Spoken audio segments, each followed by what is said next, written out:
Good morning.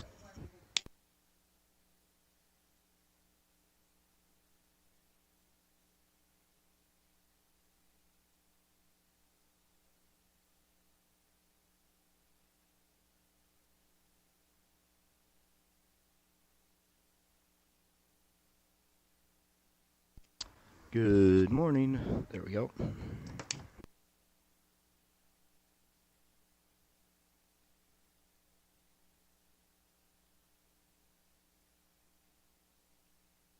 Good morning. Yep. Okay.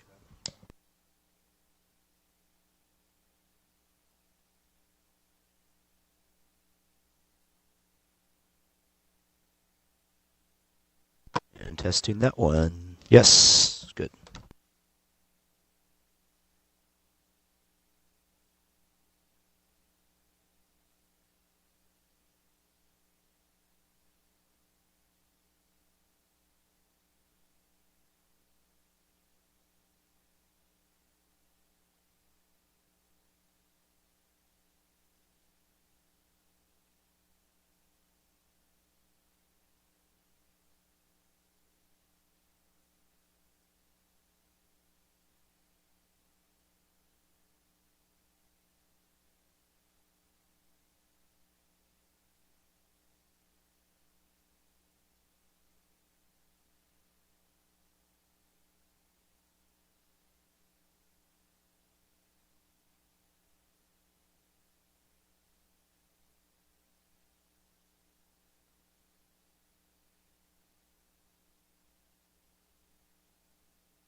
Dan, you there?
Hey Brandon, you online at the start?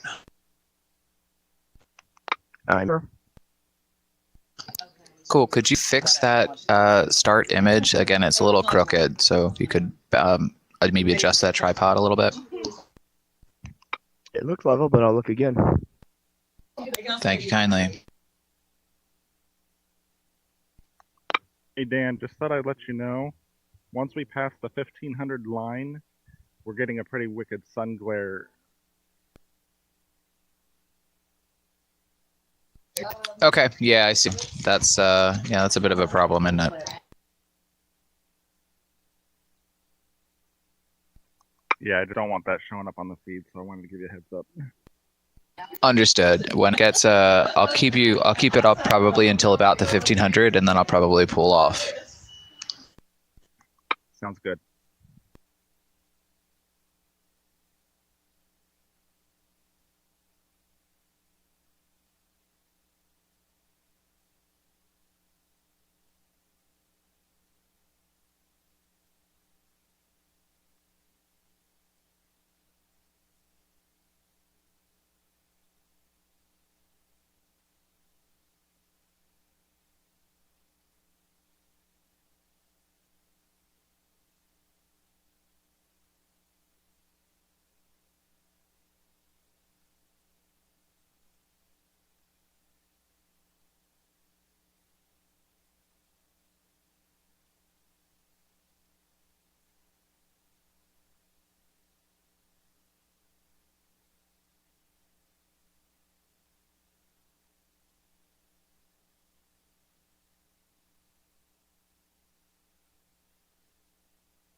Mike, Brad, you guys need anything at the 1500? Because we're about 10 minutes out, so I just want to make a final call.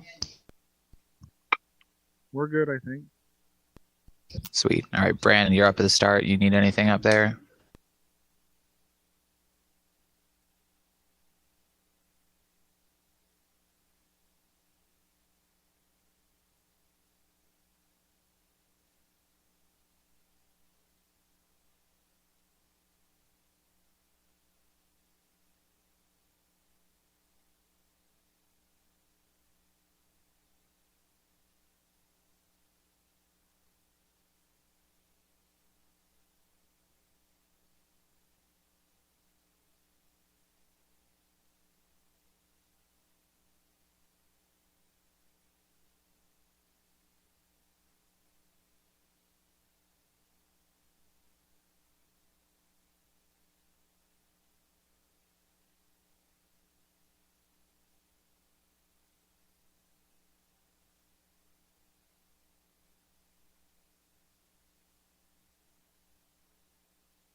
Hey, Dan, Grant's another 10 minutes out, so you're going to have to do the first 2 races or so without him. Okay, that's fine. Thank you.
Brandon, did you get Adrian's intro on that out?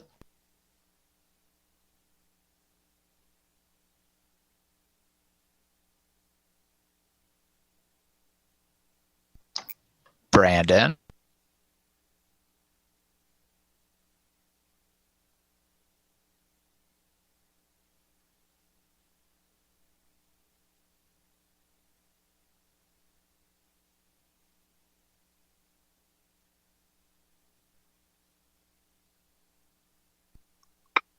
Dan, our audio is going through the live stream. Say again? Our audio is going through the YouTube stream.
Doing a radio check here on YouTube.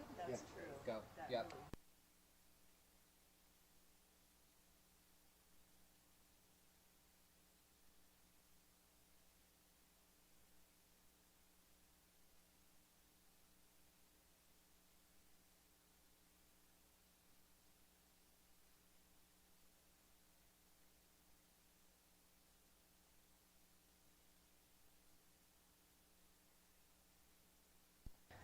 Test, test.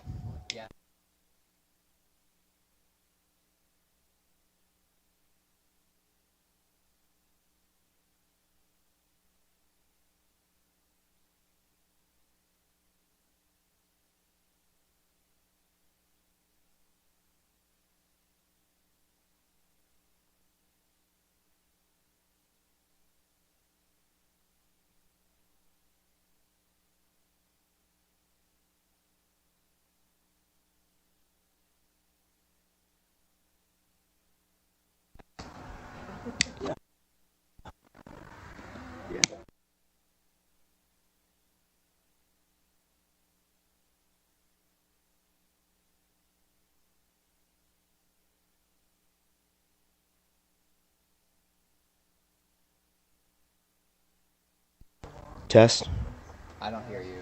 test. I don't hear you. But I see. No, no.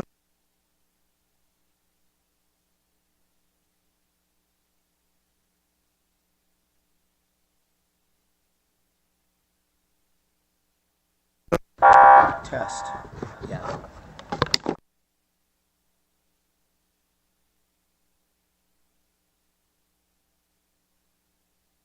Test. Test.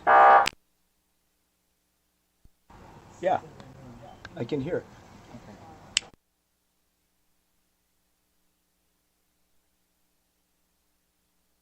Can you hear me? Say it Can again. you hear me? I No. can hear you.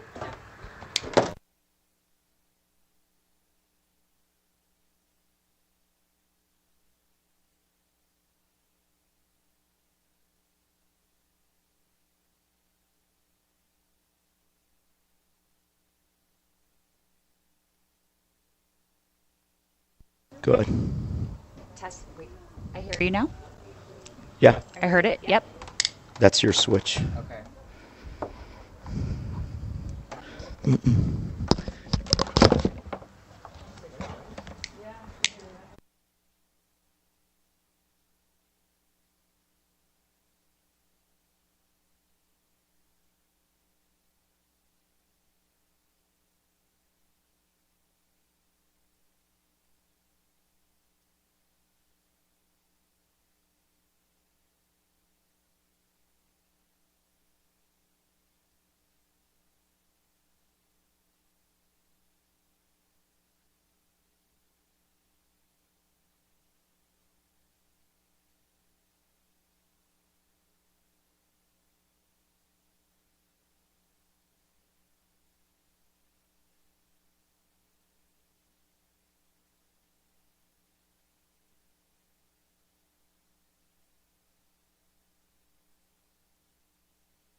All right, everyone, welcome back to day 3 of the ACRA Championships here in beautiful Oak Ridge, Tennessee.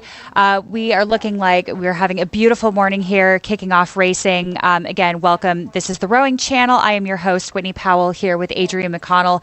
And Adrian, if you don't mind, please tell us a little bit about what today looks like. What can we expect? So today is going to be a hot one, not just with the weather, but with racing. We saw that yesterday progressing out of the semifinals and the heats, a lot of really, really close contests, and we're looking at some awesome grand finals later on in the afternoon. But to start out, we are going to see some third and fourth level finals. We just saw the men's single final C, which is the third level final. We had Matt Markle from Chico State taking that event.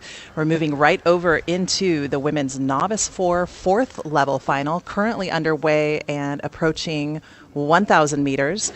And beyond these third and fourth level finals in the morning. Our first grand final of the morning will be in about an hour with the men's lightweight novice 4. So coming back to that at 8:23. So we have a mix of different races and all different boat categories: singles, doubles, a quad, 4s and 8s. So exciting here at the ACRA Championships, the largest collegiate regatta in the United States. We've got over 300 entries over the course of this weekend. So getting into the racing with the women's novice 4, we'll go ahead and set the lanes for you. In lane 1 was a scratch, Middlebury, so they are not going to be racing. In lane 2, George Mason University. Lane 3, Murray State University. Lane 4, Michigan State. Lane 5, Long Beach State. And lane 6, Texas.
All right, and with the race call with 500 meters left right now, we're looking at a lead out of lane 4. That's Michigan State.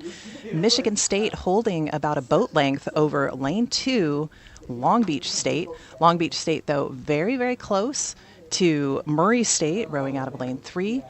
As we get a little bit closer of a look, we're going to see a little bit of a shakeup in placement as they come into their final strokes. We're seeing a lot of really good sprints coming out of these crews. With a novice boat, anything can happen, even in those last 250 meters. So there could be quite a bit of change over the course of this very long race, almost a mile and a half from start to finish. So with these novices, they have to really make sure that they conserve their energy and save enough for that final sprint, which they're coming up to in this final 250 meters. So leader right now, Michigan State. They are going to be followed by Murray State. That would be Long Beach State. And then behind them, we're going to look at George Mason University.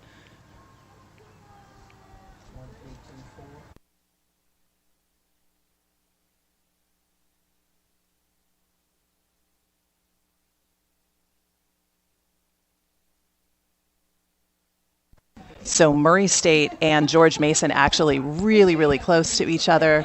I'm going to give a slight advantage right now to George Mason for that second place position, followed by Murray State.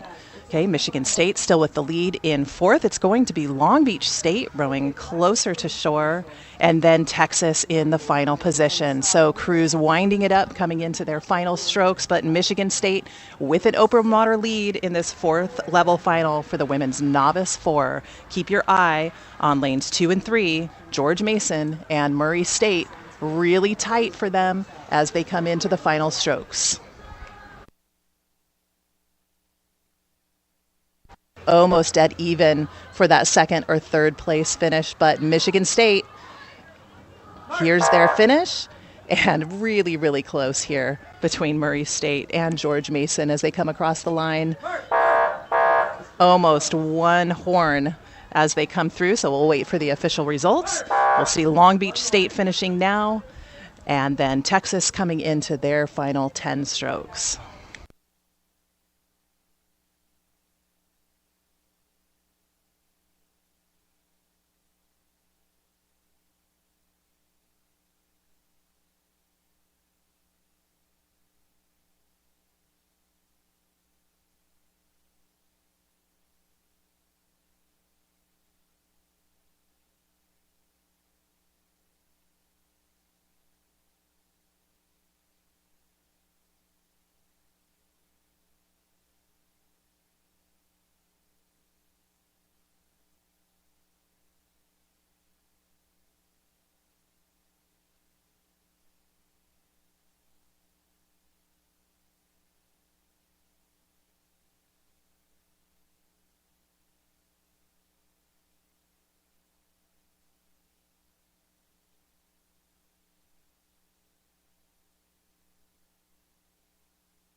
And coming down the course here at about the 1,000-meter mark, we have the women's Novice 4C final. And in lane 1, we have Virginia Tech. Lane 2, UC Davis. Lane 3, Chicago. Lane 4, Grand Valley. Lane 5, Illinois. And lane 6, Oklahoma State. And as they get a little bit closer here, we're going to get a little bit more accurate placings for you.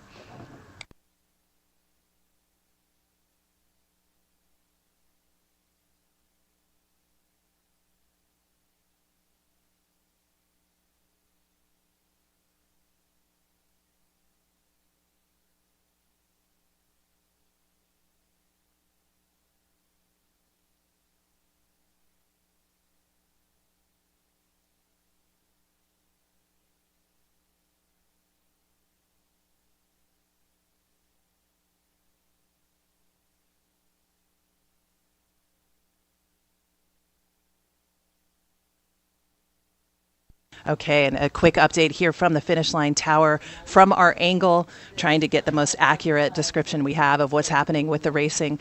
What you're looking at on the screen can sometimes be a little bit deceiving because that race course is at an angle and our cameras are positioned stationary on the shoreline, so sometimes it's a little bit different from what we see on the shore. But right now what we're looking at is a lead by Grand Valley. Grand Valley rowing out of lane 4. They have about a couple seats on lane 2, UC Davis. So UC Davis in that second place position, looking at about a stern advantage over Chicago, but with Illinois also right in the mix. So Illinois out of lane 5. So really close here between a couple of these crews, but clearly Grand Valley out in front now with a bit of open water as we come into the final 500 meters. So Grand Valley looking very, very close to both Illinois, UC Davis, and Chicago.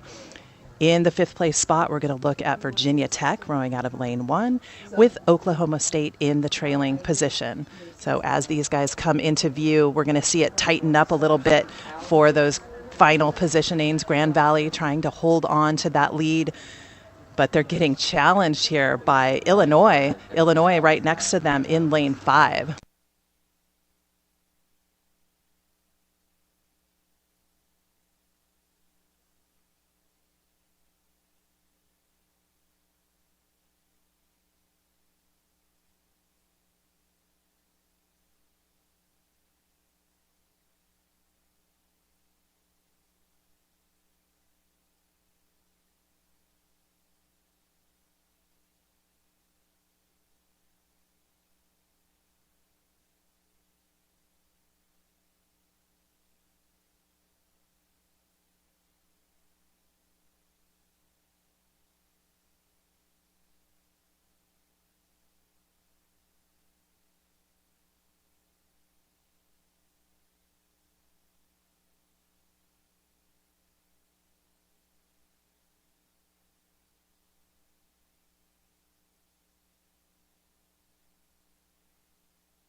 And we are within the last 100, 150 meters or so for these fours here in the C final. And we have a pretty exciting race going on here. We have Grand Valley in lane 4 in the white shell, leading with open water here. And we have a great race between UC Davis and Illinois.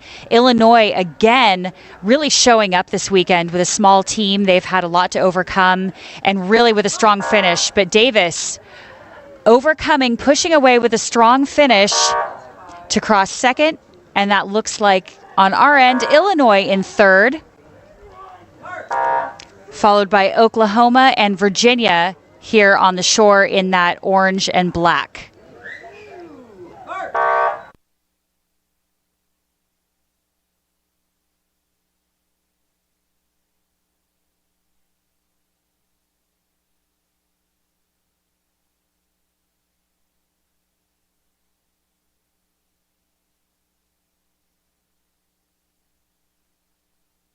All right, we will pick up the men's novice 4D currently underway, and just past 500 meters in, we're looking at 5 boats on the course. Lane 1, Pittsburgh. Lane 2, Orange Coast. Lane 3, Long Beach State. Lane 4, Kansas. And Lane 5, the University of Cincinnati. And we now have our drone up in the air. This is going to make definitely our lives a little bit easier, Whitney, as we try to see exactly what's going on out there. We did see a little bit of a wildlife action with the geese on the water. There's a lot of little baby geese wandering around the Melton Lake right now. So hope they get out of the way as they see these crews barreling down upon them. But right now, early on in this race, our leader is going to come out of lane 1. That's going to be Pittsburgh. Pittsburgh holding about 2 seats over that far lane, University of Cincinnati. So both of those crews pushing their noses out in front. In the 3rd place spot, we're going to push it over to lane 2. That's Orange Coast College sitting with 4 seats over Long Beach State. So Long Beach State in 4th. And then in the trailing position, it will be that is actually Orange Coast. So let's go ahead and call that again one more time. Pittsburgh in the lead, University of Cincinnati in 2nd. It is Long Beach State in 3rd, followed by Kansas, and then Orange Coast in the trailing position. So a little bit of a glare still coming off of the water this early in the morning. It's sure to settle out as we progress down the race course. So all crews coming up to 1,000 meters to go.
All right, and back to the men's novice 4D final here. It's looking like we have University of Cincinnati out in the lead in lane 5, followed very closely. Lane 1, Pittsburgh on the shore. This is quite a tussle we see coming up to about the 12:50 mark.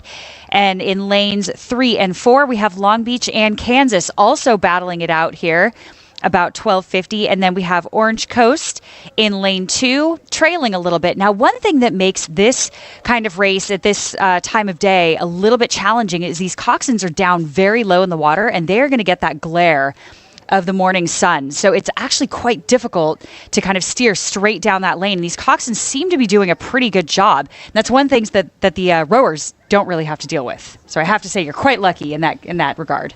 Exactly. So the coxswain staying really focused on those buoys, but also having to make sure that they're looking around. They've got to have that head on a swivel, even though they're way down in the bow of that boat for optimum efficiency in terms of boat run. They've got to be really, really aware. So that coxswain, so key in these smaller boat categories. They've got a lot of work on their hands, and with that sun just glaring straight down at them, they've got to make sure that they keep an eye on exactly where those buoys are. So coming into the final 300 meters here, we're looking at a lead from University of Cincinnati, but all the way across the course, we're going to also look at Pittsburgh. So as we come in to the final strokes, final 250 meters, it looks like it's tightening up. Whitney, what do you see out there?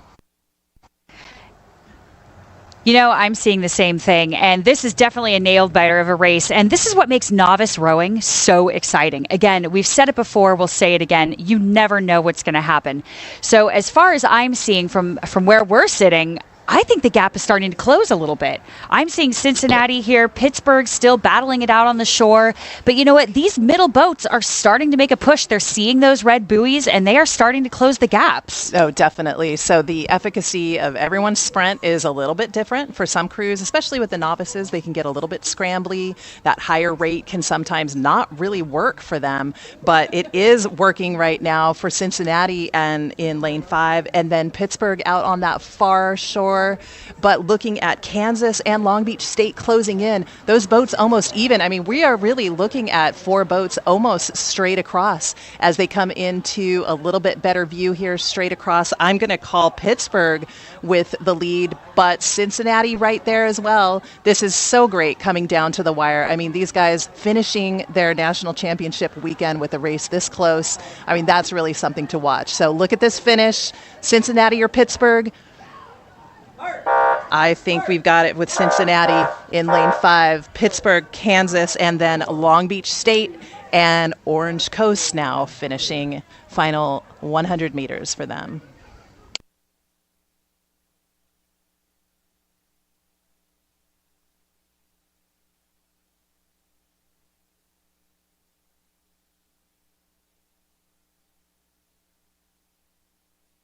Well, and as you can see from the results on the screen, that race between Kansas and Pittsburgh just separating out by tenths of a second. So that's what it comes down to at the finish line. Long Beach State in 4th, Orange Coast crossing the line right now.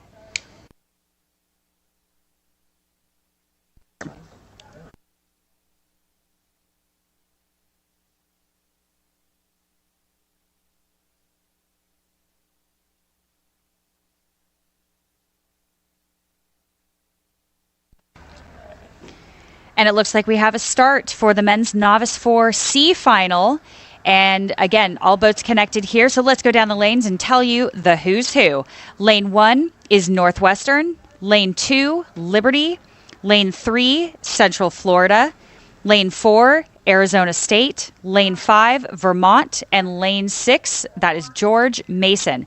So again, all boats still connected. It looks like we are far and beyond this breakage point here, and we should see them coming up a little bit closer. We'll get some more accurate placings, in just a moment.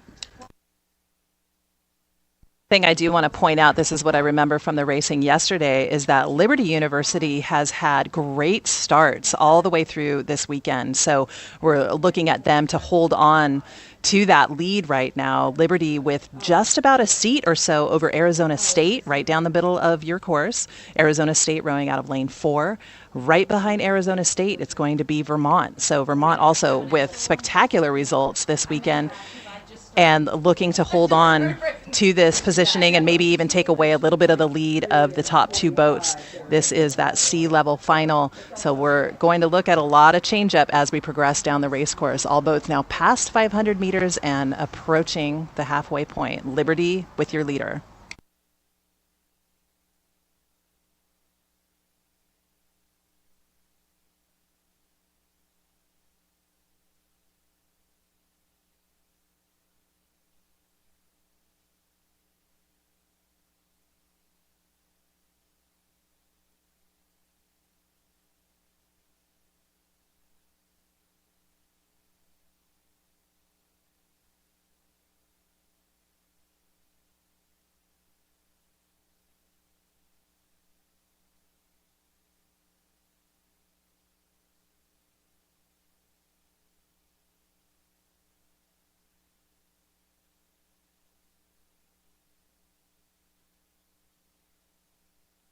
All right, and as we can see, approaching the 1,000-meter line, we now have 3 separate races out on the race course. So Liberty, with that really hot start, looking at a challenge here by Arizona State. Arizona State now overtaking Liberty's lead. So Arizona in the lead just by about 1 seat.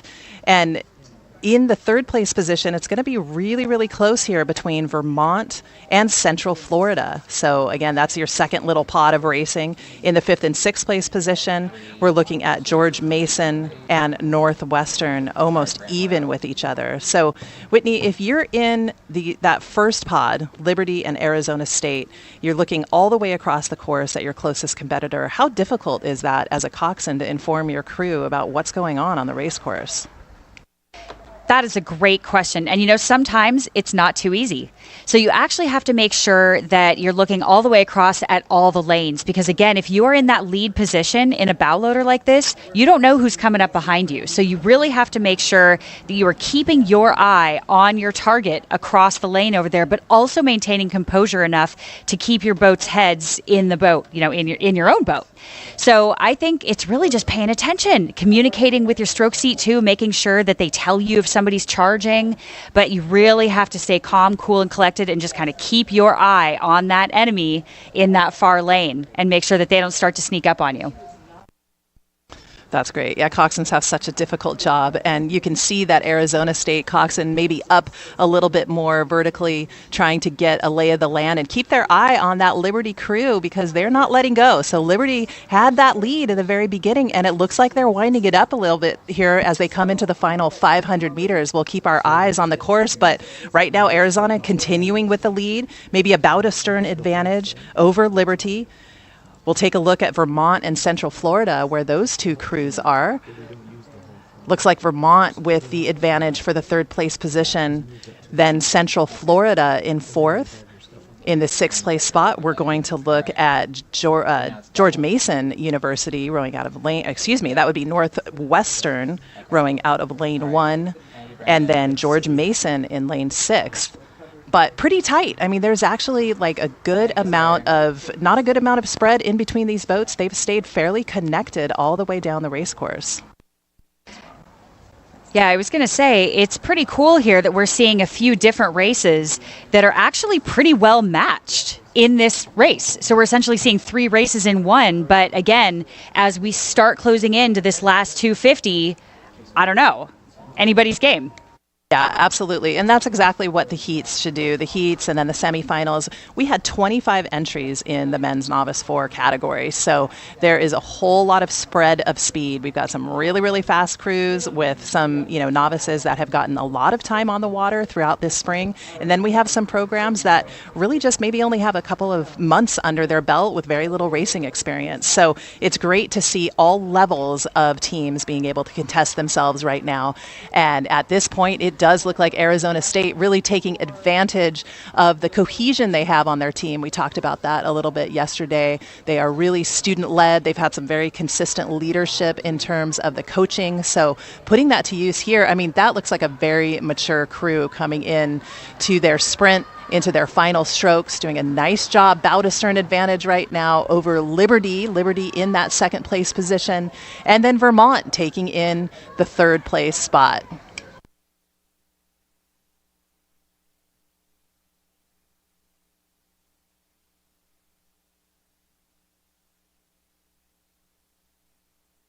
And here comes Central Florida for fourth. We will follow that up with George Mason University, and then your final competitor, Northwestern, in sixth.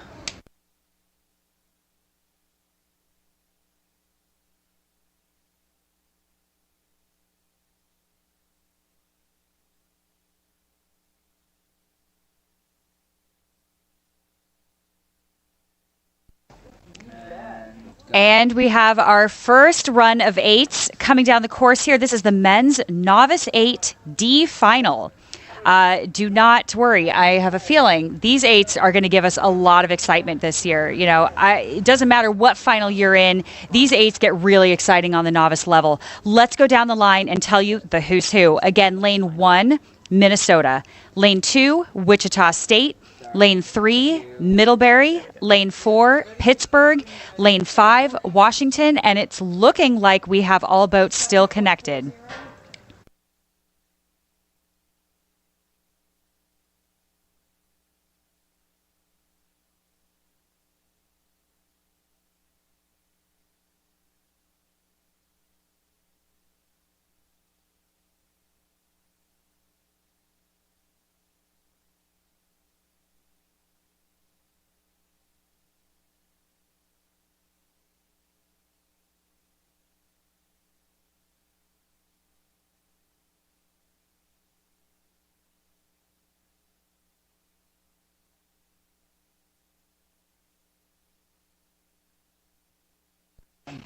And we're about 3 minutes in here, which means we're getting a little bit close to that 1,000-meter mark. And it's looking like Minnesota, those Gophers, are out in the lead. Other 4 boats still pretty connected, though, and not even trailing. It's looking like, again, Gophers in the lead, but Pittsburgh not far behind, still connected. And again, you never know. If Pittsburgh holds up this pace, we could have quite a tussle on our hands coming into the 1250 in the last 500. What do you think?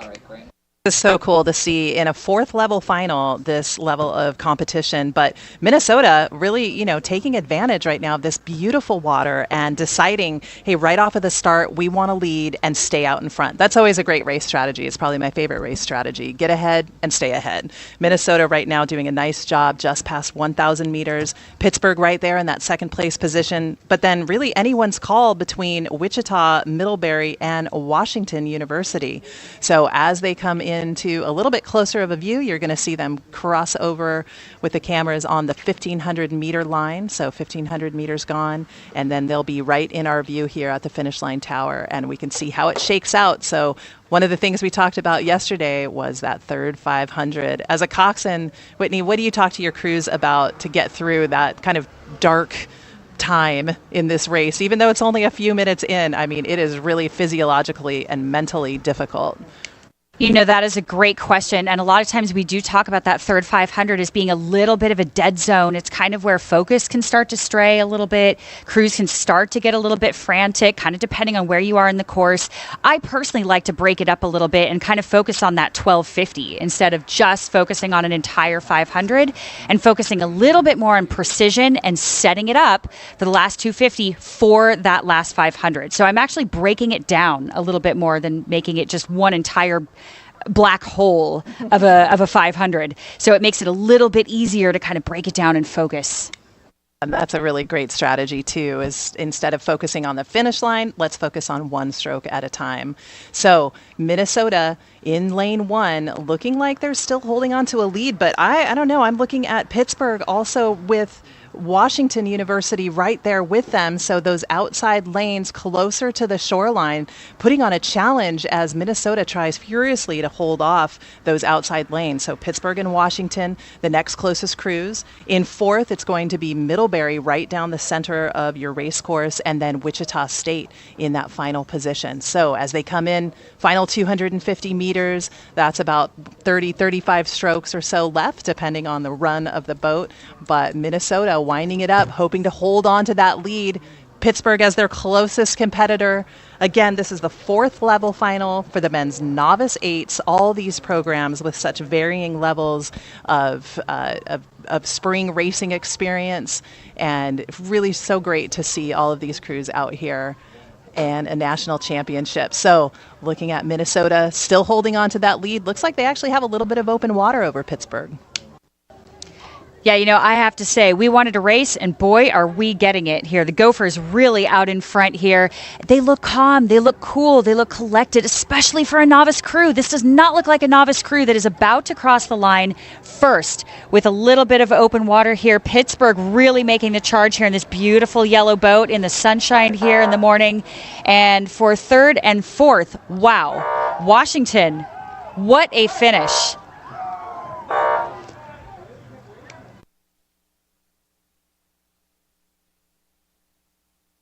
Yep, that was Washington in there for that 3rd place spot, and then Wichita State, and finally, let's see,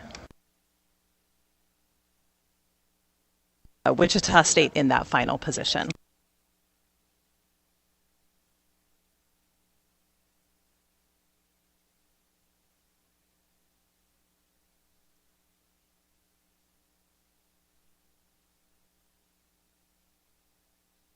All right, so let's go back into the racing action. Crews already have had a start here. This is the 3rd level final for the men's novice 8.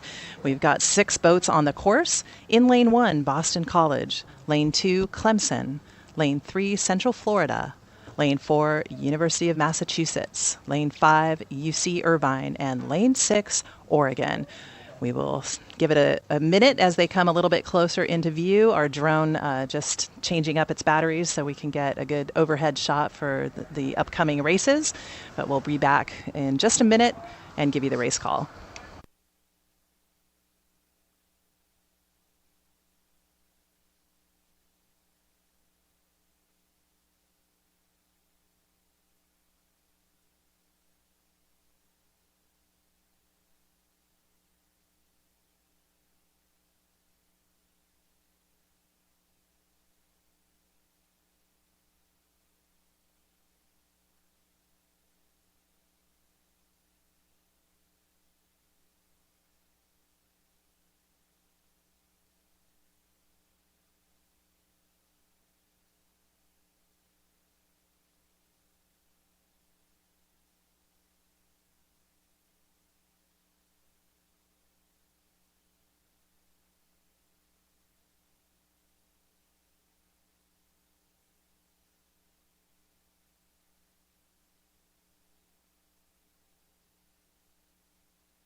And coming into about the 1,500 meter mark, again, this is the men's Novice 8C final. And we have in lane 4, looks like UMass coming in for the lead. But these boats are very connected. I mean, again, we wanted a race and we are getting it in these Novice 8s. Nobody is backing down or making this easy for UMass, who seems to be our leader here coming into what is almost the last 500 here, followed by maybe UCI in lane 5. I'm thinking lane 3, that's Central Florida, followed by lane 6, Oregon, followed by lane 2, Clemson, followed by Boston College in lane 6 on the shore here. But again, nobody is backing down. And as we start barreling towards that last 250, we're going to see if these teams kind of hold on to their power, maybe a little bit lower rates, or if they're going to start to make a charge and see if somebody has the guts to break away from this group.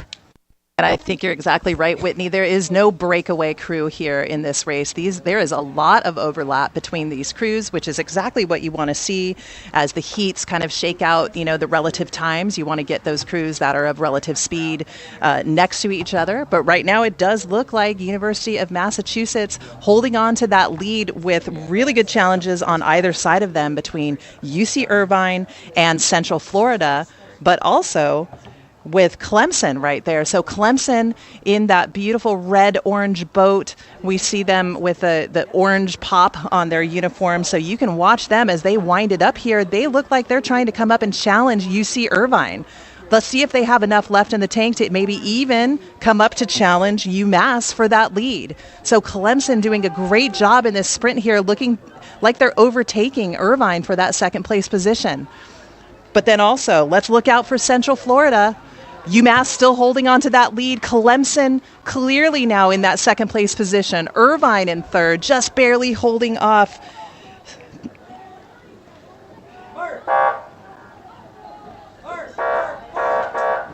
Wow, super, super close racing here as we come into those final strokes. UMass did hold on to that lead. It was Clemson. UC Irvine, all right. So UC Irvine did hold on to that second place. Again, these are unofficial times, so sometimes what we see from the finish tower is a little bit different than what the official times are showing. So you can see how close that was, 0.3 of a second between Irvine and Clemson. So it looks like Irvine did hold on to that. Clemson in third, Central Florida for fourth. Boston College in fifth, with Oregon rounding out that sixth place spot. So super, super close there in that third level final. All right, and we are coming up to the first grand final of the morning with the men's lightweight novice 4. So this was a event that had their heat just as a race for lanes. So they raced once earlier this weekend and were able to kind of look at relative finish times and then put them into their lanes according to their finish times. So we have 5 boats on the course. In lane 2, Purdue, lane 3, University of Rhode Island, lane 4, UC Irvine, lane 5, Texas, and lane 6, Northwestern. Out of the heats, we had UC Irvine with the fastest time of the day by quite a bit, actually, but with University of Rhode Island and Texas almost dead even with their heat time. So this should be really, really fun to watch. We'll look for UC Irvine with kind of a walk-away lead, but again, you never know. You never know exactly what the strategy is in the heats. So we'll come back when we have them a little bit closer into view, but crews now approaching 500 meters gone.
And approaching the 1500 again, men's lightweight novice 4 grand final. It looks like UCI is, in fact, our leader here. I love seeing these lightweight races. It looks like not far behind UCI here on the charge is Texas in that nice orange color. That will be followed by Purdue in lane 2, followed by lane 3, URI, followed by lane 6, Northwestern. So again, lightweight rowing, anything can happen. Very, very exciting race here. UCI, again, still in the lead as you predicted. What else are you seeing out there? Yeah, I mean, what we saw in the heats was that Rhode Island and Texas were very, very close to each other. We're not seeing that play out quite as much here in these final 300 meters. Irvine definitely with that lead, holding on to a solid open water lead over the rest of the field. But I think the tightest race right now is going to be between Purdue and Texas for that second or third place spot. And again, we've got medals on the line here. So coming into the final 250 meters, the strategy is get on that leaderboard. So you see Irvine leaving nothing behind here as they continue to walk away, but watching a solid lead being challenged right now by Purdue.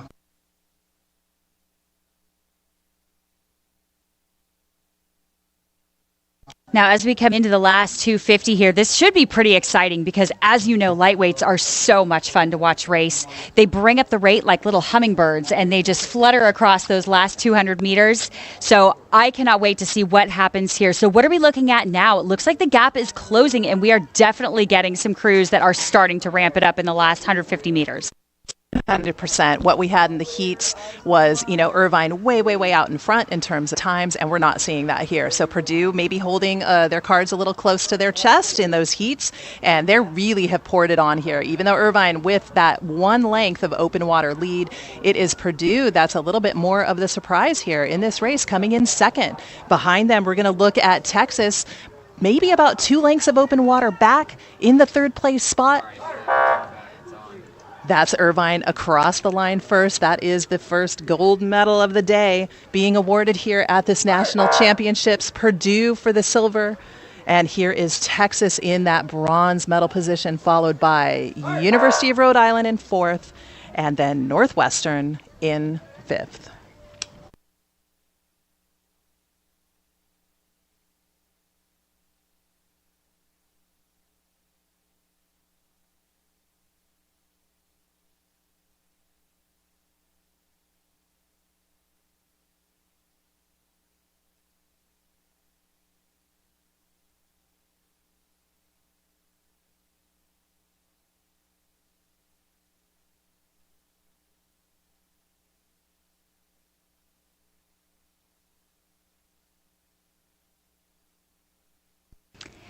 And we have our men's third varsity 8 grand final underway. And again, as we start getting into these 8s, we're going to see a little bit more speed coming down the course. Let's set the lanes for you.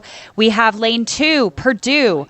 Lane 3, Michigan Rowing Association. Lane 4, Bucknell. And lane 5, Virginia Rowing Association. So these crews are going to be nice and tight together. They are going to be looking across for these full 2,000 meters, just wondering who's going to make the next move. This is going to be a gutsy race.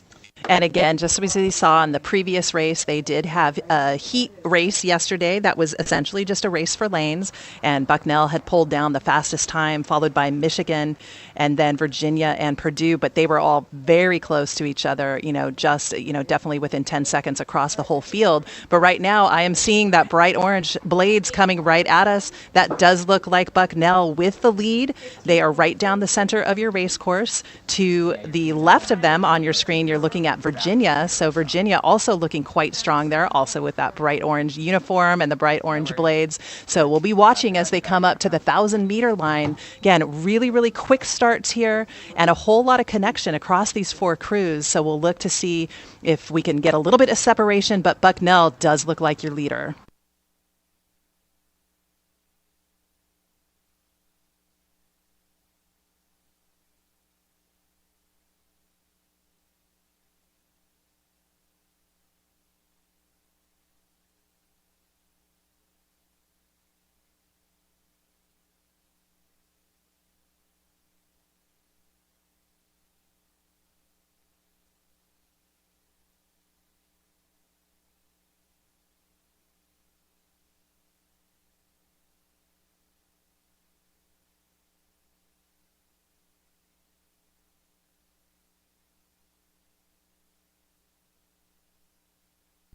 one of the things that I want to mention here as we watch this third Varsity 8 Grand Final is that any program that can put out a third level Varsity 8 plus a Varsity 4 plus lightweight 4s, I mean, that is a huge program. And I know that all of these crews really with, rosters up above 50 members and really Bucknell doing a great job here with an open water lead right in front of both Michigan and Virginia. I had Virginia into that second place position. I think they're still holding on to that spot, maybe just a few seats over Michigan, and then Purdue in the fourth place position on the far shoreline. So as they come into a little bit closer view, and then again, as we said, they are coming right up to the final 500 meters right here, we're going to see some shifts in stroke ratings. And how do you keep that boat moving efficiently as you bring the stroke rating up? What is it that you tell your crews, and how do you focus on the technique to make sure that that boat actually is moving faster as the stroke rate comes up? This is my favorite part of the race here. I mean, this really speaks to Bucknell. Look how calm, cool, and collected they are. And I think that's really the idea here is you have to set your crews up focus-wise to move into that last 500 and get the legs firing a little bit more. You want to keep those blades underneath the water as long as possible still, so you're still pushing that boat towards the bow, sending it towards that last 500, but keeping their heads in the game. So as we come in here to the last 250, it's looking like, I mean, I got to hand it to Bucknell. Look, they're calm, cool, collected. Maybe we'll see them start to sit up a little bit more here, fire with the legs a little bit quicker, a little bit stronger, but let's see. It looks like a bit of an open water lead actually for Bucknell. The Bison with a strong start, and they have held on to that lead all the way through. But the great race here is between Michigan and Virginia for that second or third place position. Michigan really has poured it on here in this final 500 meters, and I am going to give the advantage to them for that second place spot. So Virginia right behind in that third place spot. Purdue finishing up the field in fourth, but Bucknell with a walk-away lead here towards that gold medal in the men's third Varsity 8 Grand Final. Here comes Bucknell, and now Michigan and Virginia. And if you can pick up the sound here from where we are in the finish line tower, quite a bit of celebration from the teams down on the water.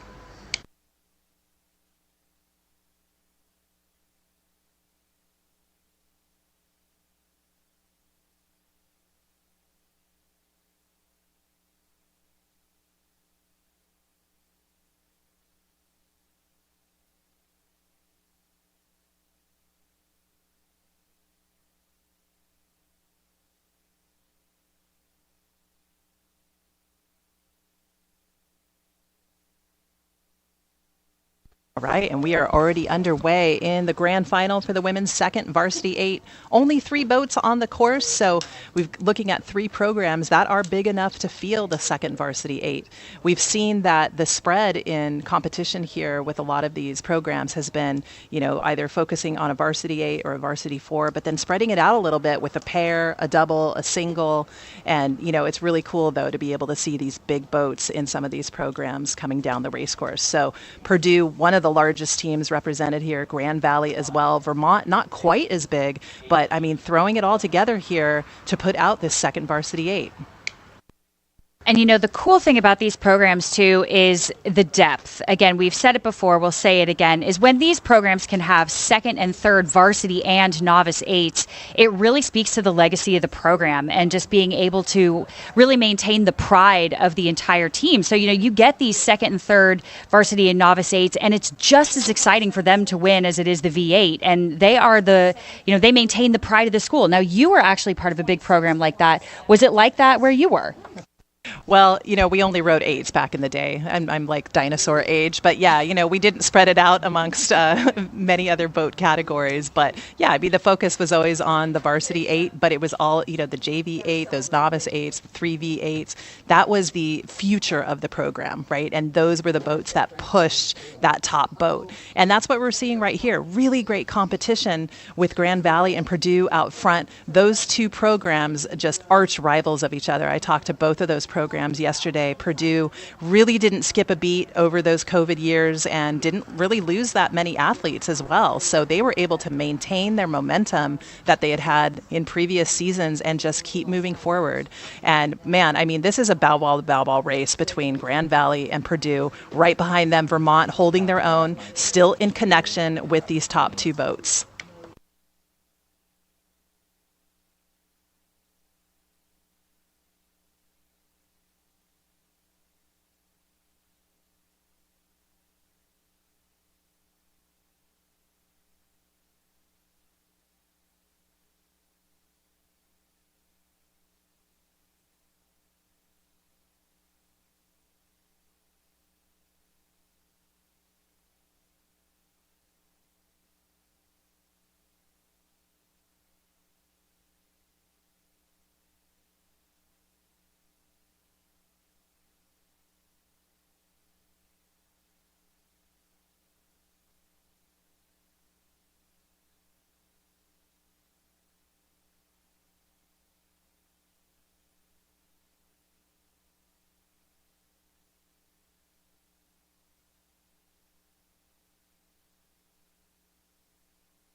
And coming through about the 1500, again, women's second varsity 8 grand final. So this 3-boat race, again, major final here, really important win. It's looking like for Grand Valley in the lead. By about 4 seats, really not that much. I mean, this is a battle here with lane 3, Purdue, followed by lane 5, Vermont. And it's actually really hard to keep focus here. You really have to keep your crews focused at this point in the race when there's really only 3 boats. And you have to kind of take it like a duel. You know, it's kind of a different mentality than just splashing 6 boats across. So if we can, we have got some of these boats, lane 3 and 4, Purdue and Grand Valley, so close together. What are some of these stroke rates looking like? Well, I had Grand Valley clocked at 35 strokes a minute, which is pretty aggressive. I mean, that's a strong crew, probably very technically adept. I mean, they look great from here, so able to keep the stroke rating a little bit higher and make it work for them. But that's taking a risk, because if you're able to maintain your speed while keeping the stroke rate high, I mean, that is a sign of a good crew. And it's been neck and neck all the way down the race course between Grand Valley and Purdue. But what we saw crossing over the 1,500-meter line was that Grand Valley had about 4 seats or so on Purdue. Vermont back by a bit of open water in that third place position, but not really too far off of the pace. So really great showing here for that program. But man, I mean, it's tightening up here as we come into the final 200 meters. Stroke ratings are going to come up even more. Bodies are going to sit up. Stroke rates as they come up. Sometimes the length of the stroke is going to change just a little bit. And we're going to see that spread between Grand Valley and Purdue is next to nothing. Grand Valley still just barely holding on to that lead, but they're watching it shrink as Purdue really pours it on here. I think Grand Valley is going to hold on to it, but man, what a sprint from Purdue. They have indeed taken maybe 1 or 2 seats away in their sprint, but they are still in that silver medal position. So great racing up in front here, and then here comes Vermont.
And on the water now, we have the men's lightweight varsity 4 grand final. Again, these lightweight races are really exciting.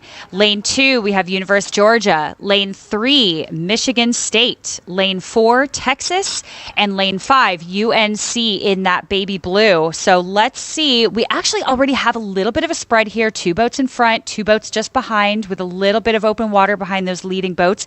It's looking like Michigan State and Texas really duking it out for the lead here. And again, we're going to see if these lightweights decide to kind of keep the rating up a little bit and go for it, flutter down the course, as we say, or if they're going to kind of start to settle in about 3 minutes into the race now, coming up to the 1,000. If they're going to settle in and kind of start to take it up again as we get towards that 1250 and 500 to go.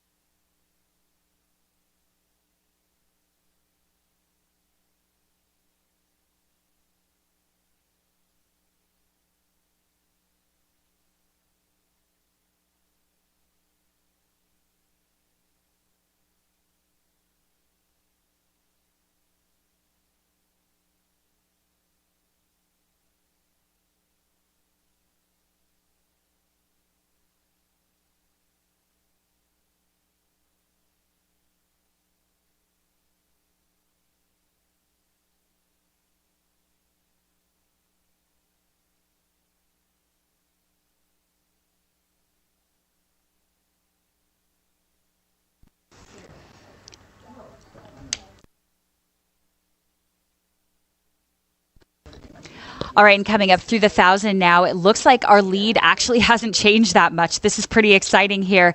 We have Michigan and Texas still battling it out. It is quite a firefight here coming through the 1,000, and this is going to be a battle for guts. Again, who can hang on the longest and also bring it at the end with that nice strong sprint where they sit up a little bit more and start to fire those legs.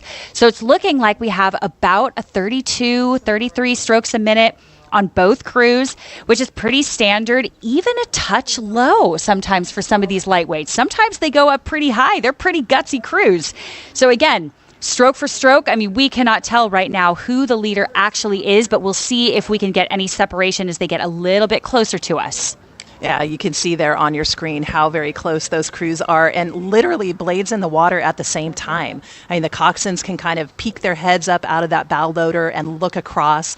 What's really fun for the coxswains is to play that little game of give me a seat, give me the bow ball, so urging their crews on by using kind of some markers of movement so that the crews can really see progression. So at this point, just past the 1,000-meter line, coming up to the final 500, it does look like Texas is going to be your leader. So that consistent stroke rate, we had them clocked at about 33 strokes a minute. Michigan State also at about 33. Texas moving their boat maybe a little bit more efficiently coming into these final few meters. So Texas in the lead, followed by Michigan State. University of North Carolina there along the shoreline in that beautiful baby blue. They are in the third place spot. And then a little bit off the mark is going to be Georgia on the far shoreline. Doing a great job, just not quite able to match the speed of these top 3 boats. So this is a medal event. Men's lightweight varsity 4, this is a grand final, so there is hardware on the line here, Whitney.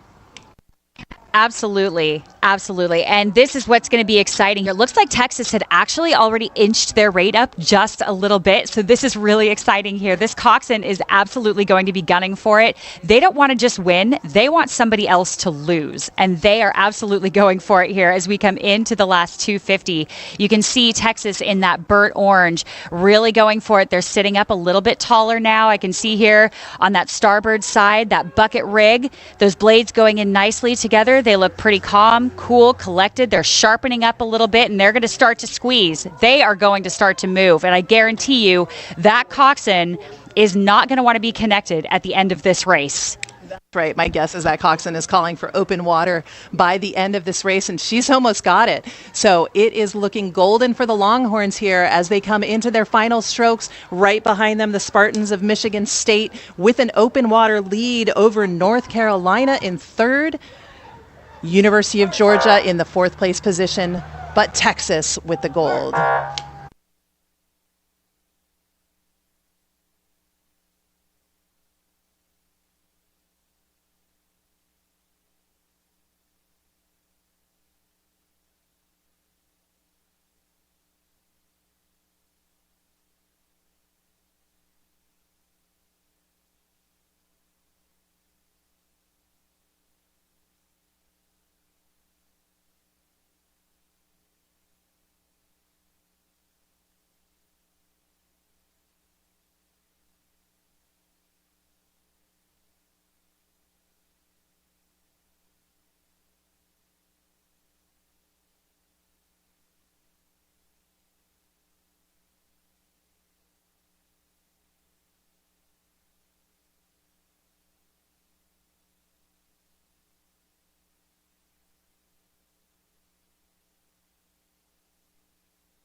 All right, and we are underway in the petite level final for the women's single. So that is the B level final. We have 3 boats on the course this morning. In lane 2, Chloe Ott of Vermont. Lane 3, Leah Shipman from Wichita State. And lane 4, Tegan Plute from Oregon. All crews now probably just past 500 meters. We'll give you an update as they approach the 1,000.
All right, and a little bit of an update from the course here for the women's single in the petite final. Again, just 3 boats on the course, but right now it looks like Oregon, Tegan Plute, well out in front of the other 2 scullers. I'm looking at Wichita State in the 2nd place position, just ahead of Chloe Ott of Vermont. So Tegan taking advantage, full advantage of this absolutely beautiful water. I mean, there is not a ripple out there, and so great to be able to look at this morning with absolutely perfect conditions. And, you know, definitely up in Oregon where she practices on Dexter Lake, there can be a little bit of weather there. That lake is either heaven or hell, and right now this is heaven. So Tegan way out in front, taking this petite final to her advantage. We're just past the halfway point. We'll come back with an update as they get a little bit closer.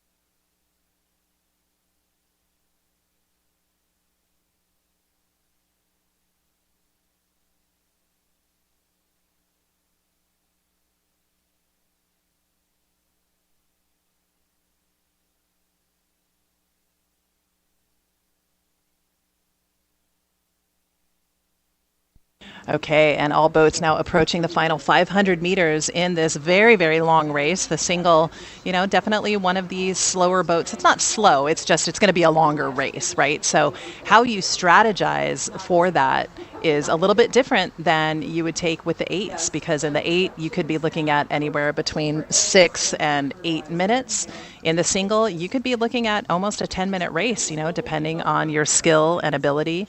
Right now we're at 7.5 minutes, and that's probably a little bit longer than a lot of these ladies do on a 2K on the erg. So, physiologically, you have to train for that longer race, maybe taking it to a lower stroke rating so that you can make sure that you have an effective sprint.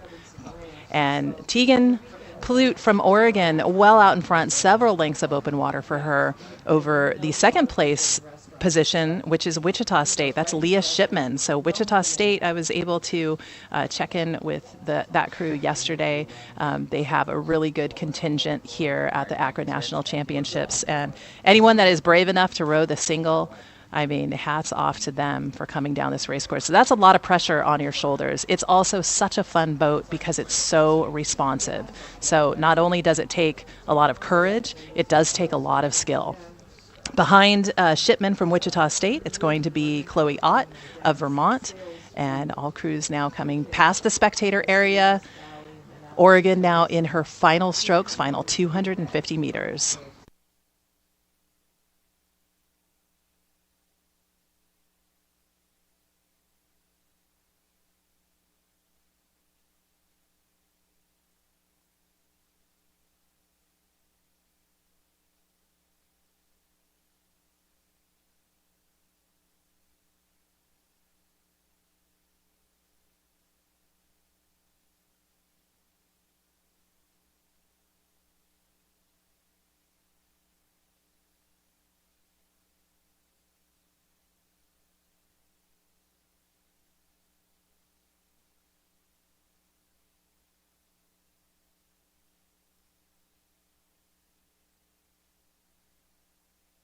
Right, and we have Oregon crossing here for the win in this petite final. That is a really, really nice place to be when you can look down the field and your next closest competitor still has their final 200 meters or so left. So really great job to the boat from Oregon there. Wichita State also with a bit of open water over Vermont. These crews finally finishing, and again, we talked about how long this race could be. This is going to be about a 10-minute race or so for these singles.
All right, and on the water now, we have the women's single grand final, and this is a 6-boat race here. I can see those blades coming down the course here, those nice flashes in the sun across the water. Lane 1, we have MSU. Lane 2, UNC. In that nice baby blue again. Lane 3, that is Rebecca Korn of Oklahoma State, who right now has the fastest time coming into this race. Lane 4, Sophia Ebel from Illinois. Lane 5, Lillian Tate, New St. Andrews. And lane 6, Celeste Trinity Henry from UCI. And again, we're going to look a little bit closer here and see if we can get some better placings for you. 6 lanes across here. We are going to have some really good competition. A lot of these women have some very, very quick times coming in from yesterday. The water is very, very favorable for them right now. And again, this race takes so much mental fortitude that it will really be a battle of wills.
And coming up to the 1500 here, it looks like Rebecca Korn from Oklahoma State is our leader in lane 3, followed very, very closely by Illinois and New St. Andrews in lanes 4 and 5. So we basically have 3 boats across that are our leaders that are very, very close together here. And it's hard to even tell what some of these other margins are quite yet because, again, things could change. But we have our pretty clear leader, Rebecca Korn, Oklahoma State.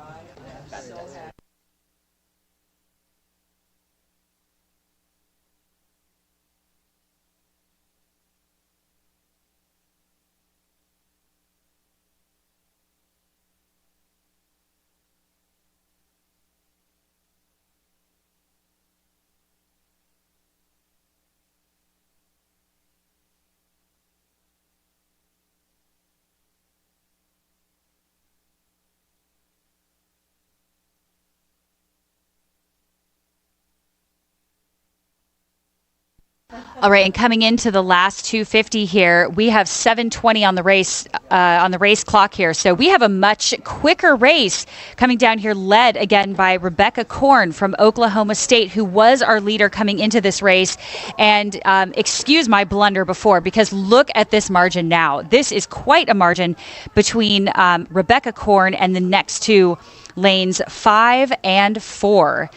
Battling it out, followed by MSU, that's Carolyn Carey, followed by lane 6, that is UC Irvine, and lane 2, UNC. Again, in that baby blue, but here we have Rebecca Korn very, very comfortably finishing up her last 150 meters or so.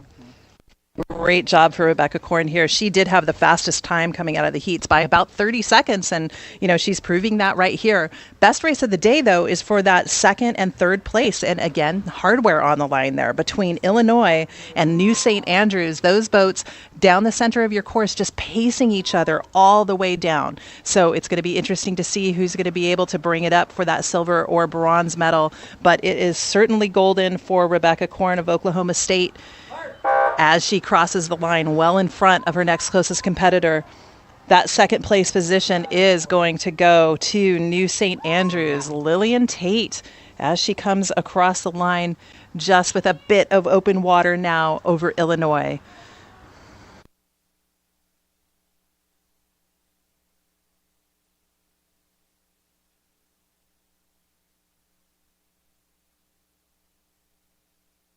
All right, New St. Andrews, a very, very small program. There's only a couple of hundred kids actually on their campus, so tiny little school from Idaho, and they have a small contingent out here, but doing really well, showing their expertise in the sculling boats. So we welcome them, and congratulations on the silver medal there in the women's single. So Illinois with the bronze. In the 4th place position, it is going to be Michigan State, Carolyn Carey, coming across the line now. In 5th, it will be University of North Carolina. And then for the 6th place position, it will be Celeste Trinity Henry from UC Irvine.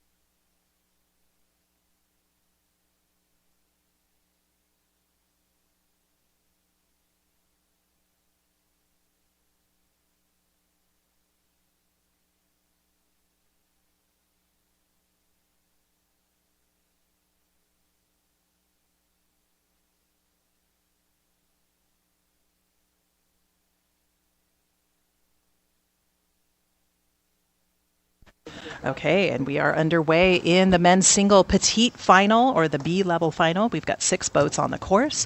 In lane 1, Austin Hill of Stetson Sculling. Lane 2, Zachary Stutzman of Vanderbilt.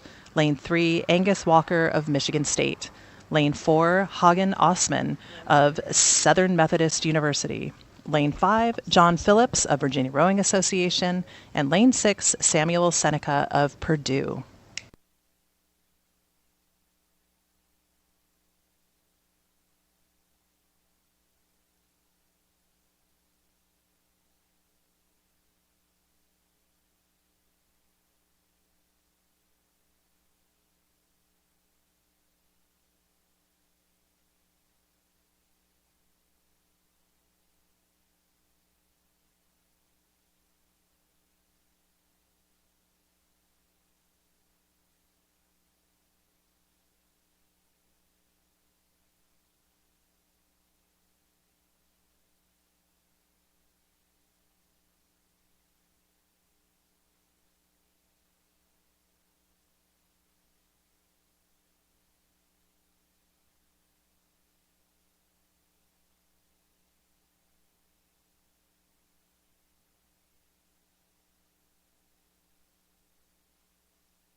All right, and our cruise now past 1,000 meters. We are looking at a lead from lane 2. That's Vanderbilt. Vanderbilt with a solid open water lead over lane 3, Michigan State. In the third place position, we will move over to lane 1. That's Stetson Sculling. Austin Hill is the sole entry for that program. So obviously just focusing on sculling, but with one athlete here and making the petite final, really great job as, likely maybe training by himself out there. In the fourth place position, we're going to look at the inside lane, lane 4. That's Southern Methodist University. They are followed by Virginia Rowing Association in lane 5, and then finally lane 6, Purdue. So coming into the final 500 meters here, they're just past that buoy. We will see if we can get a little bit better view of where they're at, but I do believe that Vanderbilt's still with the lead, but not by much, as I'm looking at a pretty solid push here by Virginia in lane 5 as well. So looking at 3 boats that could be in contention right now for the lead. Vanderbilt, Southern Methodist, and Virginia.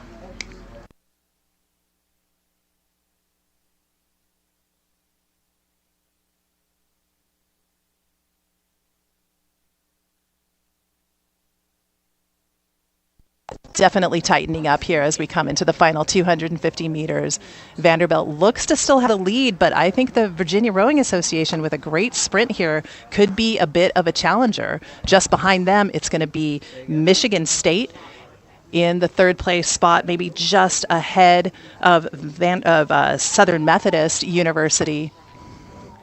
But yes, indeed, it is Vanderbilt out in front with the lead position. Strokes here, and look at how not spread out. These are all pretty close, actually, in this petite level final. These scullers really have not changed their spacing too much as they've come down the course. There's no one that's really off the pace, so this is exactly what you want to see in that petite level final. But Vanderbilt holding on to the lead, really good push here by the boat from Southern Methodist University. We're going to see a little bit of a change up as we come into these final 10 strokes. Total change in leadership in that final 20 meters. I mean, what a difference. That single is so responsive that any little bobble or any change in power that is more effective, you can have a change up like that. So Vanderbilt, having led all the way through, ends up in the third place position. But look at how close those times are. So Southern Methodist had a great sprint in the final 20 strokes, ended up taking the lead, super, super close between Michigan State and Vanderbilt. And then Virginia in the fourth place position, followed by Stetson Sculling, and then finally Purdue.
And we have a pretty marquee race coming down the course now. This is the men's single grand final. Now, this should be a very exciting race here.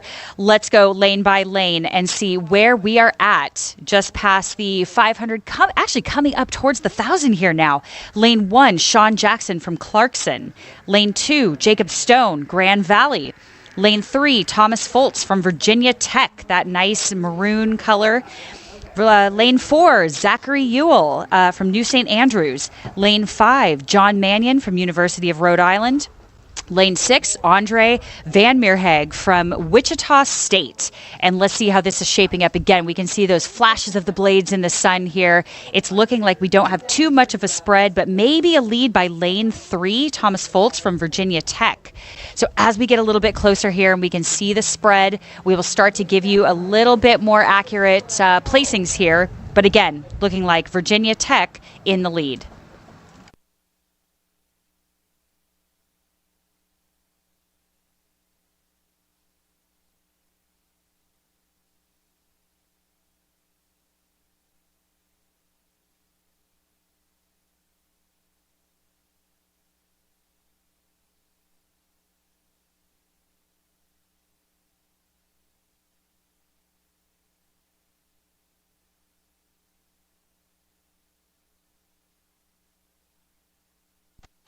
All right, and coming up to the 1500 here, it's looking like our lead dog hasn't changed here. Virginia Tech, lane 3. That is Thomas Foltz, and he is still in the lead, followed by lane 5. That is University of Rhode Island, followed by Wichita State in lane 6 there.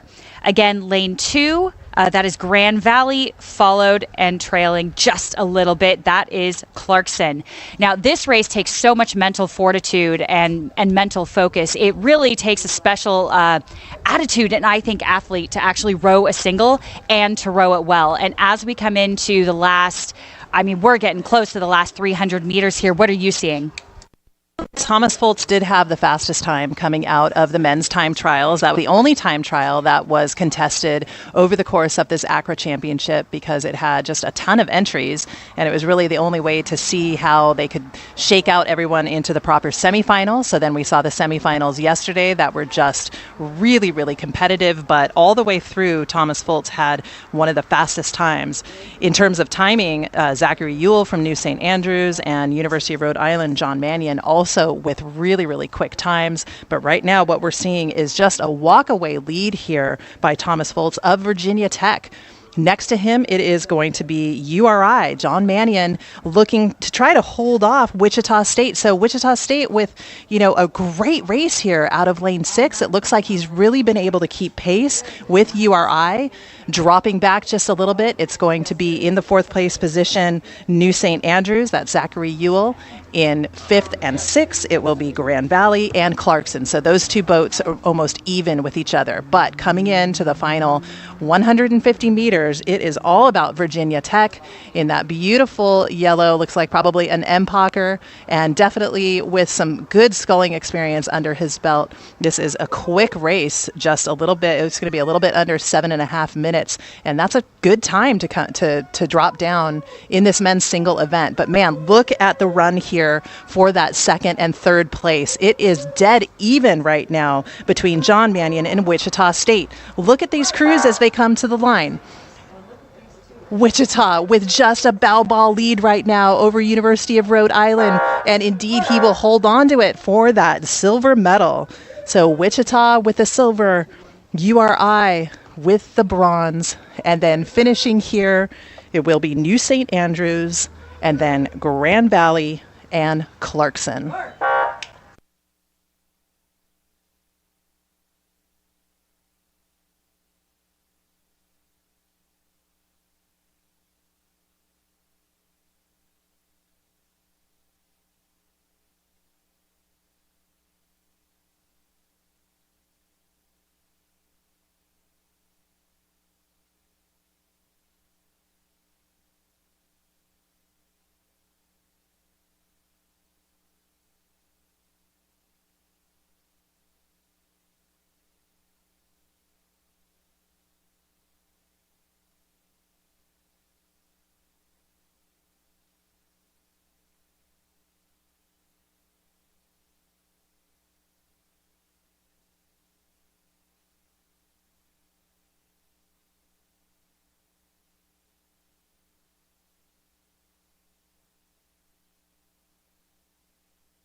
All right, and the next race coming down here is the women's double petite final, and as you can see on your screen here, we have lane 1, Kansas State, lane 2, Colorado, lane 3, William and Mary, lane 4, University of New Hampshire, lane 5, Emory, and lane 6, Kansas. So again, another finesse boat as we start coming down the course. Again, can see those blades flashing in the sun. It's so nice here. You guys, if you could see this water, I'm telling you, there is not a ripple on it. Now, what do you think, sculling-wise? How is it to row on absolute glass when you don't always get to?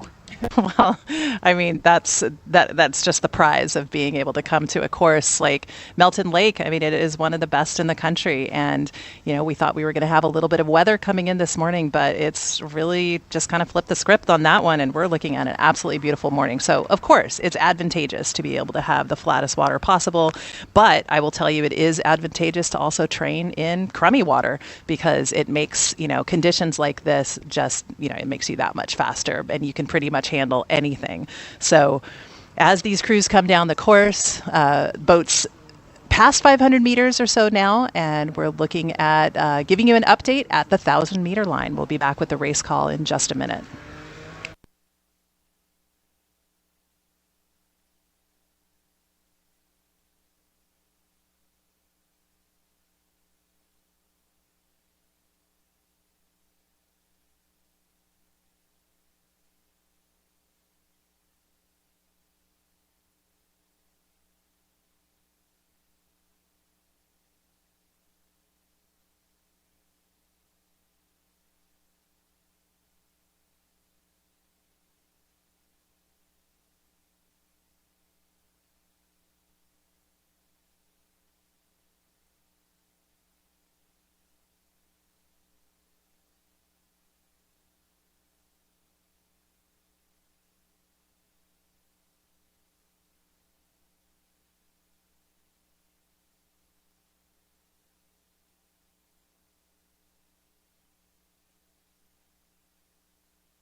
And coming into almost 500 to go here. It looks like our leader is Virginia Commonwealth University out in lane 6.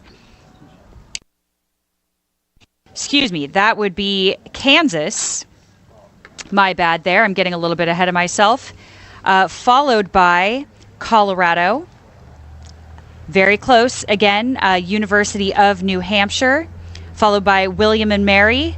Followed by Emory, but again, those crews are tight. So our leader here is Kansas, and it looks like Kansas State Association is lane 1 on the far side there, trailing just a little bit. But those middle boats here, very, very close. Can you see a little bit better from your vantage point?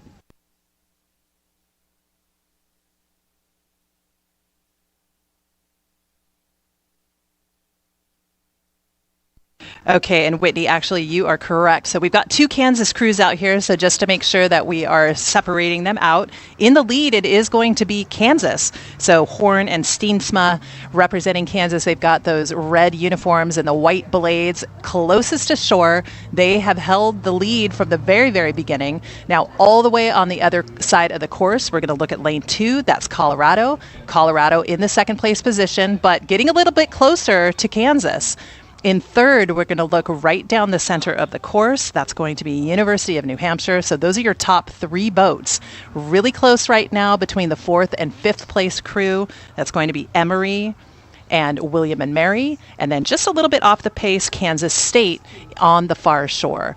So great racing here coming out of Colorado and Kansas as we push towards these final 250 meters. Kansas has held on to it since the very beginning, but great challenge here coming out of the boat from Colorado. They row on the Boulder Reservoir in that beautiful town, of course, of Boulder at high altitude. So I bet they're really feeling the benefits of rowing at high altitude coming down to essentially sea level here in Oak Ridge, doing a great job as they push themselves towards these final strokes. And I think that sprint is really paying off for that Colorado crew. They seem to have almost overtaken Kansas for the lead. We'll see as they come into our view, but indeed, yep, it will be Colorado with the lead. Kansas had held on to it all the way up until this final 250 meters, but the sprint paid off for Colorado, so it will be them with that first place finish, although I don't know, is this going to be really tight? Whoa, really super tight here between Colorado and Kansas. Probably called it a little bit too soon. That's my sometimes a learning curve to try and make sure to wait, because when it's that close, sometimes it really depends on whose oars are in the water at the right time. So Kansas did hold on to it. Colorado in second. Well, it's also just very easy to get excited about some of these finishes, and we get a little bit ahead of ourselves sometimes, as I have proven more than once. So it's very easy to see, but what an exciting finish here. And we have that grand final coming up next, and what a field of women in these doubles. I mean, we really have a nice spread, 2 races, 6 lanes across, of some very, very talented women in these small boats. Absolutely. And again, one of the things we learned this weekend is that some of these programs focusing on the small boats because they were able to utilize them so much in training when the training was limited. So when there were a lot of restrictions due to COVID regulations, we saw a lot of programs turn towards the single, the double, the pair, and we're seeing that pay off here with a record number of entries in these small boat categories. So having finished the petite final, we move over to the grand final, which is already underway and actually approaching 1,000 meters gone. So we'll come back with the race call, but let's go ahead and set the lanes for you. In lane 1, Texas. Lane 2, Virginia Tech. Lane 3, Chicago. Lane 4, Wichita State. Lane 5, Washington. And lane 6, Virginia Commonwealth University.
Coming into that 1,500 meter mark, again, the women's double grand final. So again, this is for a medal here. It looks like lane 5, Washington is our leader.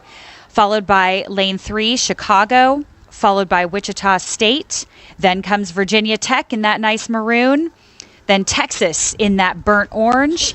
And following lane 6, looks like Virginia Commonwealth University, but again, it's a little bit hard to tell. Some of these boats are a little bit close together still. So as they get a little bit closer, we can give you more precise distances between them, but it does look like lane 5 right now is our leader. That would be Washington.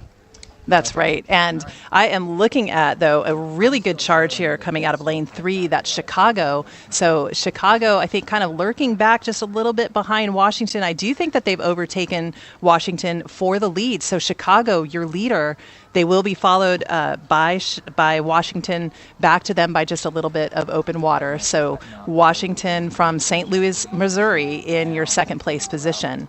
Now behind them, it's pretty tight between Wichita State and then Virginia Tech. And then also along the far shoreline, Texas. So Wichita State, Virginia Tech, Texas, trying to vie for perhaps a bronze medal. But right now, Chicago well out in front, coming into their sprint with so Chicago well out in front, Washington behind them, but they're watching that second place position being threatened right now by Virginia Tech. Virginia Tech really with a great sprint here as they attempt to overtake Washington, possibly. We'll see if they can come up and perhaps change the color of that medal or even get into medal contention, because right now for that third place, it's really anyone's game. Chicago again out in front, open water for them.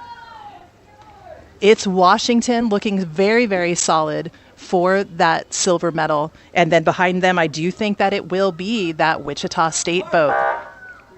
Here they come, finish of the women's double grand final.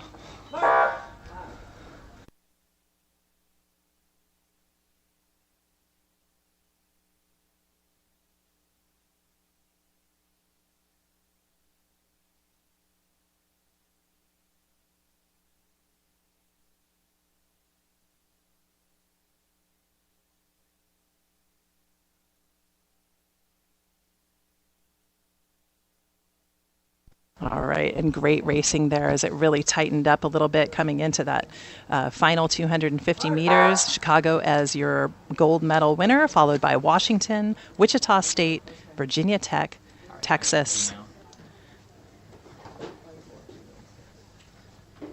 and Virginia Commonwealth. And we'll turn our attention back up to the start. We've already got a race underway here in the men's double petite final. We are already about 3.5 minutes underway. We'll have Whitney go ahead and set the lanes for you.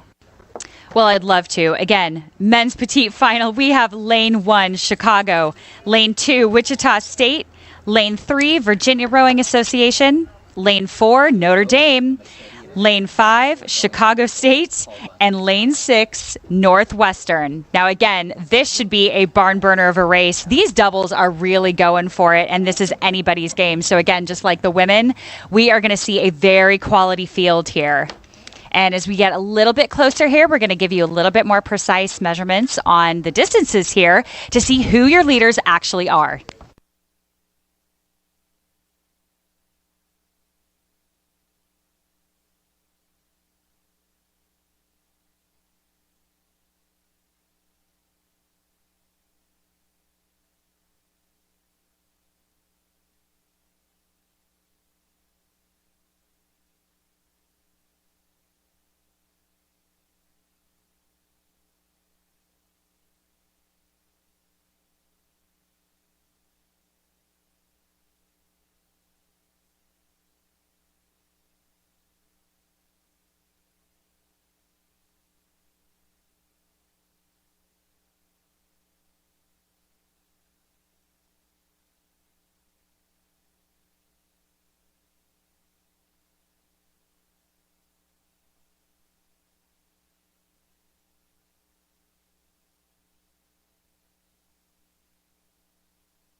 And it looks like coming into the 1500, we have a little bit more clarity on those leaders here.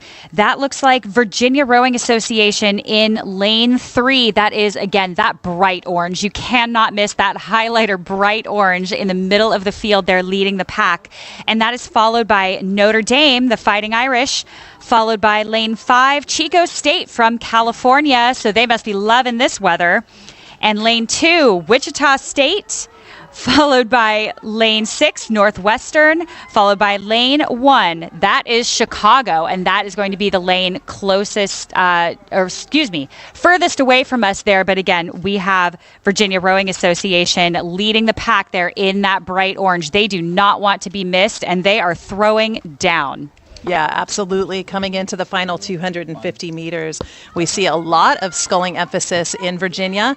I'm thinking that some of these gentlemen, maybe with experience rowing in high school, where sculling is definitely emphasized these days for juniors across the United States. So we're seeing a really high level of expertise in these sculling events, and Virginia Rowing Association showing right here that they can, like Whitney said, throw down in these final 250 meters. Right behind them, it's going to be Notre Dame. Notre Dame back behind Virginia by a little bit of open water. And then we're going to move over to lane 2. So actually Wichita State in the 3rd place position. We've got Chico State falling back a little bit to 4th.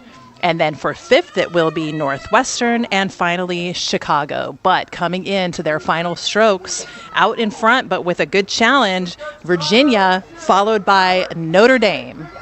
And this is Virginia's race to lose here. Look at Notre Dame doing everything they can, overlapping decks now. We've seen it happen before. Not sure if Virginia's going to give it to them, though. And it's looking like Virginia in that bright orange, overlapping decks, barely overtaking Notre Dame there. What a finish. And 3rd place, maybe Chico State here, looks like. Again, those Californians coming across the line in 3rd. Excuse me, that would be Wichita State coming in 3rd. Then we have Chico, those Californians. But what a finish. Really well done to Virginia there, holding off Notre Dame, and way to make them fight for it.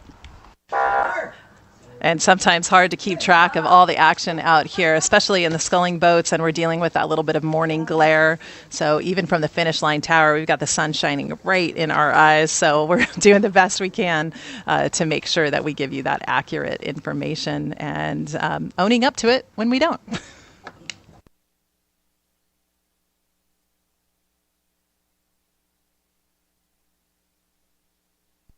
And we are underway, about 3 minutes in the men's double grand final. In lane 1, William and Mary. Lane 2, Auburn. Lane 3, George Mason. Lane 5, Illinois. Lane 4, Illinois. Lane 5, Virginia Commonwealth. And lane 6, Long Beach State. Boats now just shy of the 1,000-meter line. We'll come back with a race call in just a minute.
And coming into about 500 to go, it looks like from our vantage point, the leader here is Illinois in lane 4, followed by Virginia Commonwealth, followed by George Mason. And again, those look like our leaders here. And actually, we've gotten a little bit of a breeze picking up here. So I don't know if it's helping these crews kind of move down the course a little bit. Teeny bit of a tailwind, it's feeling like. Again, that's just what I'm feeling here in the tower. But it's looking like those leaders again, Illinois, Virginia Commonwealth, and George Mason really battling it out in front of the other 3 crews as we start to move into 250 to go.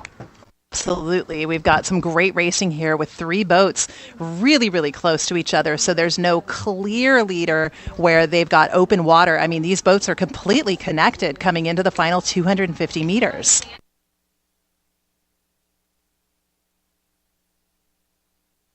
Now, moving down the course here, how do you think a tailwind kind of helps these lighter, smaller boats kind of move down the course? So tailwind versus headwind. Oh, yeah, definitely. I think the tailwind is advantageous if you have sharp blade work, if you have tend to have a little bit higher of a stroke rating, and I think that's working here. Look at these 3 crews, though. As they come into the final 200 meters, it's going to be who is most powerful with their blades in the water, as it has really changed a bit, and we are watching an excellent move here by George Mason in lane 3. I mean, George Mason really just on a tear here in the last 20 strokes. They've come up, and now Virginia Commonwealth also trying to challenge. It's going to come all the way down to the wire in this race. They're leaving Illinois behind in that 3rd place position, but who knows? At the finish, it's going to be just tenths of a second separating those top 2 crews. Illinois for the bronze. We're going to look at Auburn in the 4th place position. Long Beach State in 5th, and then William and Mary in 6th. But for the win, it will be Virginia Commonwealth, followed by George Mason. So just less than a second separating the gold from the silver. Great racing here in the men's grand final for the double.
All right, and we are already 3.5 minutes into the petite final for the women's pair, one of my favorite boats. And Whitney and I'll talk about that a little bit later on. But let's go ahead and give you the lane assignments. In lane 2, Vanderbilt. Lane 3, Illinois. Lane 4, Liberty University. And lane 5, University of Georgia. We'll let these ladies come down the course just a little bit farther as we approach the 1,000-meter line. We can give you a race call here. We are hoping that our drone will get back up in the air so that we can give you some really, really good footage. But what you see is also what we see. So again, we are attempting to bring you the best race call that we can, and we'll be back at the 1,000.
Okay, we've got a little bit of an update for you here in the petite final for the women's pair. We've got Liberty University way out in front. They have those red uniforms and really great technique. You can see the white of the blades flashing in the sun, but I mean, they have really just canvassed the field here. So the pair, one of those boats that I think is probably the hardest to row because it really requires two athletes to be so well matched that they can make the boat go straight. So there's no coxswain in that boat. Generally, they don't have a rudder. Sometimes they do, but usually it's just using the power of their oars, either the port side or the starboard side, to steer the boat straight. And of course, we're looking at a fully buoyed race course here, so that really, really helps.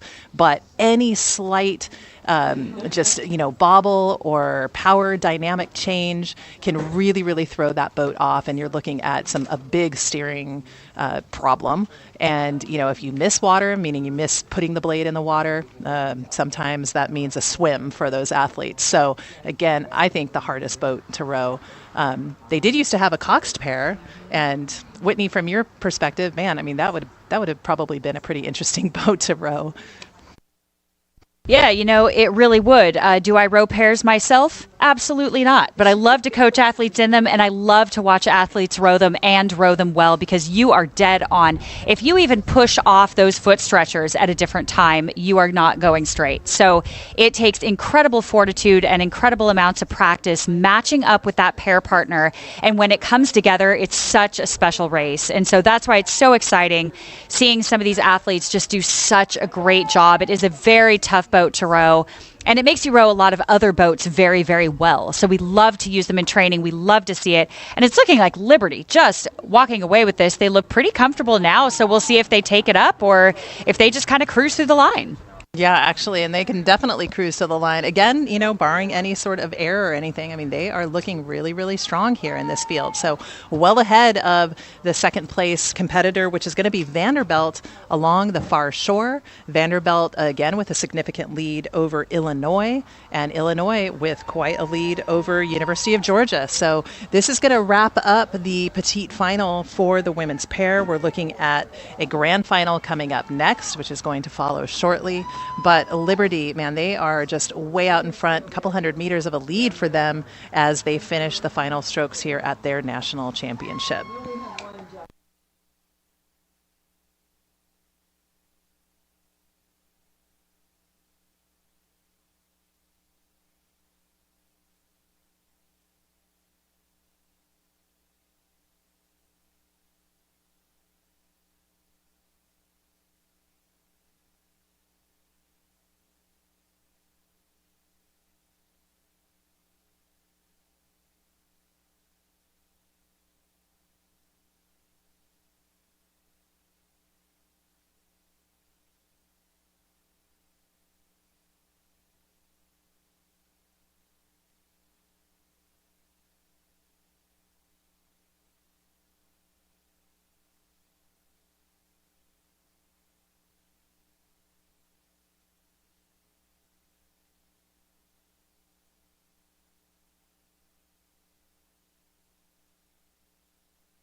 Okay, so we will come back here with the after the start for the women's pair. We did have to have a restart. That means that either someone jumped the gun or there was breakage. We're not really quite sure what happened, but we did have to call the boats back into the starting blocks, and we'll come back when they have a clear restart. This is a grand final coming up for the women's pair. We'll come back and set the lanes and give you a race update.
All right, and from your screen, you can see the start here.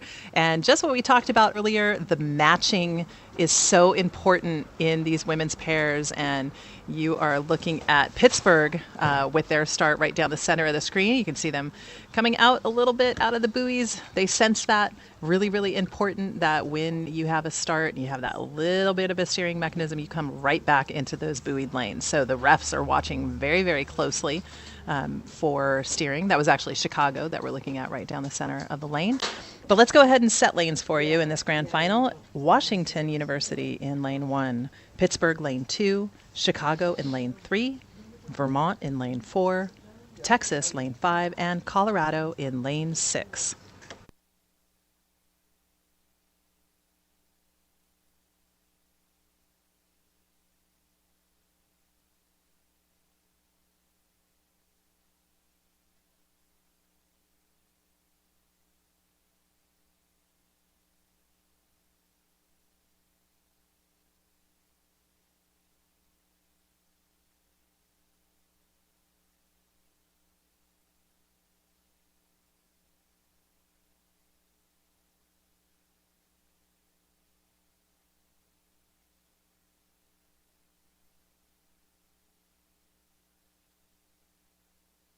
So from this camera angle that we have at the start for the women's pair, one of the things that you were able to look at was what a start looks like. So those of you who might be a little bit new to the sport of rowing, what you were witnessing is the crews as they sit with their blades in the water, they're waiting for the referees to call go, and then they take a series of strokes. Whitney, you want to explain what a start looks like what that entails?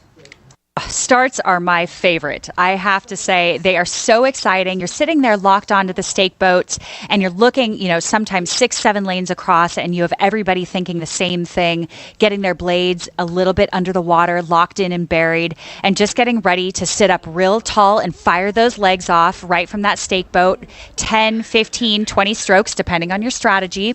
As you kind of start to add a little bit more layback, you get past those first 10, 15, 20 strokes again, adding a little bit more layback, a little bit more length under the water, holding those blades in, and start to push longer and longer and longer as you start to kind of settle in to that race pace. And they are very exciting. They're very high intensity, and it's all about getting that heart rate and rate up from real high to settling in nice and calm and long. And let's see actually where these crews are now, because we've just seen a pretty exciting start.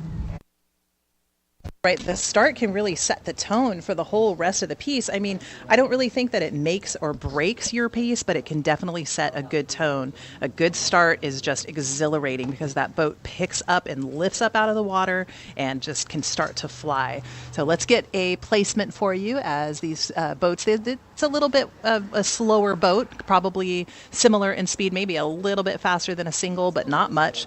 So this will be a long race for these ladies. This is a grand final, so this is the fastest of the field, but we'll come back at 1,000 with the race call.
And it's looking like coming into the 1500 here, about the 1500, we have our leader, which looks like lane 3, Chicago. Again, this is the women's pair grand final. Very exciting race. So for the medal here, that is Chicago in the lead, followed by lane 5, that is Texas, followed by lane 1, which is Washington. So again, we do have some leaders out front here.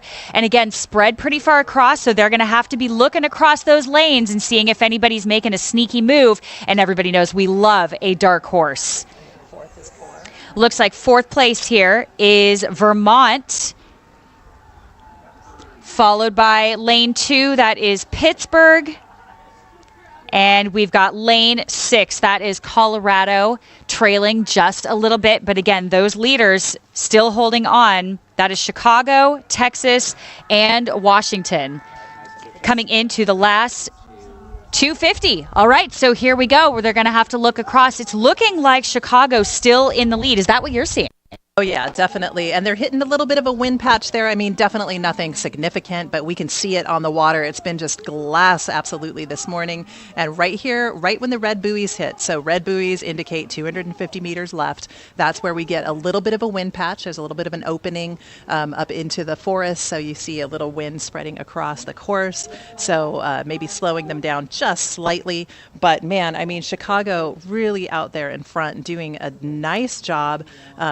Definitely an elevated stroke rate here coming into their final strokes, but looking for a good challenge coming out of lane 5. That's Texas. Texas is going to be closest to us along the shoreline. They are solidly in that 2nd place position, with Washington University from St. Louis, Missouri in 3rd. So quite a bit of spread here between these boats, but Chicago, it's going to be the gold medal for them, looking super strong, very composed, and powerful as they come across the line to win this event. Texas right there, and then here comes Washington. Crossing right now, Washington University. And then in the far lane, lane 1, it is, or lane 2, it's going to be Pittsburgh in 4th. They will be followed by Vermont. And then finally, Colorado.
All right, and we are looking at the final 500 meters here for the men's pair petite final. On the course is lane 1, Purdue, lane 2, University of New Hampshire, lane 3, University of Rhode Island, lane 4, University of Cincinnati, lane 5, University of North Carolina, and lane 6, Liberty. We're looking at your leader as being University of Rhode Island coming out of lane 3. They look to have an open water advantage over University of Cincinnati right next to them. But with that advantage, looking at an open water lead, they can look all the way down the race course at quite a comfortable lead coming into their final 250 meters. So Rhode Island, the Rams, taking this petite final. Cincinnati in the second place spot. Next to them, it's going to be UNC in that baby blue. So we've got 2 baby blue crews out here, Rhode Island and University of North Carolina. Those are your top 3 boats coming into the final strokes here. For fourth, it's going to be pretty close between lane 1, Purdue, and lane 2, University of New Hampshire. In 6, it will be next to the shoreline, Liberty University. But all the way out in front, Rhode Island with just a walk-away lead coming into their final 100 meters, taking the stroke ratings up, looking super, super nice, super composed and powerful in the final strokes of this race piece here. The petite final for the men's pair. University of Cincinnati following in the second place position. And the University of North Carolina rounding out the top 3.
All right, and as we finish the men's petite final, we return right back into the racing action. The racing never stops here on Melton Lake in Oak Ridge, Tennessee. We are looking at the final race of our morning session, and then we'll have a little bit of a break. In the men's pair, this is the grand final in Lane 1, Connecticut. Lane 2, Orange Coast College. Lane 3, Washington University. Lane 4, Florida. Lane 5, Chicago. And lane 6, UMass. We'll be back in just a minute and give you a race update.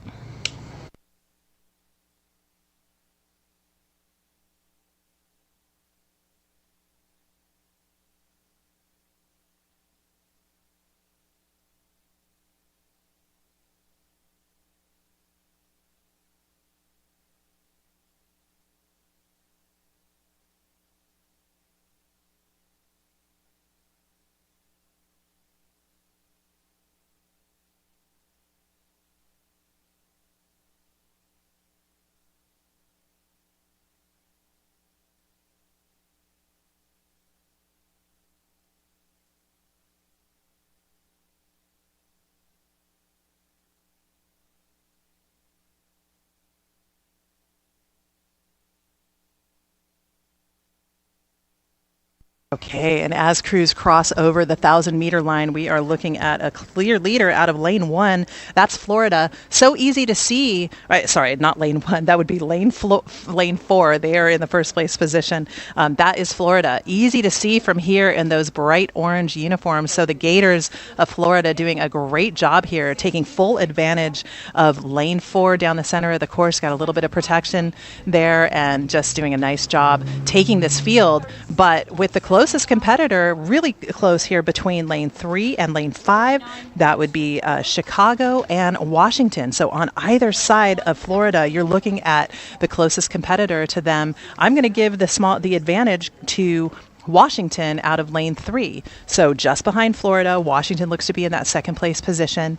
In the third place spot, it is going to be Chicago.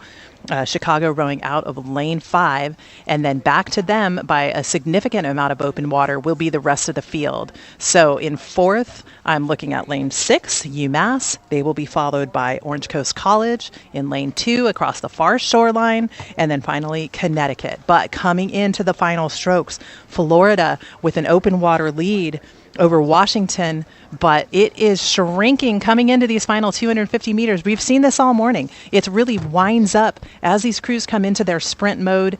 They see a little bit more response coming from these small boats. The more technically adept oarsmen are going to see a lot of responsiveness coming from the boat. So they can get a little bit scrambly, or they can dig deep and make that boat move even faster. And right now, Florida trying desperately to hold on to the lead, but they are watching it shrink as Washington puts on a furious sprint here because, again, there are medals on the line. Depends on what color medal we have at the finish line. Florida desperately trying to hold on to that gold. I think they're going to do it because they look really, really strong, very consolidated. I mean, these guys look like they have some time in the boat together, and that really makes all the difference. It's all about trust and confidence, and right now they've got a little bit of open water coming into their final strokes. Florida all the way, followed by Washington in that silver medal position. They will be followed up by Chicago with that bronze medal. Closely behind them, it's going to be Orange Coast College. And then finally Connecticut and University of Massachusetts to round out this field.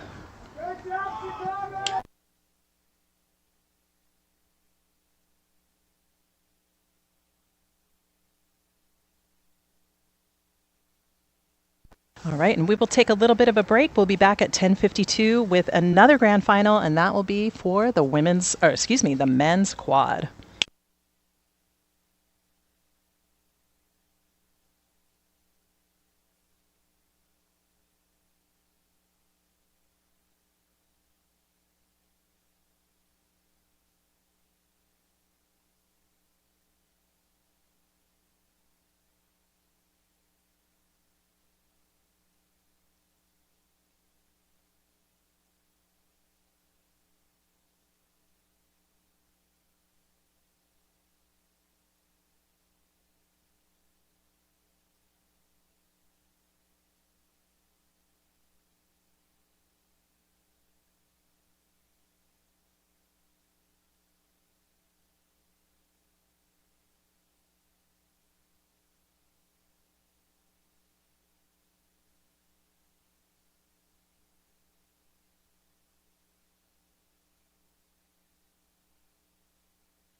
for 3, 2. All right, fading to you now. You're on. And we want to welcome you back to the studio. We have a very special guest with us today, John Bancheri, who is quite a name in this sport, not only in the sport, but in this race. So if you don't mind, please tell us a little bit about how you got into the sport of rowing and why are you here? What's your involvement in this race? Well, I was lucky. I grew up on the Jersey Shore, and Viking Rowing Club had a youth program. Now they call it the Chicken Dippers. That's a long story. And I rowed Atlantic City High School, then rowed off in college, and then had to stop for cardiac reasons, and somehow fell into coaching, thanks to Jim Bucklew in Charleston, and I actually started coaching through failure, I guess, but. And I've been coaching now 42 years, but the doctor so much kind of pulled the plug for me. So it looks like I'm going to take a break, and who knows? I was talking with Dave Cusick, who also retired, and he and I we want to start the Armchair Crew Coaches Association. I love it. Huge supporter. I want the first T-shirt. And what we mean by that is, for like young ACRA coaches, guys, gals, or up and coming coaches that can use the help and support, whether it be recruiting ideas, fundraising, training plans, rigging, whatever. I have a e-library. I've spent 50 years stealing from everybody else. Larry Gluckman, bless his soul, said, a good coach is a good thief. And I have a library that I've stolen from everybody, and based on Fairbairnism, famous rowing coach from the turn of the century. And so, I would just want to give back what was given, the gift that was given to me, that's all. And Dave feels the same, and he has his specialties in administrative wise and so on. I have mine, and maybe we'll pull a few other coaches in, and we'll have some fun with it. I love that idea so much. And so it's a little bit of a mentorship program is what you're talking about. Yes. And where can people find out more about this mentorship program or get involved? We're right now in the have a beer and talk about it stage, and the idea stage. But what we want to do is set up on the ACRA website, on the front page of the ACRA website, a place where the information is, where you can go to. I already have my periodization of technique that's been up there for a dozen years that I taught back in 2002 at USOC. And, I share it. I try to be open, transparent, and share and whatever, because, rowing's not a defensive sport, as you know. It's all offense. And you can't do anything about slowing somebody else down. You can only do about speeding yourself up. So, I think and the bow ball of the boat behind you makes you better. So we want the bow balls of many schools to improve, and that improves it for everyone. So absolutely. It elevates the entire sport when everybody is better. Bingo. It's like that, I guess, in everything in life, right? But anyway, within the next few months, we're going to have, you can contact us at these addresses and so on. So perfect. Well, I really cannot wait to see more about this coming out. I certainly am intrigued and would love to get involved in any way that I can, just being a passionate coach, coxswain, and being involved in this sport for so long. And speaking of coaching, we could talk about your accolades for days, I am sure. But if you don't mind, give us a feu highlights from your coaching career. Where have you been? What have you been up to? Who have you coached? Who are you proud of? Who am I proud of? I'm proud of every kid that sat in the boat, whether it was one semester or 10 years, or whether they went to the Olympics or went to the ACRA championships and made it to whatever place. I mean, sitting on your butt and going backwards in an oxygen-deprived sport is not an easy thing to do. And the wherewithal it takes, and especially the kids here. Unlike the NCAA where you have, you have the support systems and so on. A lot of these programs, they're their own little athletic departments of a sort. And, the coaches are paid by the students. Some, have more support than others.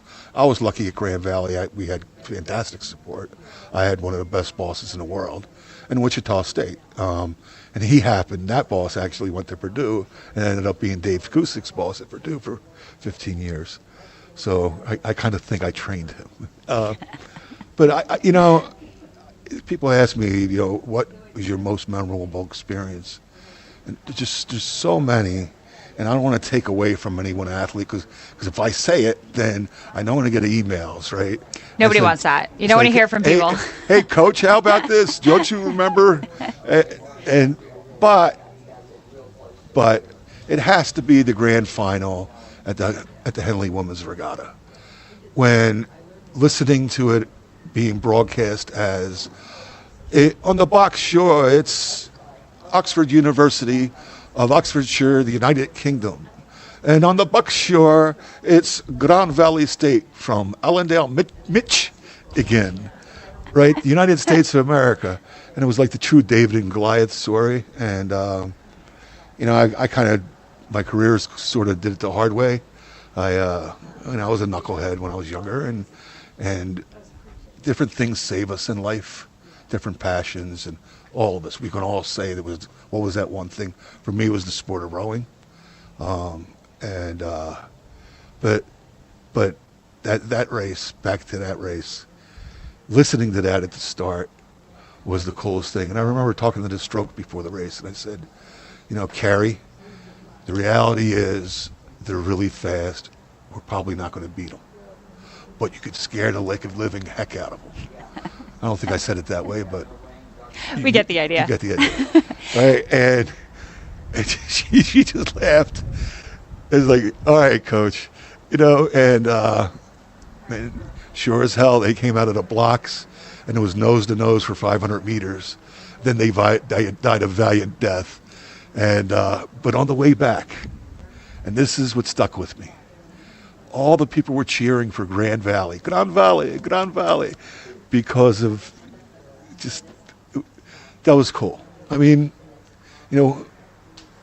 coaching a lot of these ACRA, winning the points championships, sinking the dock with my team and getting in trouble for that. That's a long story. Seeing like Sarah Zelenka go to the Olympics and the rowing in the pair, which is a tough boat to row. And, 5 years out of watching her being afraid to push off the dock, the first time at Grand Valley. We have a young lady right now, another Grand Valley girl, who's going to be in the quad at Worlds. And she was, they won the doubles, they won the doubles time trial, and then missed by the hair by the chinny chin chin for the double. But now they're going to be in the quad. And I had a couple years coaching her, and Dan, my follow-up, coached her at the Grand Valley, did a nice job. And but she was one of those when she got in the boat. You know exactly what I'm talking about. Definitely. It was like, lightweight, but a mighty might. It's like, it's like nitroglycerin. It's not dynamite. It's a little bit, and it's going to get a hell of an explosion. Seeing kids like that, and then, seeing guys that you thought they would never even graduate. I know I had a group in Marietta that I was sure they were all going to be very, very good at what they did. Hopefully not in jail very good, and I joke when I say that. And they all are quite successful, and they're A personalities. They just did everything to the max. And the type. Definitely. And you get involved in rowing, and you could take the most meek and mild 115-pound person, and that becomes a lion, and it's fun to watch. Absolutely. And you know what? I have to relate to that Henley situation that you talked about with your team. I lived in Henley myself, spent a year at Leander racing, so I know how special it is to hear your name and hear your team as you're going down those log booms and you're racing, head to head with that other team, and how special it is to come out. Even if you're not winning the race, it's so special to be there. Yeah. And speaking of special, you mentioned how special this region was to you and how special these teams are to you. And we've heard that the team's point trophy was actually named after you. And I would love to hear a little bit about your involvement in this race. So why was that team's point trophy named after you? Tell us a little bit about you and your involvement in this race. The board, the ACRA board, the coaches, chose to name it after me. I was on the first group of coaches when we first put it together, and I came up with the name ACRA. So we're in the presence of royalty, is what we're saying. No, the founder of the ACRA region. I named it. I didn't found it. Coach Green, Hartsuff, Jogstetter, Kusick, all those guys. Biller, all those guys, they work so hard. Hartsuff, in fact, I was the one who got all those trophies way back when, that second year, and I wanted to make sure certain names were on there of other coaches, and they are Jogstetter and Hartsuff and so on, and so I named it, and they liked the idea, and helped build it. And my teams, I was lucky enough to be at Grand Valley with a big program, and we won the points trophy 6 years in a row. I think we lost 1 year and got it back. So Santa Barbara, they had a really good run for a while. And Mike, I forgot his last name, Coach Mike, great coach, great man. And so I didn't know about this until yesterday, and when they told me, I was like,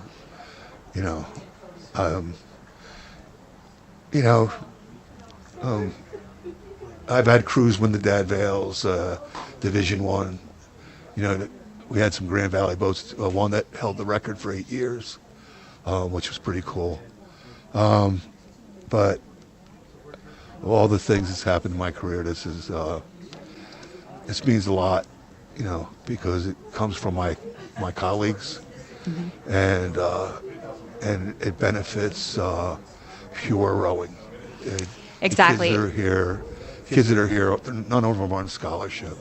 They're here, they have to fundraise. Absolutely. As we say, we don't do rowing for the money. We're here for the passion. It is a passion sport through and through. And it's such an honor, it seems, to have your colleagues recognize you and all the hard work that you've done. And Thanks. If you don't mind, tell us a little bit about what you would like your legacy to be now that you have your name on that trophy. How do you want to be remembered both in this region and at Grand Valley?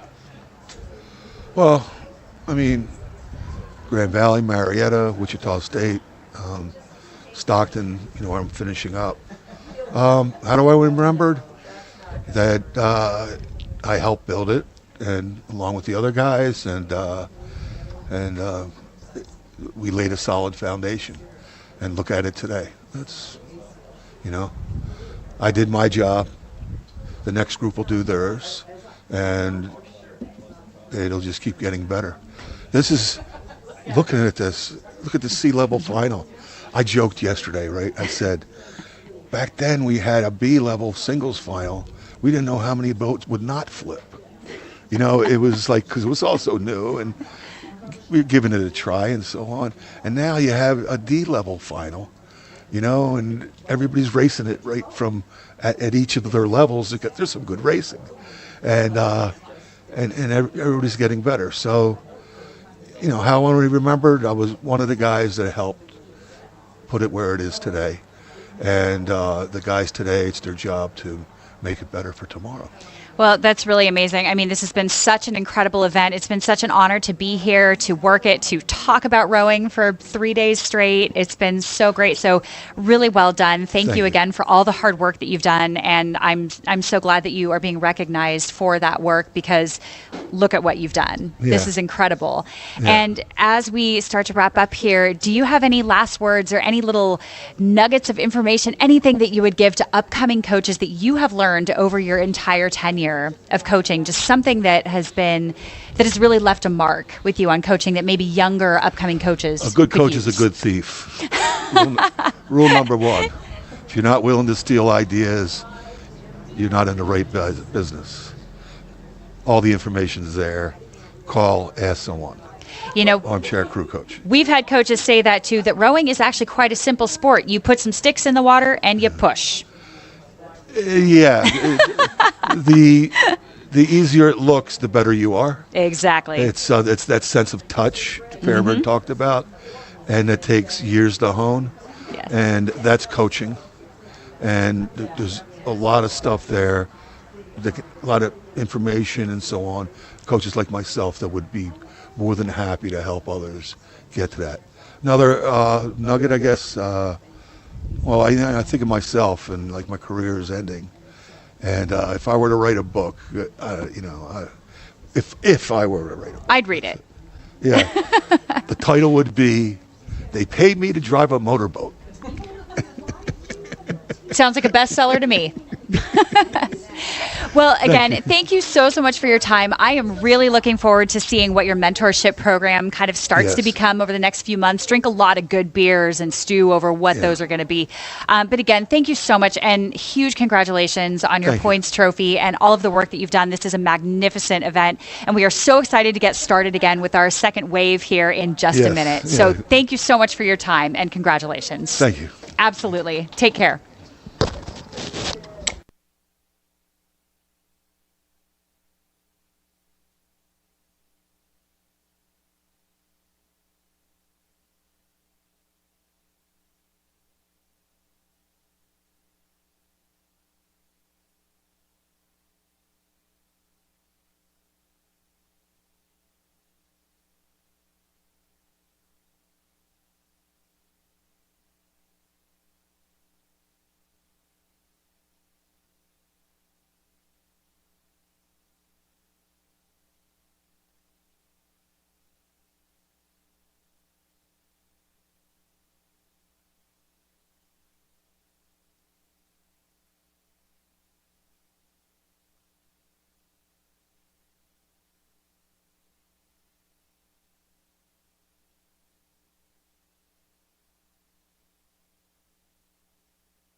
And in our men's quad grand final here, it looks like we have a false start. So as those boats kind of come back through that 100-meter breakage point, we will give you the lane assignments and a little bit more information in just a minute.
And on the course now, it looks like we have the men's quad grand final. Now, this is going to be a pretty blistering fast race.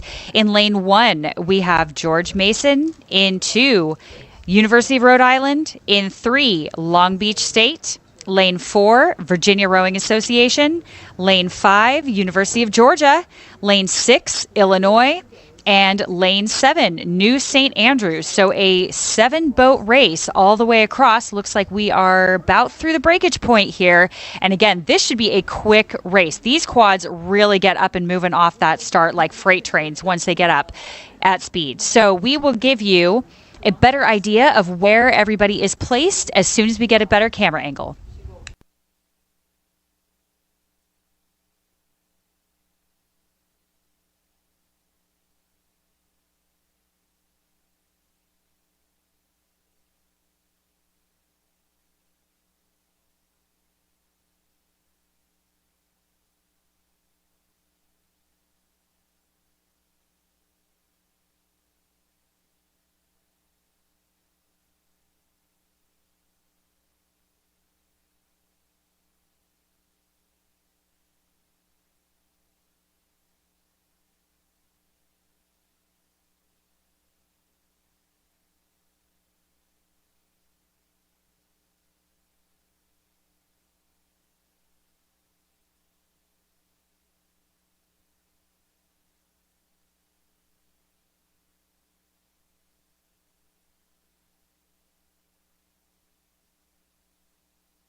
Okay, coming into the 1500 here again, we have a little bit of breeze coming down the course here, kind of pushing these crews towards that last 500, which is getting really exciting here.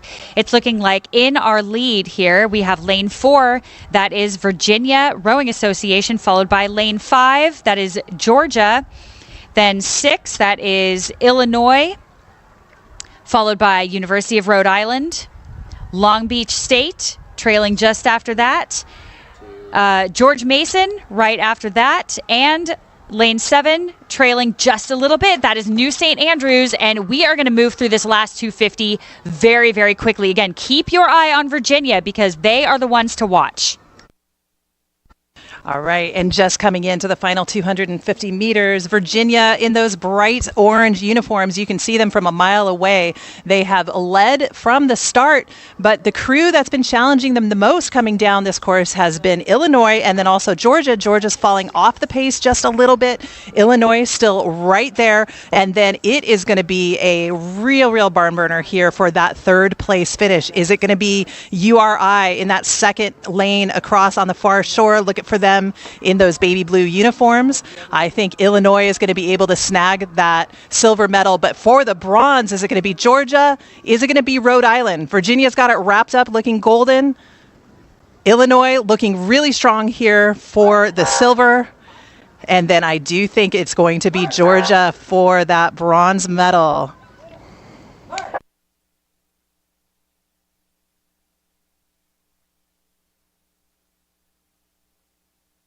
And that was URI in fourth, followed by Long Beach State, and then George Mason, and with New St. Andrews finishing. I know. Did you start yours too? That's all right.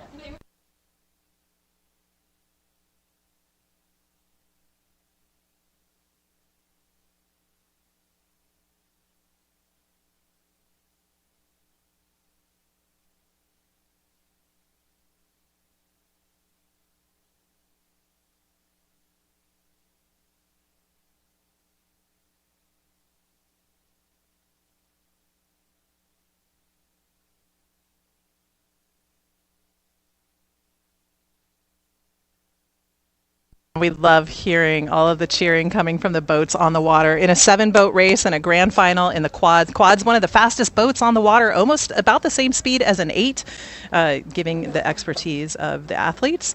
So always a super fun race to watch. And we saw some pretty fast times here in that quad. All right, moving on. This is going to be the men's second novice 8 petite final. We've got 6 boats on the course. This is lane 1, Minnesota. Lane 2, Michigan State. Lane 3, UC Davis. Lane 4, Purdue.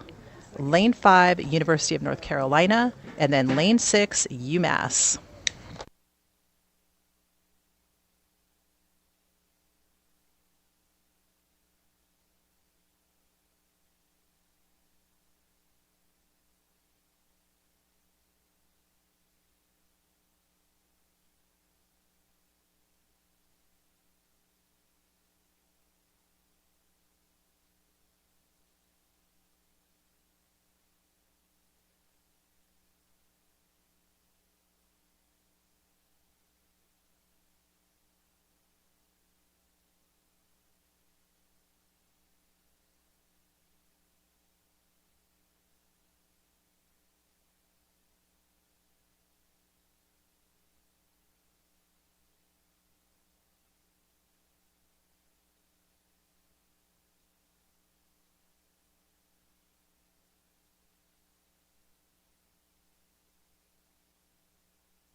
All right, and all crews in this men's second novice 8 petite final, there is a lot of overlap still between boats. So as we approach the halfway point, we're hoping for a little bit more of separation between the crews. But if it stays this tight, it's going to be a fun one to call. As they cross over that halfway point, we'll hope to get a little better shot of where these crews are at. But right now, your early leader does look to be coming out of lane 4. That is Purdue. We will come back with a little better race call as we get further into this race.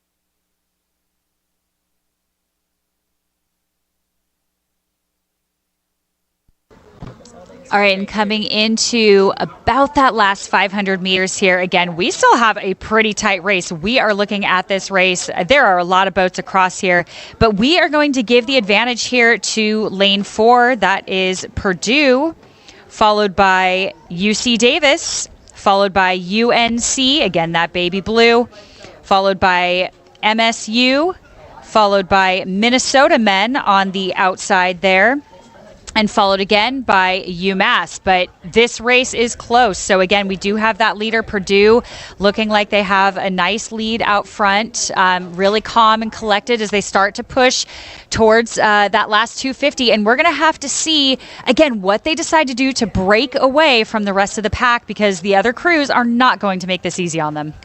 No, not at all. And actually, we called it at the 1,000. I mean, these boats are still, with the exception of UMass, which is a little bit off the pace here of the pack, there is quite a bit of contact here between boats. We're looking at a little bit of interesting steering coming into these final 250 meters, a little bit more splashing than we'd probably like to see. So again, we've talked about the coxswain's job to keep everyone calm coming into the sprint section. But right now, man, Purdue doing a great job here, but with Davis putting up a really, really tough fight, and then Minnesota coming into the mix. So Purdue just barely holding on here, but with Davis pulling up even, I don't know, at this point, it does look like Davis is moving into that new first place position. So Davis as your new leader, maybe by just about 2 seats over Purdue. Here's Minnesota in third, with Michigan State in the 4th place spot. But Davis coming in that final 250 meters, pulling away with the win here in this petite final. They now have a 3-seat advantage, and crossing is Davis with the win, Purdue, and then now Michigan State and Minnesota almost even with each other. And now University of North Carolina, and finally UMass.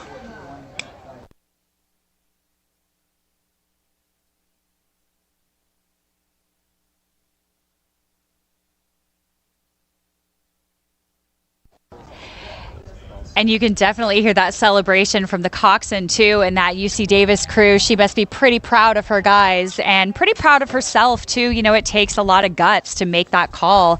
Coxswains actually have a finite amount of what I call turbo that you can actually ask of your crew in a race like that. And when it's head-to-head and it is so close, when you have to ask for more, you have to be really strategic about what it is you are asking for. And they did it well. That's right. It actually reminds me of watching some running races, some track events where you see a really strong athlete just sitting on the shoulder of the lead runner and just kind of letting them cut the wind, and then, you know, just kind of staying back, staying confident, and then really just unleashing that kick in the final stretch. So very, very similar. I think Davis did a really, really nice job in the last 250 meters coming into the win there in that petite final. So hats off to the Aggies. That was the petite final. Next up, it's going to be the grand final for the men's second novice 8. Looks like we do have a restart, so someone either jumped the line or there was some sort of mishap at the start, so boats are being called back into place. And for those of you who are watching on the live stream, you are seeing one of the boats coming into the starting blocks. You'll see someone down on a dock who holds on to the very stern tip of the boat, and then the boats are put into perfect alignment with someone standing on the shoreline. But as you'll see, coxswain's got a hand in the air. I'm not sure that those hands are recognized anymore. Basically, the coxswain saying, hey, I need a little bit of time. I need to get my boat into position.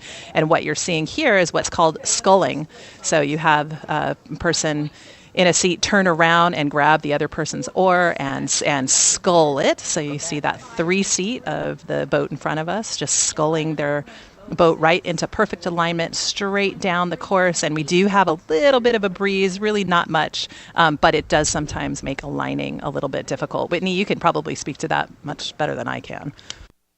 Yeah, absolutely. If you have a pretty tough crosswind, it can be a little bit of a challenge. Sometimes you have courses where you actually have to fit your bow ball into a little bucket in front as well. So you really have to keep an eye on your point, because you want to be ready to go at any time, because sometimes those refs or those officials will say, we are not recognizing hands, and whatever your position is, you're going. So you want to make sure that your bow ball is pointed straight down that line. And look, we're going to see it now. All right, and on the screen right down the center, you're going to see lane 4, Michigan, coming off of the start. They've got UCLA and Orange Coast on either side of them.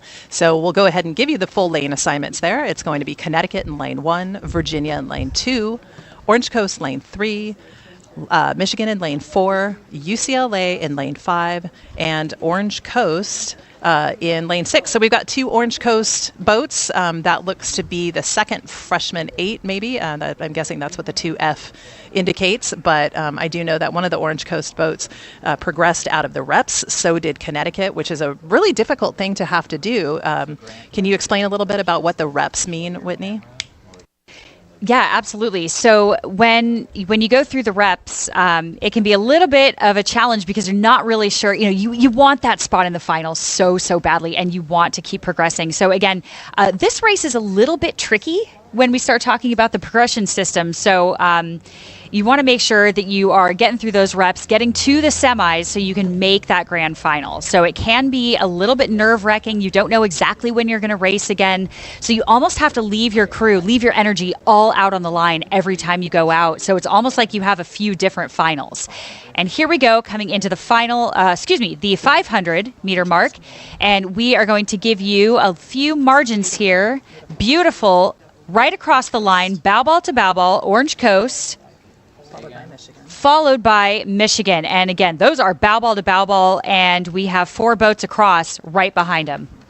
And it does look like in the 3rd place position, it's going to be Connecticut in lane 1. They are followed closely by lane 2, Virginia, and then moving to the outside, UCLA, and then that second Orange Coast boat. So that was a little bit of a shot right at the 500. We're grateful to have that view. And for the next 500, we're going to be coming up to the 1,000-meter line. We'll see if we can get accurate depiction of what is happening. But basically, as we crossed over 500, it looked like Orange Coast in the lead just ahead of Michigan. Quite a bit can change here, especially with these novice 8s. There's a whole lot of excitement, a whole lot of aggression and power in these boats. And again, as we've learned over the weekend, we've got quite a few true novices out there where this is their first season of competition, their first season of training, a lot of really, really fresh athletes, and just excited to be able to see how this race progresses, because this is the future of their program. Orange Coast always very, very strong in the novice categories or the freshman categories. Absolutely. I couldn't agree more, too. A lot of these schools have a long legacy of very strong novice programs. And the beauty of novice rowing is it's kind of a wild card. Sometimes you get these teams that have a lot of walk-ons from high school or junior teams. Sometimes you have full boats of absolute new rowers. And so it makes it very, very exciting to get everybody in the mix together and kind of see who can throw down on race day. And as we start to make it towards the 1,000-meter mark, we're going to see if we have any more spread between these boats, if we can see any clear water between the leader and some of the trailing boats here. And it's looking like we have Orange Coast and Michigan still out front, sitting tall, looking good. They are used to these kinds of race conditions here, these afternoon-ish race conditions, little bit breezy. You know, it's not quite the afternoon yet, but we have a little bit of breeze coming in. UCLA in the mix. Following by UCLA. Here we have UCLA in the mix, so they have not lost it.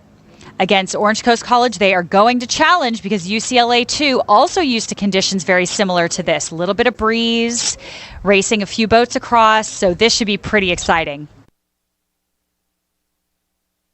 All right, so looking at Orange Coast with that lead, not quite sure whether it's an open water yet, but it is looking like it's a very, very strong positioning for them coming into this third 500. Michigan just behind them. UCLA also in the mix out there. You can see UCLA second closest to the shoreline spectator area. They've got baby blue blades. They've not quite come into view on our screen yet, but they will here relatively soon.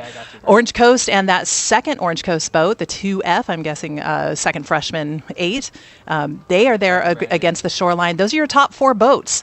Backing it up to the 5th place position, we're going to move back over to the inside. That is going to be Connecticut, and then finally Virginia. So a whole lot of action out there, a lot of spread between the top boats and the ones kind of taking up the rear here. But man, Orange Coast just looking really, really solid. And you can see them as in their bright white shirts. We've got some white blades with the orange blue stripe, I believe. And then Michigan behind them by a little bit of open water. So Michigan in the second place position, looking at a lead over UCLA. UCLA looking at a challenge from the second Orange Coast boat.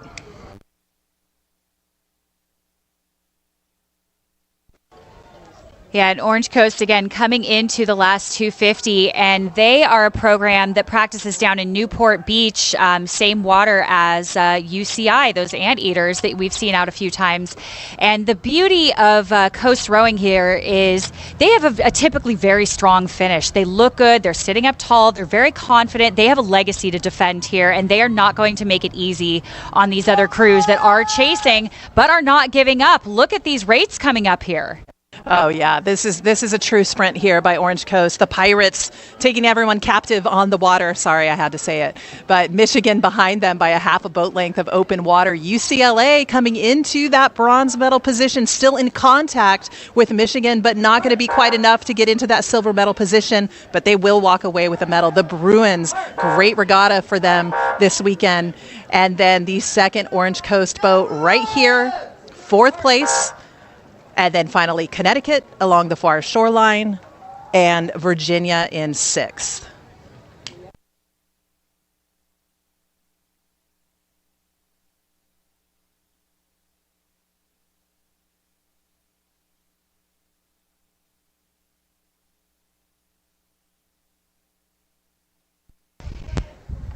So again, as I've said before too, I have to commend these novice crews for how they are racing. They are racing way beyond their years, it looks like, with a lot of maturity. They look really good, and I am just shocked that these are novice crews, especially with how many small boats and what everybody's been dealing with over COVID. Really, really impressed with these performances here. So let's take it on to the next race, the women's Novice 4 Petite Final. I see you. Yep. And here we have our start in lane 1. We have University of Rhode Island. In lane 2, Liberty. Lane 3, University of Georgia. Lane 4, Florida State. Lane 5, Northwestern. And lane 6, that is Vermont.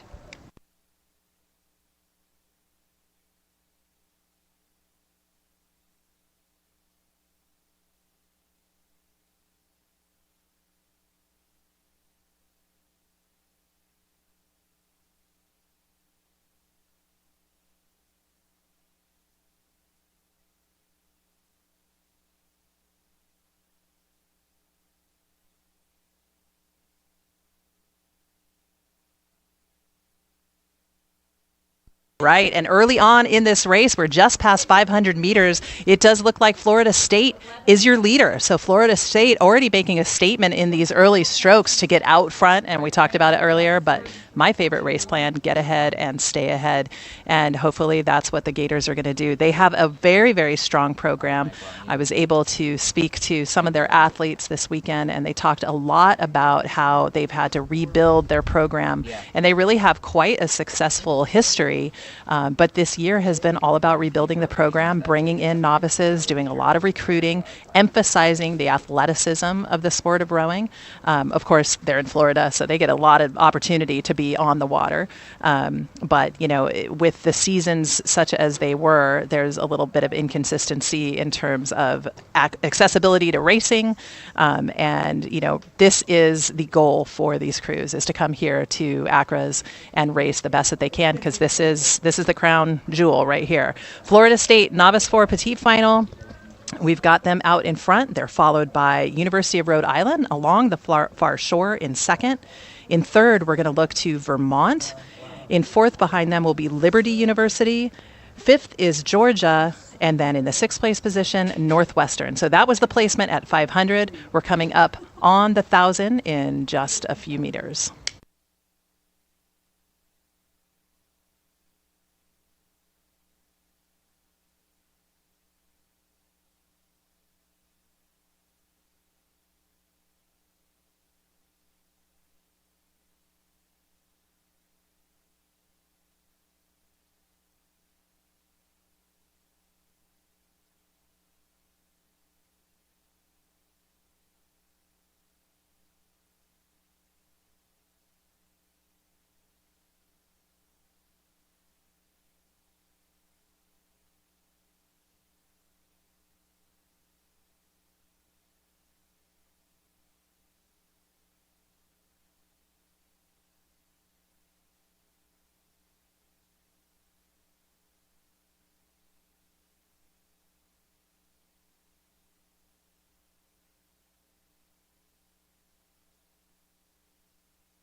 All right, we're still looking at Florida State as your leader. They are rowing right down the center of the course in lane 4. We're trying to get a little bit better visual for you, but I also think that Vermont having a great race here. They are closest to the spectator area shoreline. Believe that they have moved into the second place position. So Vermont rowing out of lane 6 in second.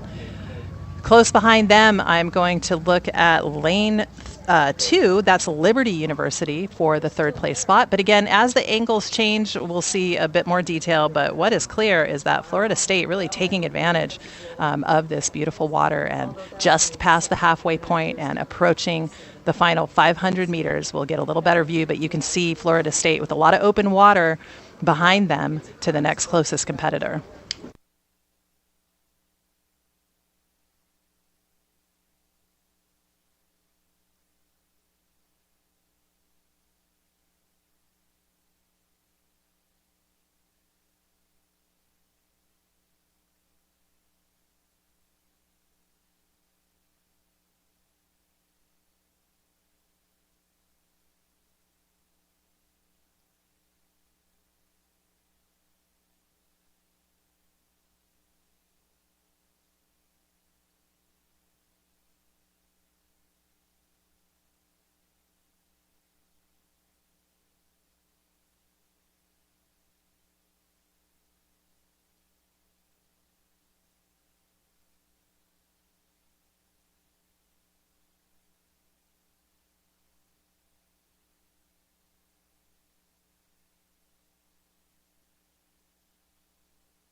All right, and as we come into the final strokes here for the petite final for the women's novice 4, again, Florida State leading from the very beginning. They have a good amount of open water between themselves and that next closest boat. So I'm going to look at the University of Georgia,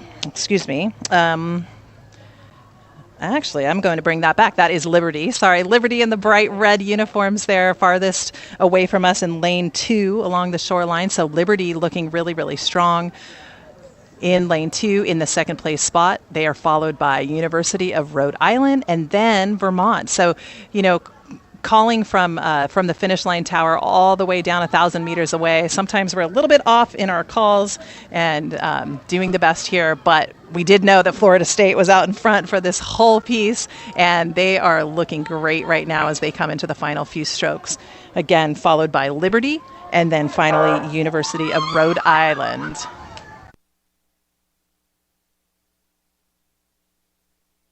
And then here comes Vermont. They are in 4th. They're going to be followed by Northwestern, and then finally University of Georgia.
And now we have the Women's Novice 4 Grand Final out on the course here in beautiful Oak Ridge, Tennessee. Lane 1, Washington. Lane 2, William and Mary. Lane 3, Central Florida. Lane 4, University of New Hampshire. Lane 5, Vanderbilt. And Lane 6, Colorado. And as soon as we can get a little bit better camera angle, again, to give you some precise placings here, we're going to do the best we can and see what we can give you. Well, for sure, what we can say is that both University of New Hampshire and Central Florida had the fastest times coming out of those semifinals. University of New Hampshire with the fastest time, and the rest of the crew is pretty well matched. So as we come in to the 1,000-meter line here, it'll be interesting to see how this shakes out in a grand final, because sometimes the strategy in the semis or the heats is a little bit different. They could have just been, let's just do our job, let's just get into the grand final, but not really show all of our cards. But right now, looking at a really strong move here by University of Central Florida. Now, I don't know about you, but I remember my first novice grand final way back in the day when I started coxing. And I have to say, it's a little bit nerve-wracking. There's a lot going on. You have a lot to focus on. You have to worry about weather and lanes and getting on the stake boat and keeping your athletes' heads in the game. Do you remember your novice year? I absolutely do not. It was so long ago. My novice year was in high school. So, that was really the dark ages. So I remember more novice practices than I do races, but I'm fairly sure that we were all just so nervous and scrambly. And that's probably why I don't remember it, because it went by in a flash.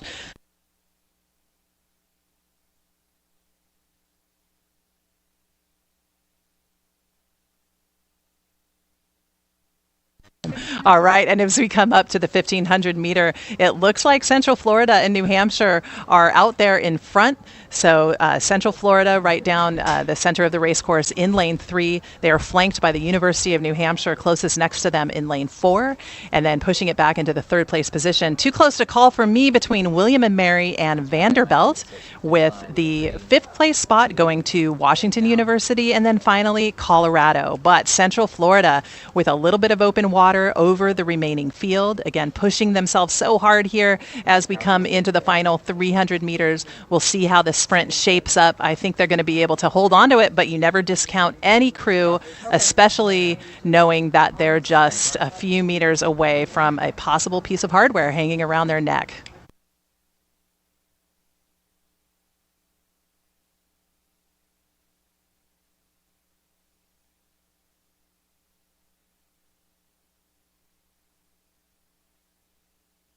All right, Central Florida out in front. The real race right now is going to be between William and Mary and the University of New Hampshire. Those are your top 3 crews, but hard to tell right now who has the advantage between William and Mary and New Hampshire for that second or third place medal. Central Florida looking very, very confident. They have a little bit more than a boat length of open water between themselves and the next fastest crew.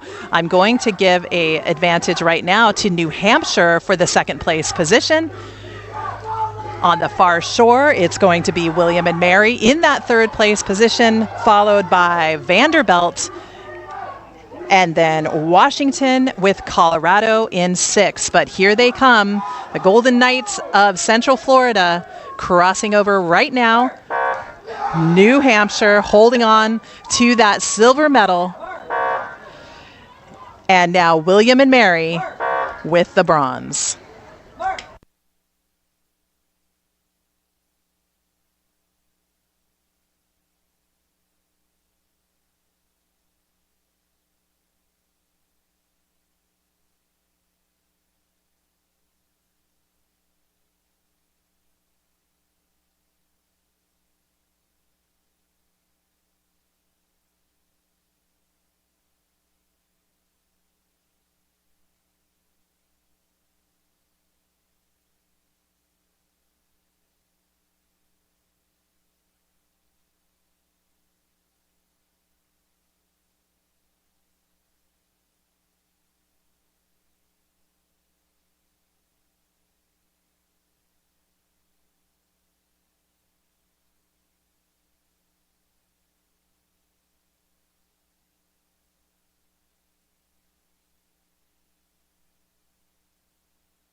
And next up, we have the men's novice 4 petite final in lane 1, Notre Dame, lane 2, Purdue, lane 3, UC Berkeley lightweights, those are the Cal lights, lane 4, Penn State, lane 5, Bucknell, and lane 6, Washington State. So a pretty good petite final here, 6 lanes across.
And coming up 500 to go, it's looking like Bucknell is still our strong leader here out in lane 5, but not by much. We've got Penn State trailing just behind and Cal Lights hot on their heels, followed by Purdue Notre Dame and Washington State. So we only have a little bit of separation between a lot of these crews here, and some pretty good fights.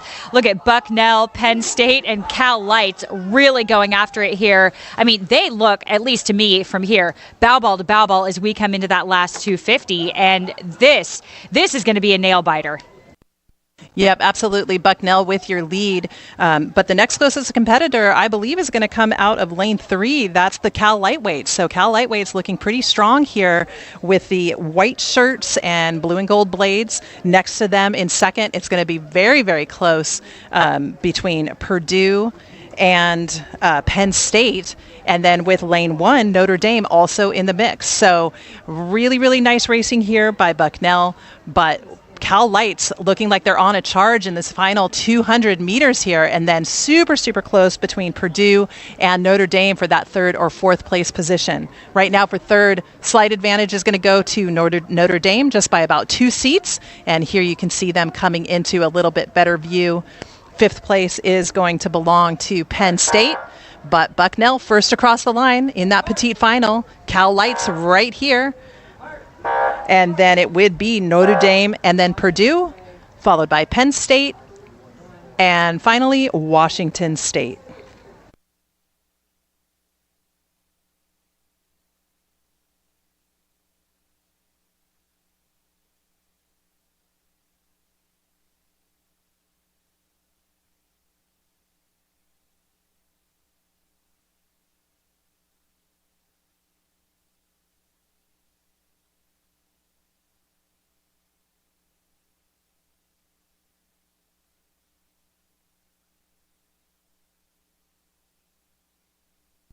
Alrighty, and already underway is the men's novice 4 grand final. 6 boats on the course. We're looking at Vanderbilt in lane 1, Connecticut in lane 2, University of Rhode Island in lane 3, Delaware in lane 4, Western Washington University in lane 5, and Florida in lane 6. Now, coming out of the semifinals, University of Rhode Island had the fastest time, with Western Washington right behind them, and then really, really close between all these other crews. So this is going to be a really great race to watch. My bet is, we can't really see them right now at the 500, but I'm guessing that there's not a whole lot of separation between these crews quite yet.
And as these crews come into view and just past the 1,000-meter line, I'm looking at your leader as Western Washington University. Threw me off a little bit because they've got orange blades, which is definitely not their school colors. That is a dark blue and white, so maybe they're borrowing blades or, not sure. But at any rate, Western Washington with a really nice start here. They are being flanked by University of Rhode Island. And actually, just as we're saying this, looks like Rhode Island might have moved into that lead spot. So like I said, those are the crews that had the the fastest times, just separating each other by about 2 seconds. Really, really close here. So we're going to be looking at just a back and forth battle between Rhode Island and Western Washington for that lead spot.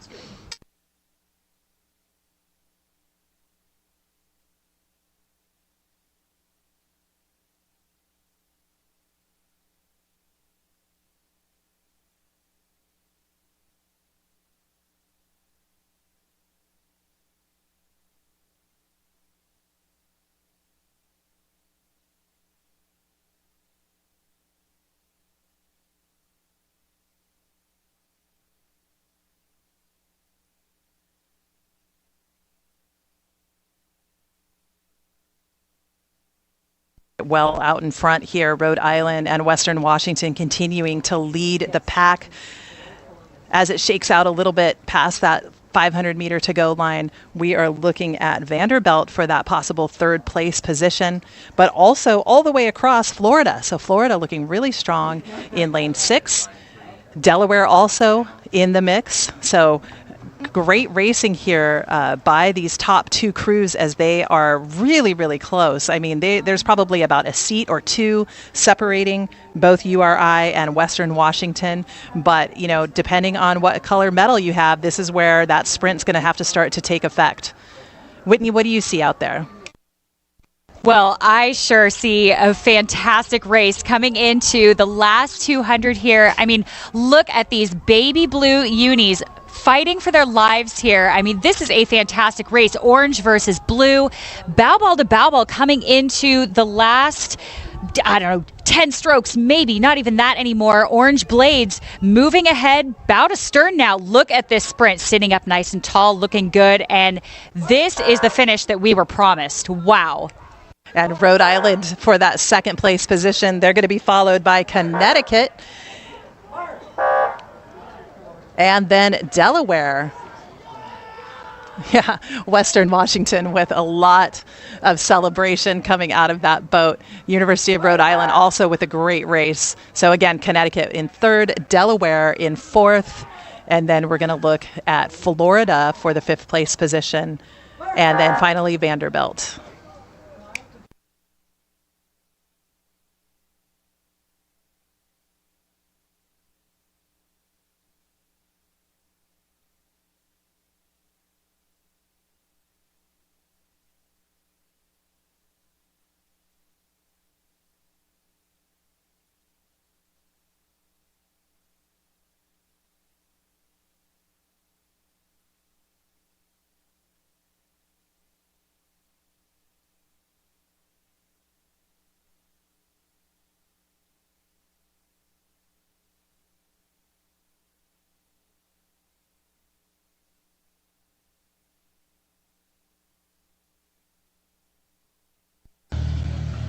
All right, and we have the women's novice 8 petite final firing off the blocks here, looking straight, looking clean.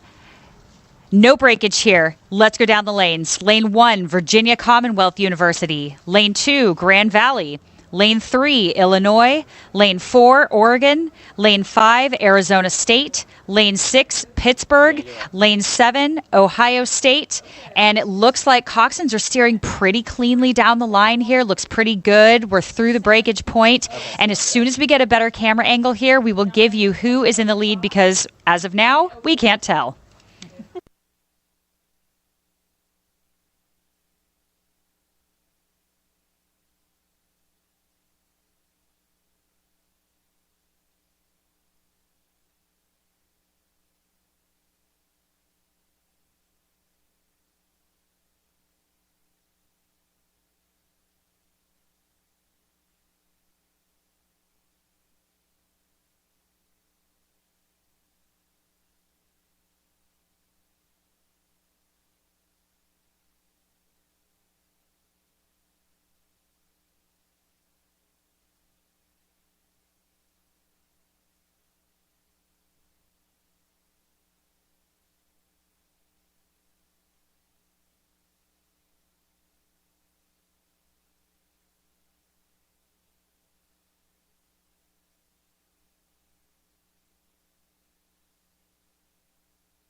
All right, and we should be just past the first 500 meters gone. And again, we've got 7 boats on the course, so this is going to be really, really exciting to watch. Really, from this vantage point, it really doesn't look like there's much separating these boats out quite yet. So only 2.5 minutes gone, so we expect to see quite a bit of change in terms of margins between boats.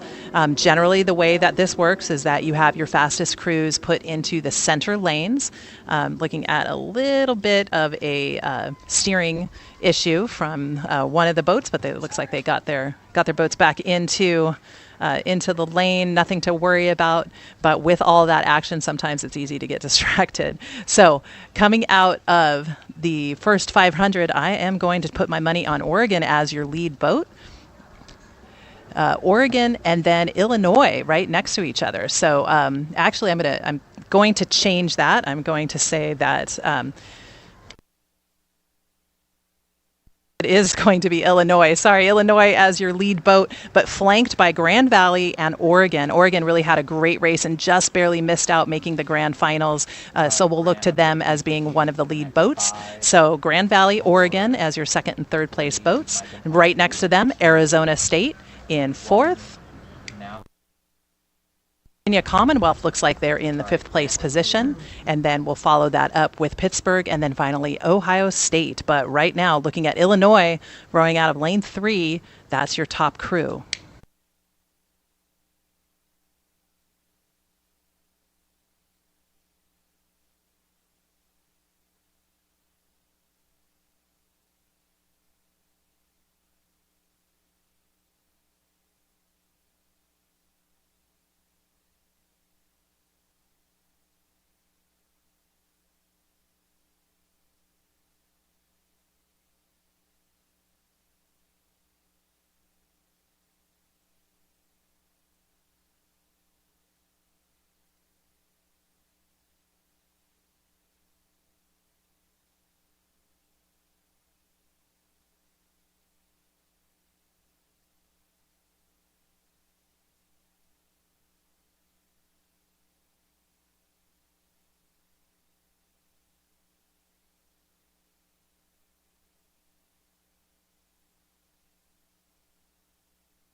All right, and moving into the last 500 here, we are still seeing lane 3, Illinois, as our pretty clear leader. It looks like they were starting to get a little bit of open water over Oregon and Grand Valley, but that battle between Oregon and Grand Valley is no joke. I mean, they are blade for blade, really going to fight for that second place spot there, and I'm not sure if anyone will catch Illinois, but as we've said before, we'll say it again, you never know what is going to happen in novice rowing. So as we make it towards the last 300 meters or so, again, anything could change. And it's looking like we have a little bit of action on the outsides here. Those crews really trying to push and have a nice end to their race, at least. This is their championship race. So even if they're not in the mix for a medal or for a first, second, or third place finish in this petite final here, they're going to be very excited and very happy to just finish with a great row. And so I want to make sure that we also just really recognize Illinois here out front, looking so nice and clean here. Coming into that last 250, they're sitting up tall. They are looking good. They are confident. They do not look like they are flailing around. I mean, again, so impressive for a novice crew. And not far behind, it looks like Oregon. And then Arizona State. Arizona State not far behind Oregon, trying to make that push. So they are pushing for Illinois, but also pushing away from Grand Valley, who is trying to bring the rate up a little bit here in the last 200 meters. And let's see, they may be able to make connection. And this is good. Illinois, again, still looking confident, still with a bit of open water, just a little under a boat length, maybe 6 seats of open water, just walking away towards that finish. And the battle here is between Oregon and Grand Valley, which is taking seat by seat. I don't know if they have enough water, though, to take this. What a finish. Oregon really fighting for holding off Grand Valley here. Wow. That was exciting here. Congratulations to Oregon, unofficially, again, for holding them off there. That was very impressive here. That was Arizona State. And excuse me, I want to be clear. That was Arizona State there, looking across the line here in third. Arizona State in third. Oregon in second, Illinois in first, and we have Grand Valley in fourth. That was my mistake there. Looking across, it's a little bit hard to tell with so many changing places sometimes. And in fifth here, we have Virginia Commonwealth University.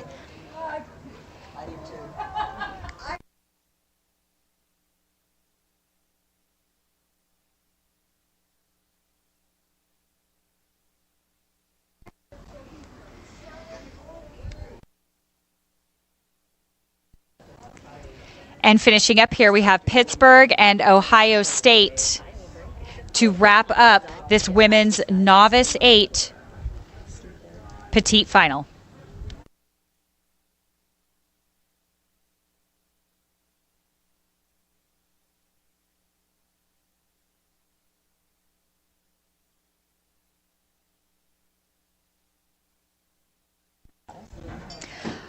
All right, and we do have a start here on our women's Novice 8 grand final. Again, this should be another very, very exciting race. 6 boats here. Florida in lane 1, Clemson lane 2, Northwestern lane 3, Purdue lane 4, Middlebury lane 5, and Orange Coast College in lane 6.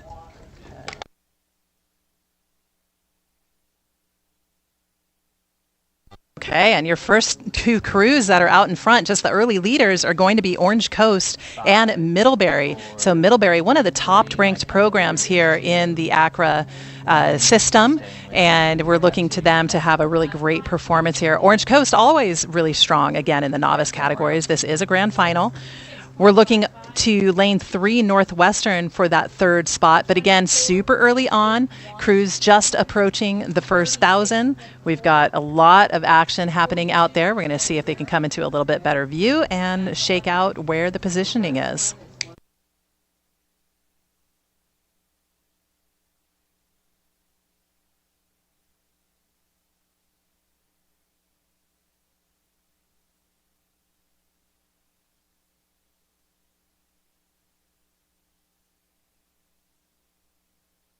All right, a little bit of placement for you here. Again, at the 1,000, we are looking at Orange Coast as your leader. They're followed by Middlebury very closely. And then we're going to move over to the inside. That's Northwestern in 3rd, followed by Purdue. And then in 5th, Florida. And then finally, Clemson.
Okay, as we come into the last 250, we are within those orange buoys now. These coxswains are going to start to get excited. It is looking like Northwestern here, followed by Middlebury and Orange Coast College. Purdue hot on their heels. They are chasing those sterns. This is exciting here. Northwestern, again, making that push. They are not going to make this easy. They are sitting up. They are looking good. They are shortening up just a little bit, sitting up tall, and they are gunning for it. But look at Middlebury. Is this Middlebury and Purdue? Purdue really making a push here. Only 3 seats down, coming down last couple strokes, but I think they're out of water. What a finish there. Looks like Orange Coast College gunning for that 3rd place finish, but maybe won't make it there. And in 3rd, that will not be Coast here. Wow, what a chase. We have 3 different races going on here. So as our finishing order, it's looking like Northwestern, Middlebury, Purdue, Orange Coast College. Then Clemson will be next here in 5th, and Florida in 6th. And we just have a correction here on our screen. It's looking like Florida, and then Clemson for that 5th and 6th place finish. And that's such a tight finish in that women's novice 8. There's a half a second separating 1st and 2nd between Middlebury and Northwestern. And here we are already back in action. This is the men's novice 8 petite final, currently coming up to 500 meters gone. We're going to look at Washington State in lane 1, Connecticut in lane 2, Davis in lane 3, Southern California in lane 4, Michigan State in lane 5, and University of North Carolina in lane 6.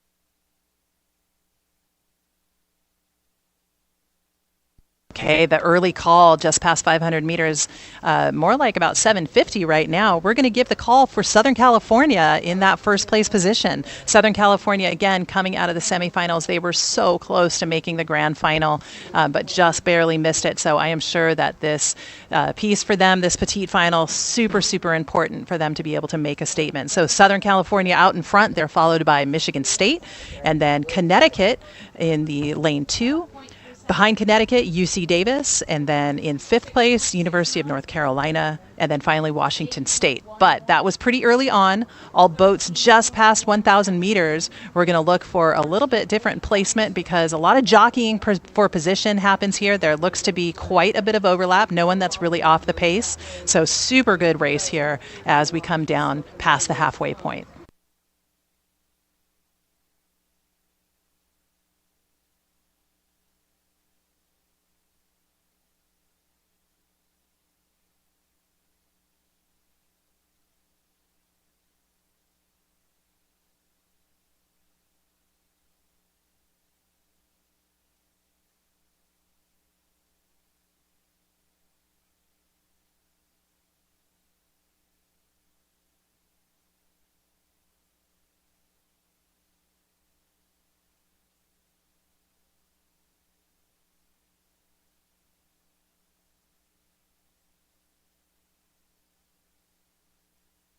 All right, and Southern California looks to still be your leader, but they are being challenged by Michigan State just off of their starboard side. Also, University of North Carolina looking super, super strong there in that sixth lane.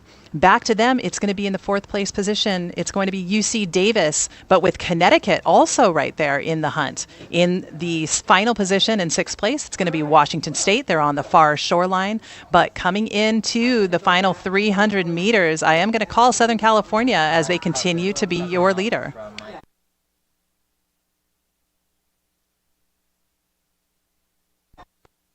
And this novice rowing can be so fun, too, as they come into the last 250 here. I'm not even seeing bucket hats, mullets, pit vipers, Oakleys. I don't know what we're seeing out there. So they're not getting free speed. These guys worked for it.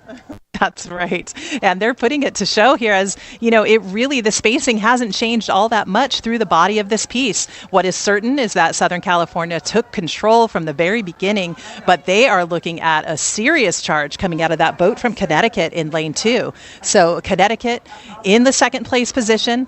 Just behind them, I'm looking at UC Davis, because it's really just kind of gone back and forth between Davis, Michigan State, University of North Carolina. I mean, what a race coming into these final strokes. Southern California all the way out in front, almost open water for them, but in second place, it's going to be tight. I think Connecticut's going to be able to hold on to it.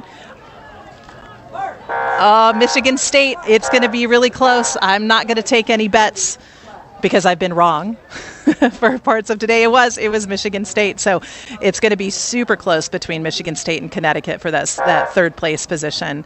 And there you go, 0.4 of a second behind. In fourth, University of North Carolina. And then Davis.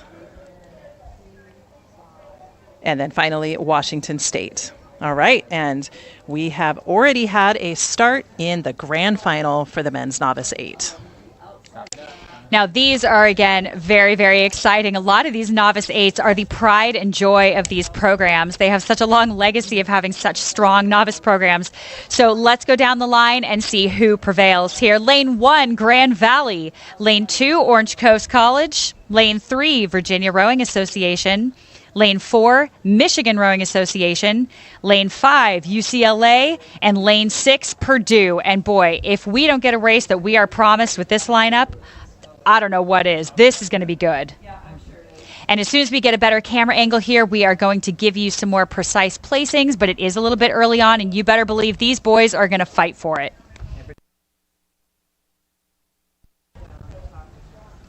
It's looking like about the 750 here. Virginia is our early leader, but nobody's given up yet. A lot of connection still coming across, followed by Michigan. Ooh, this is tight. Orange Coast College still connected. Bow to stern overlapping, but it's looking like Virginia still a little bit in the lead, followed by Michigan. But then I'm also looking at Grand Valley on that far shoreline in a possible third place position. So really looking at 3 boats that are just almost dead even with each other for third. Grand Valley, Orange Coast, and then UCLA. Sixth place is definitely Purdue in lane 6. But right now, Virginia with a very slight lead over Michigan. Virginia had the fastest time coming out of all of the semifinals. So we're looking to them to be able to defend and support that time. But Michigan really, really hot here in this regatta. So this is going to be a great race all the way down the race course. UCLA right there as well.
All right, and heading into the final 500 meters, we're still looking at a solid lead here from Virginia, Michigan chasing them, and then really anyone's game here for that third place position. I go back and forth between Grand Valley and UCLA, but we've also got Orange Coast right there. I think my favored lane for that third place position is going to be, I'm going to say UCLA. Whitney, what do you think? It's either Grand Valley or it's UCLA.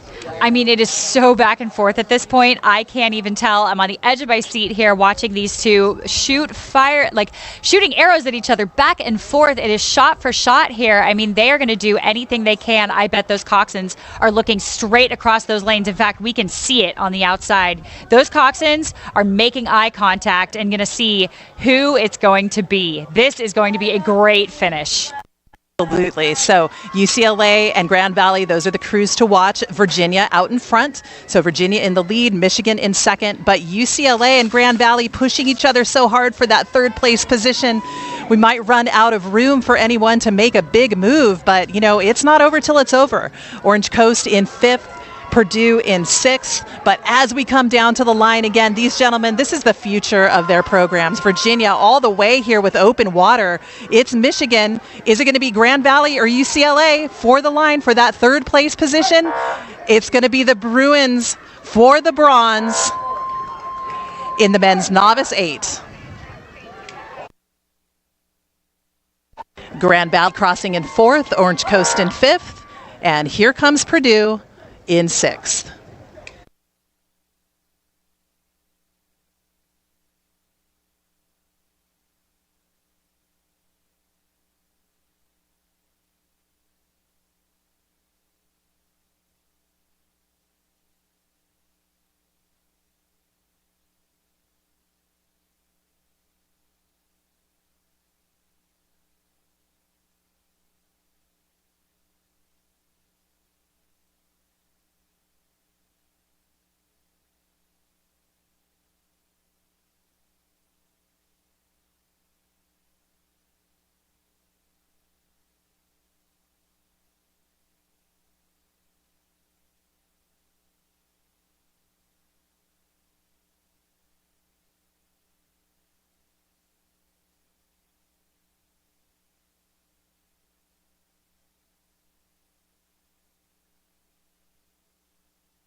And this is the men's second varsity 8 petite final with Ohio State versus Minnesota. So almost dual style here, but it looks like Minnesota has a pretty strong lead here with open water.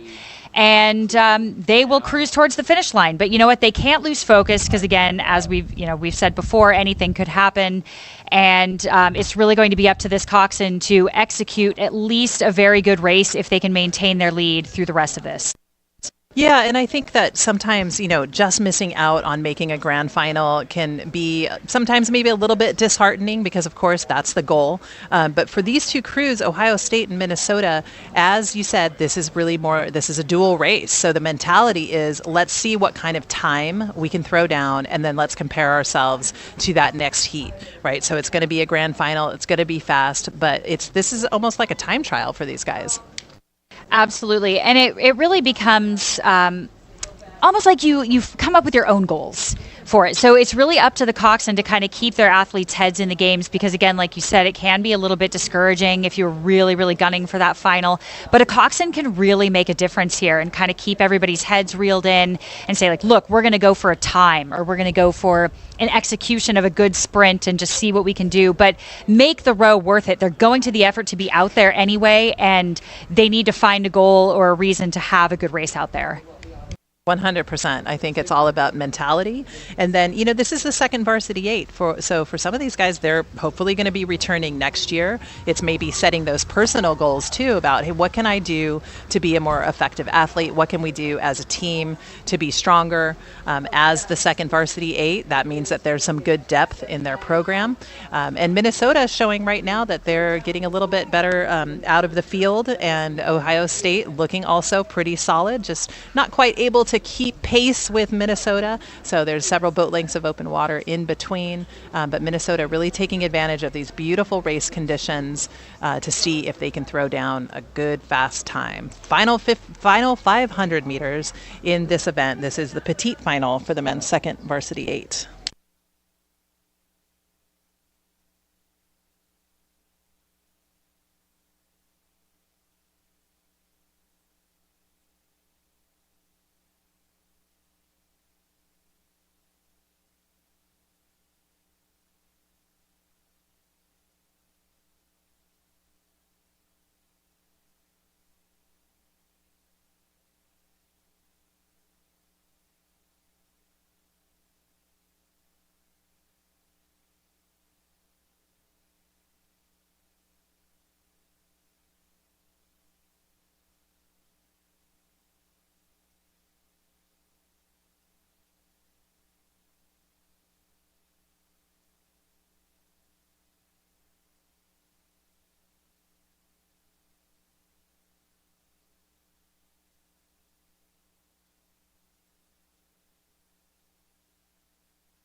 And we have a start again to our men's second varsity 8 grand final, and we are excited about this one. Lane 1, Purdue. Lane 2, Notre Dame. Lane 3, George Washington. Lane 4, Michigan Rowing Association. Lane 5, Bucknell. And Lane 6, Virginia Rowing Association. And again, this should be exciting. Absolutely. So this is, again, the second varsity 8, but George Washington has the fastest top-ranked 8 right now in the ACRA, and so it'll be interesting to see how that shakes down to the second varsity 8. I'm sure that they are going to be just as competitive. Michigan right there. Bucknell has really had a great regatta. Virginia also super strong in those sculling boats, and it's going to be anyone's game right now. I think that if I had to bet, I would probably lose because I really don't know what's going to happen in this race. It's going to be great to watch. So we'll pick it up when we have a little better camera angle and we can bring you that race call.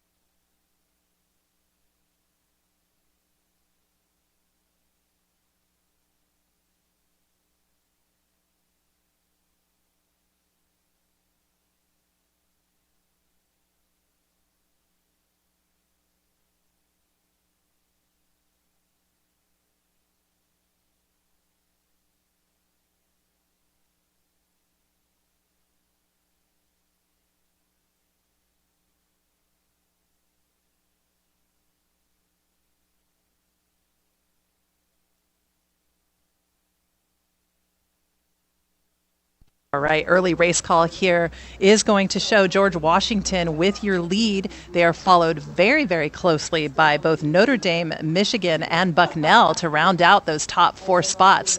In the 5th place position, it's going to be Purdue, and then finally Virginia Rowing Association in 6th. But George Washington, your early leader, but with 3 boats chasing them down and a lot of overlap between crews.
Right, George Washington continuing to hold on to this lead.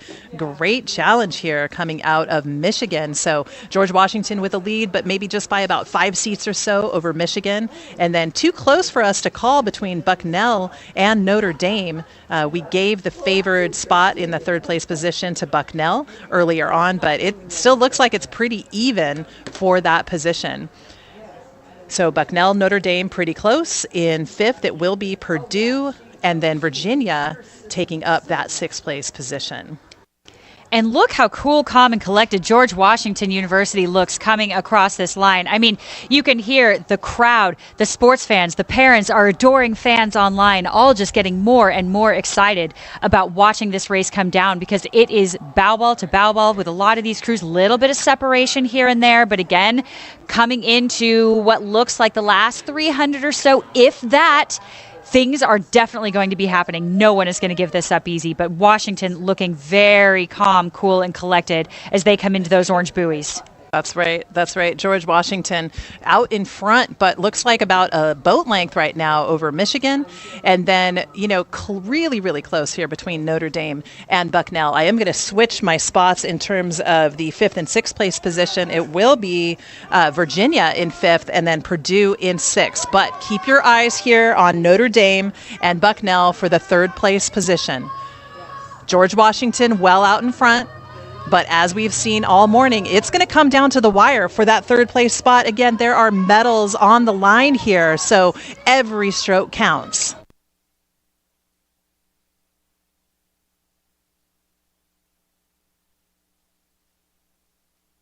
Oh man, this is getting so close. George Washington almost with open water for that win. That's their gold medal with Michigan right behind them in the silver, and it will be Bucknell for that bronze medal. Notre Dame just missing out, coming into that fourth place position. Virginia in fifth, and now Purdue in sixth. That was the grand final for the men's second varsity eight. And what a finish by George Washington University, too. I really wanted to commend them on how composed they finished that race. That was so impressive. They just looked so calm, cool, and collected, like they just did it every day. You know, just a typical Sunday for George Washington here. And it looks like we have another race lining up and getting ready to go. But again, congratulations to those second varsity eights.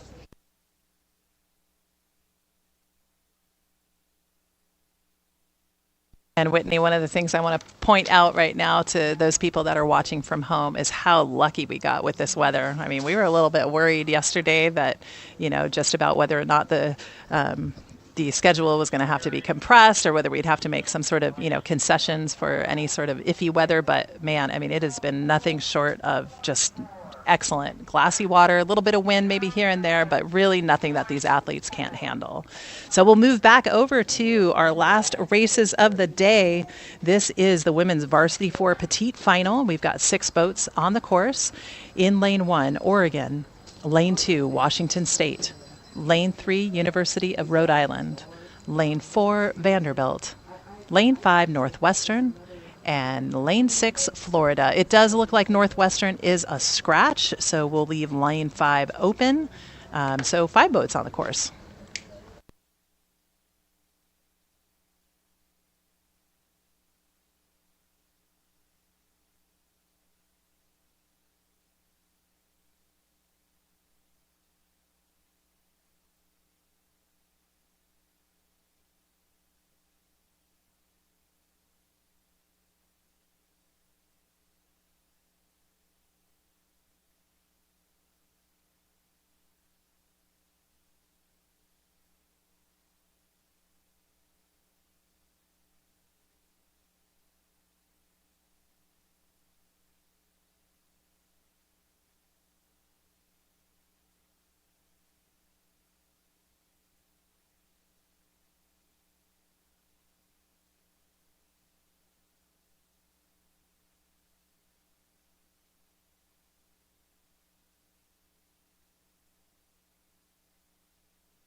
All right, coming through the 1,000-meter mark now, we have the women's varsity 4 petite final, and it looks like Vanderbilt is our leader through the middle right there. That is followed by Washington State, followed again by University of Rhode Island, followed by Florida, and bringing up the back, but just by a little, is Oregon. And I really have to hand it to Vanderbilt here. They have done a great job working through COVID, working in small boats, building up their team again. They have really gone through a lot, had to get some small boats just to get here and train. And over half of their squad, as we've said before, did not even know how to sweep row when they showed up to start training for this event just a few months ago. So this is really a testament to their coaching. John Miller out in the Nashville area, they've done a really phenomenal job here. So again, still looking like Vanderbilt, followed by Washington State, University of Rhode Island, Florida, and Oregon. And again, as we start making our way to the 1250 or so, we will give you some more updates as things start to spread out and change and we start charging towards the finish. And again, this should be pretty exciting here.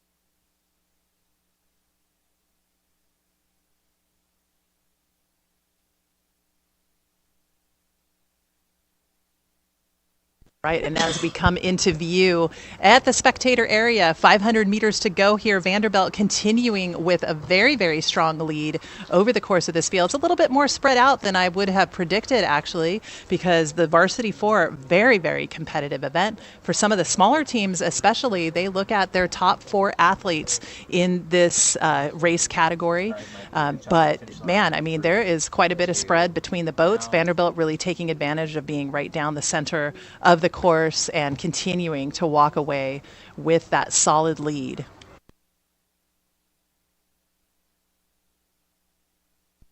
Washington State looking really strong rowing out of lane 2. This is the Washington State men, but it is women. They call themselves the Washington State men, but they do host a club division for the women. So Washington State doing a really great job here. That is a Pac-12 program.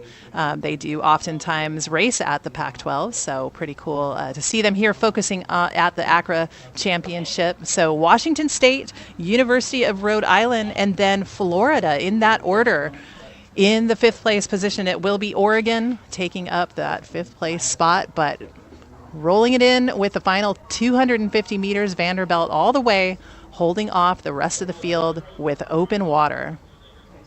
And you can see these coxswains here in the Vanderbilt and Washington State boats starting to sit up. They are getting excited. They may be even losing their voices a little bit as they come through these orange buoys and just encourage their crews to cross the line first. But Vanderbilt, pretty comfortable lead here. I don't know if they have to worry too much, but Washington State hot on their heels. Looks like URI, that is Rhode Island in that gorgeous blue. Really, really challenging Washington State here. Look at this. They are decks overlapped here. I don't know if they'll have enough water. They are slowly crawling forward inch by inch, but it looks like Washington State is going to be able to hold them off. And it looks like Florida here in that awesome orange and blue coming across here in lane 6. Followed by Oregon.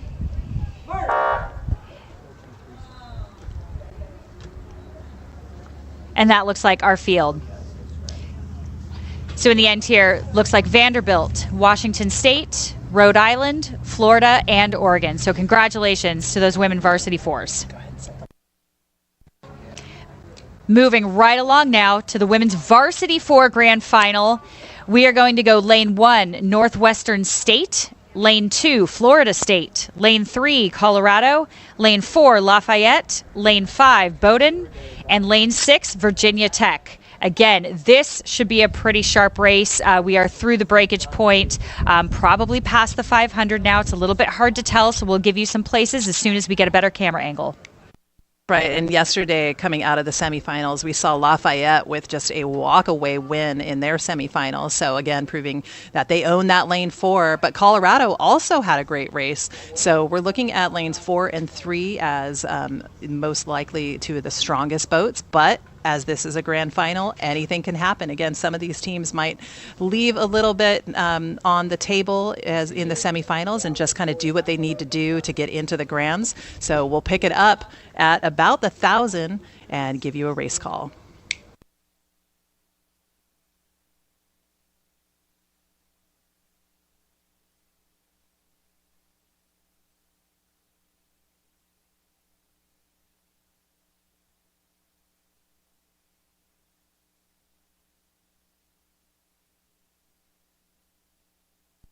Indeed, it will be Lafayette with your early lead. They are being flanked by Bowdoin, actually, over on their starboard side. I'm not surprised by the strength of Bowdoin. Just, I was looking at Colorado as being maybe just a little bit closer, but we're still very early on, not quite at the halfway point in this race. But Lafayette looks to be the early lead. They are followed just down by about 4 seats by Bowdoin, and then next in line would be Colorado in the 3rd place position.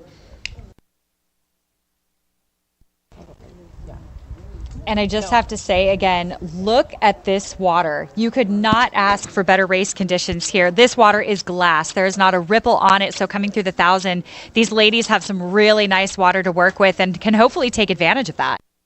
Absolutely, and really fast conditions when you're looking at hot temperatures. It's not too hot, it's about 79 degrees or so, but it's kind of steamy, and with that glassy water, that makes for some pretty fast times. So I know that everyone's exhausted. It's been a long 3 days of racing, but again, this is the pinnacle of the regatta for these athletes that are out on the course right now, so they are going to try to lay down the fastest time that they can. So Lafayette, currently your leader, followed closely by Bowdoin and then Colorado.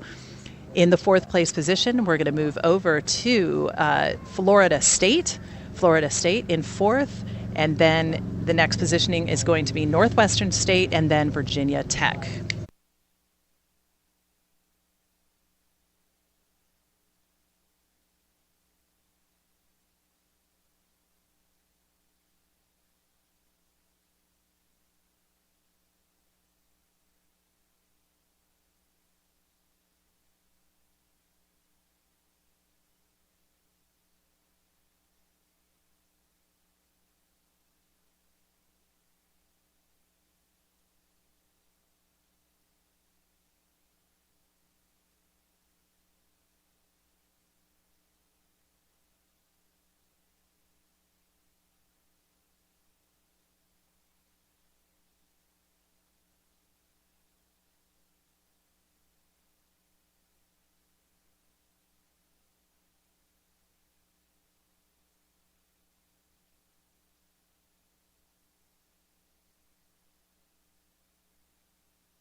And we are through the 1,500 here with the women's varsity 4 grand final. Leading is Lafayette, trailing just behind them, Bowdoin, then Colorado, Florida State, Virginia Tech, and Northwestern State.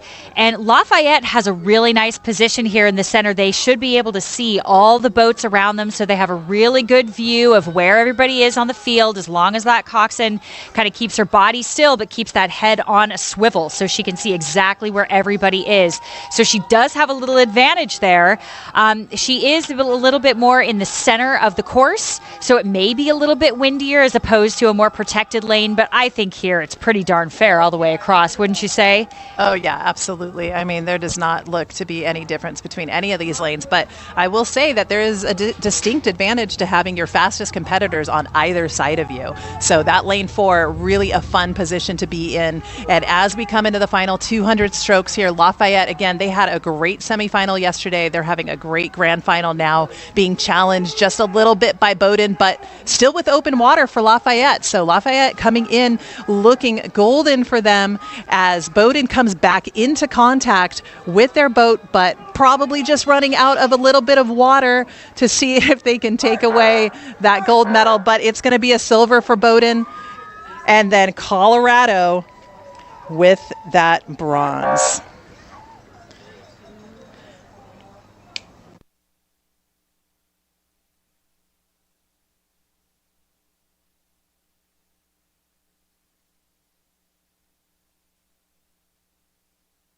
All right, and finishing here in the 4th place position, it will be Florida State, and then Northwestern State and Virginia Tech.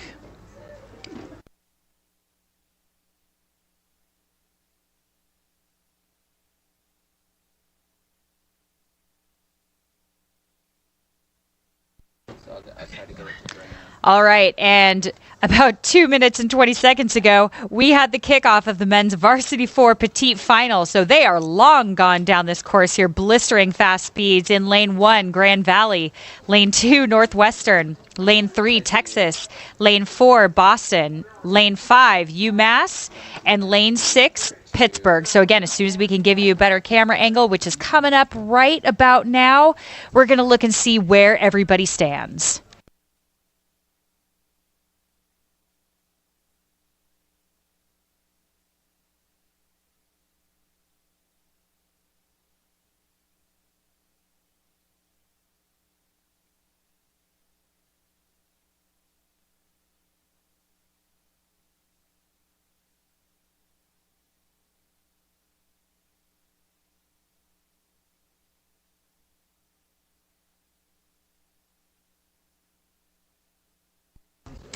Coming across the 1,000-meter mark with that nice camera angle there right on the shore. It looks like Boston is our leader here, followed closely by Northwestern, Texas, UMass, Grand Valley, and Pittsburgh. But again, I'm not writing anybody off here. We already have some pretty good connection coming up to the 1250. These teams are going to maybe start to think about separating themselves a little bit, getting ready for that last 500. But it does look like Boston, Northwestern, and Texas, even UMass, definitely still in the game.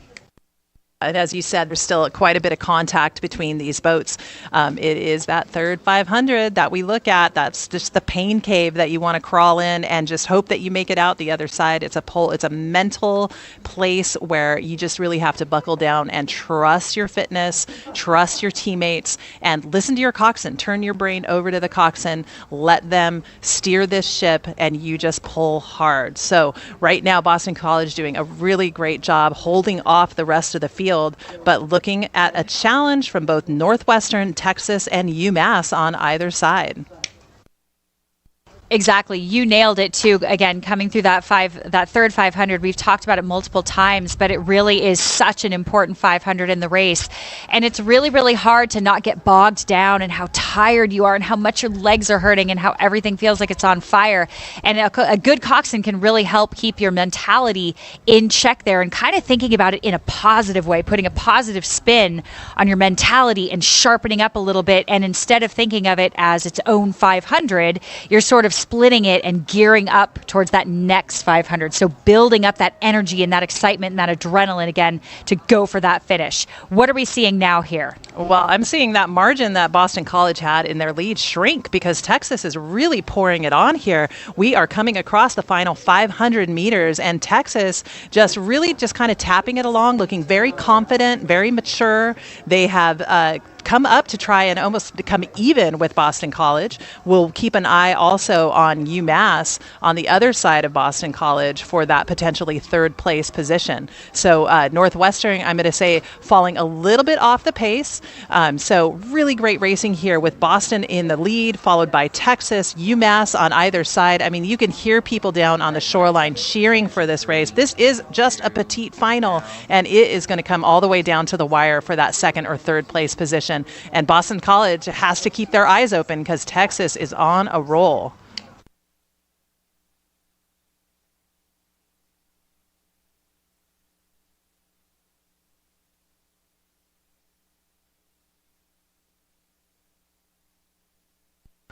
And you can hear it now on the shore. Our super fans here on the shore, online, listening and watching this race. I mean, look at this. We have a head-to-head race pretty close here. Who is this? Boston? Texas, I mean, bow ball to bow ball, lanes 3 and 4 here. They are duking it out for the finish. It looks like the last 150 meters or so. And it looks like Boston is really going to try to bring it up, but keeping their blades in the water for a nice long time. So you see, they aren't bringing it up too quickly. They're still getting a little bit of layback and sending that bow towards the finish line, where it looks like Texas has started to sit up a little bit more and kick that rate up. Decks overlapping. It looks like they don't quite have enough water to catch Boston. Northwestern here, that would be UMass in lane 5 in that third place position. Then we have Northwestern here and Pittsburgh. And Grand Valley here about to cross the line in just a few strokes.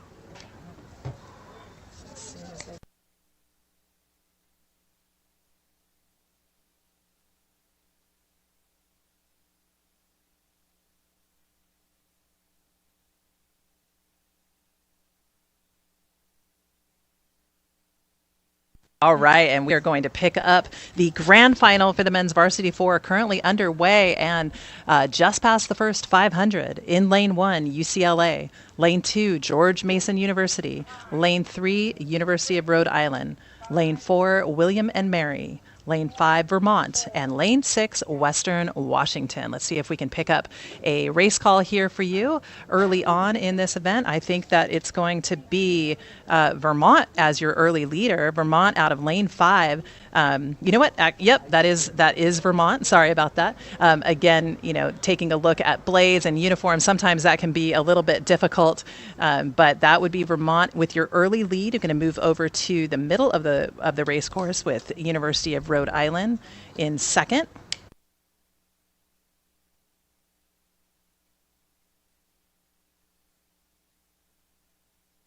George Mason University looks to be in that third place position with Western Washington right next to them. So very close between Western and George Mason for that third or fourth place position. We're also going to look at William and Mary out of lane 4 for the fifth place spot, and then UCLA in 6th. So let's get a little bit better angle, and we'll come back with the race call at the 1,000.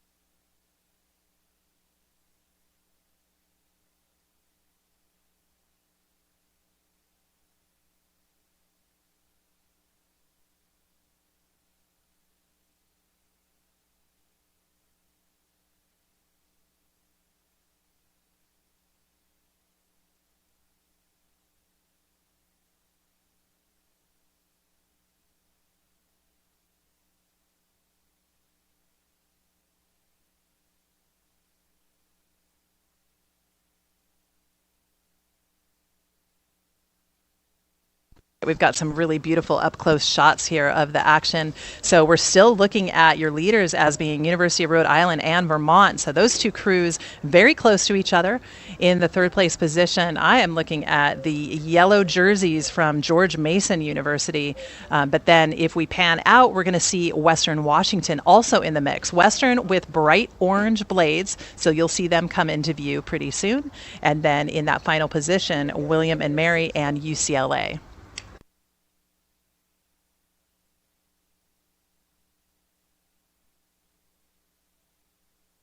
If you are coming across the 1500 and you are bow ball to bow ball, like we see Vermont and URI here, what are things that you want to hear from your coxswain that are going to urge you on, not necessarily just motivation, but what is that call that's going to make you go, okay, we are bow ball to bow ball, somebody's got to move? Oh man, that just kind of gave me some shivers there, because you remember what it is that kept you going. And 500 meters until you've got a medal hanging around your neck. Think about all of the work that you put in from the winter through the spring, and all of those hard strokes you took on the ergometer, how much you did on the water, and it's all coming out to play right now. So University of Rhode Island looks to be your leader and really taking advantage of this beautiful flat water. They just hit those red buoys. So final 250 meters for them as they try to hold on. Vermont also charging here, and then on the outside, Western Washington. But let's keep our eyes on George Mason University. And again, they're in those yellow jerseys. Vermont and George Mason really, really close to each other. I mean, so we've got some great racing here, but University of Rhode Island, open water for them as they come into their final strokes. Vermont really turning on the heat here as they move into second place. George Mason right there in third, but looking at that challenge from Western Washington. It's going to be URI to hold on to that win in this grand final of the men's varsity for Vermont for second. Oh, and then too close to call here between Western and George Mason for that bronze medal. We'll see what the official times say. William and Mary in fifth, and then finally UCLA. Yep, and it would be Vermont and Western Washington for the bronze.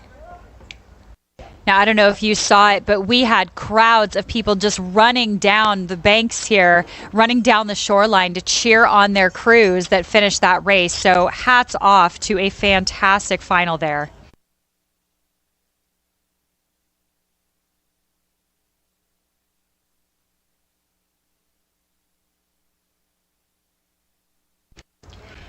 And on the water now, we have the women's varsity 8 petite final. We have nobody in lane 1 here, so we are starting with lane 2. That is Florida. Lane 3, University of Georgia. Lane 4, UC Santa Barbara. Lane 5, Ohio State. And lane 6, Oregon.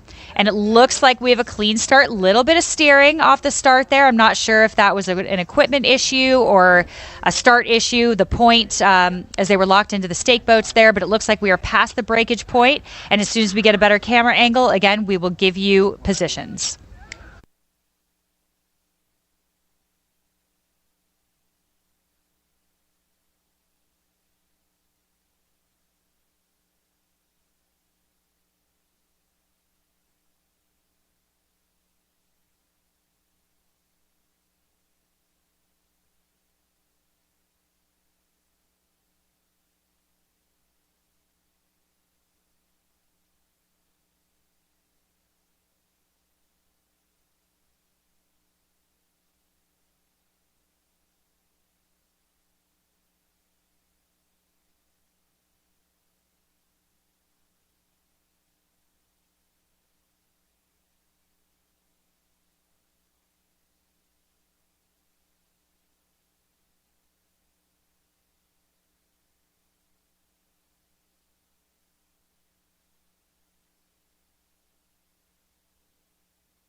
Okay, you're looking at that glassy water here in this petite final for the women's varsity 8s with 5 boats on the course. You know, there's still quite a bit of contact between these crews. I am looking at a lead here by Santa Barbara, UC Santa Barbara right down the center, but also with Georgia looking very strong right next to them. University of Georgia, the Bulldogs, they are the 2 crews that are out in front. In the third place position, it's going to be Ohio State. and then Florida, and then finally Oregon along the shoreline. So as we come a little bit closer into view, about 750 meters gone, UC Santa Barbara currently your leader.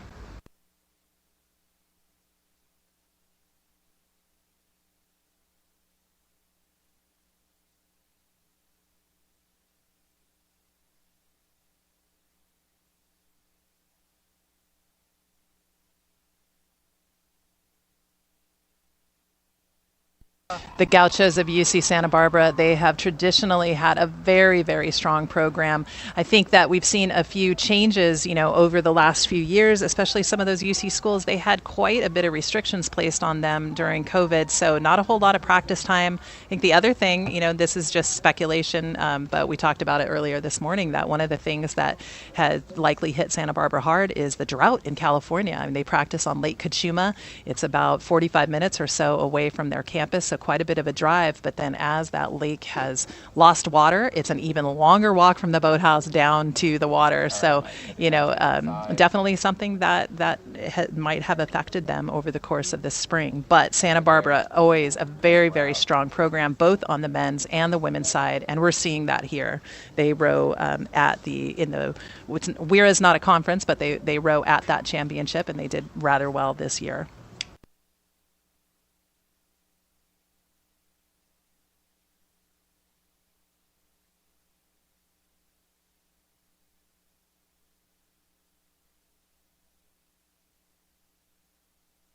In fact, UC Santa Barbara ranked 6th in the last ACRA poll. So we're seeing them here, hoping to support that. And, they are in the petite final, so maybe in the 7th place position at the end of the day, but hoping for a great race here. They are being challenged by the University of Georgia. They have about a boat length on Georgia. Then behind Georgia, it's going to be Ohio State, Florida, and then Oregon.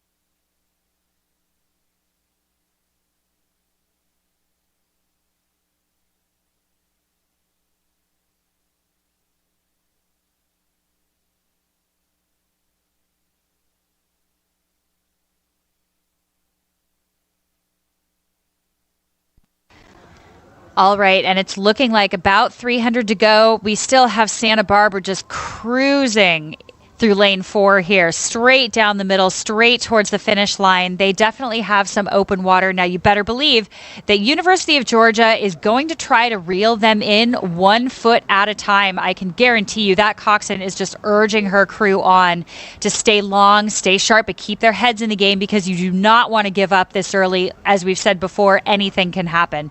So as we're coming into these orange buoys here, the final 250, Santa Barbara still looking confident, still looking tall, still looking clean through the water. They've got their blades in, so they're not really making a huge push on rate yet.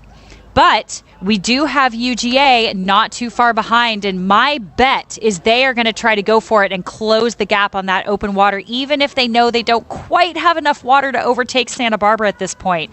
In 3rd position here, it looks like Ohio State, followed by Florida on the outside in that bright orange. You cannot miss them against the green trees over there on the side of the shore here. Really, really beautiful orange over there, flashing across the water. They're going to try to make a run for it. And here we have Santa Barbara cruising across that finish line in first with a comfortable open water. UGA here making a push because they are being challenged by Ohio. Bow ball to bow ball here. Just a few seats behind. So that will be UGA, followed by Ohio State there. Few strokes to go for Florida. They're sitting up. They've brought the rate up a little bit, flinging that bow towards the finish. And we have Oregon here, close to the shore.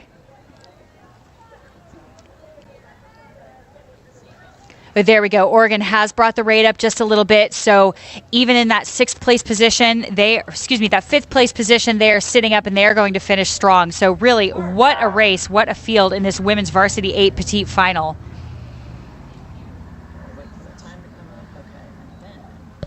And it looks like we have another race out on the water already. We are banging these out. Exciting race after exciting race. And we have the women's varsity 8 grand final here. Lane 1 is UC Davis, typically a very strong women's program. Lane 2, UC Irvine, another California school. Lane 3, Purdue. Lane 4, Grand Valley. Lane 5, Middlebury. And lane 6, Vermont. And it looks like we have a lot of connection right now. So again, as soon as I get that angle, I'm going to give you a little bit more accurate placement.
All right, and as we come into view here at the 1,000 for the women's varsity 8 grand final, talking a little bit about the teams that are out here. We have Purdue as the top-ranked team this year in the varsity 8. Middlebury as your second-ranked team. They beat Williams at the New England Championship. New England, the Williams team, a perennial powerhouse for Division III nationally. So Middlebury has got a fast 8 that's out here. Grand Valley, they're ranked third. So, there is a really good shot at any of these teams making the medal stand. Both Vermont and Davis progressed to this grand final out of the reps. And then we have UC Irvine, also a very fast crew. And if we look out there, a whole lot of contact between these crews. This is really going to be a nail biter as we come down the race course.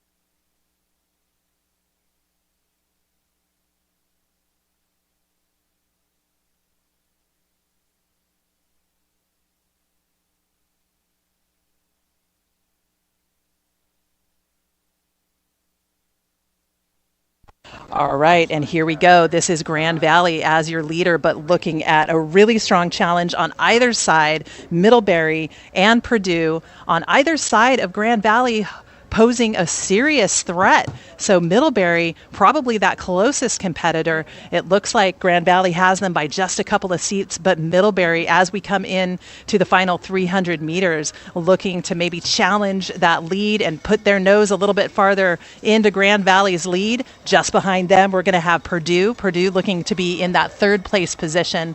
Just behind Purdue, we've got Vermont. So Vermont with a really great regatta here all the way through. As we look towards the final strokes, it's going to look as if UC Irvine is in that fifth place position, and then finally Davis. But Grand Valley in that beautiful blue boat right down the center of the course. They are just looking so strong. And as we wind it up, sprint pace here with the stroke ratings coming up, leaning their backs into it even more. So that coxswain looking just as intense. She is looking across at that Middlebury boat trying to pour it on. but I think they're going to run out of room as Grand Valley is going to hold on and get that gold medal around their necks. Middlebury right behind them, chasing. And then with Purdue, that would be the opposite. That would be Purdue with that silver, and then Middlebury with the bronze, followed by UC Irvine and then Vermont, Davis in sixth. And I have to say, I really got chills just watching that Grand Valley boat race. I mean, I know what it feels like. I'm sure you do too, just sitting in there when you know that it's yours to lose and everything is on fire and you are so tired, but you just get that second wind when you know that you are about to cross the line and win the Women's Varsity 8 Grand Final. That is huge. Yeah, and that's 2-second margin between Grand Valley and Purdue. I mean, that is really close. It seems like it might be big on paper, but, you know, it really is a stroke or two difference between crossing over that finish line. So apologies, I was calling Middlebury as Purdue, but a lot of action going on here. So congratulations to Grand Valley, the winner of that Women's Varsity 8. Purdue, the silver medalist, Middlebury in bronze.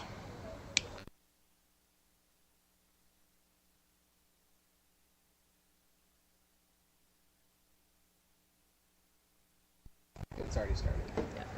All right, and kicking off now, actually a minute 45 ago, but we'll start with the men's Varsity 8 D final. In lane 1, that's Colorado. Lane 2, Oregon. Lane 3, Boston College. Lane 4, Villanova. Lane 5, Virginia Tech. And lane 6, Ohio State. And with a D final, I mean, this just speaks to the depth of some of these men's teams, that there are 4 finals for some of these teams. And I guarantee you every one of these is going to be exciting in their own way. So let's get a better camera angle and see who is in the lead, if we have one at all.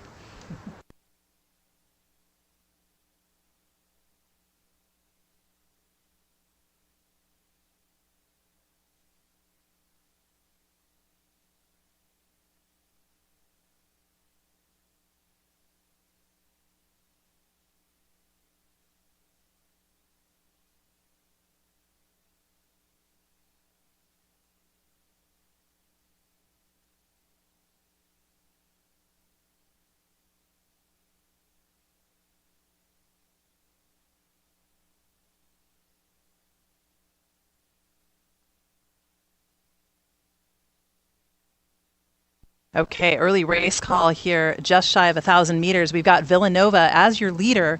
They are followed by Boston College and then Virginia Tech in third. Ohio State right there with them, but just a couple seats back in fourth.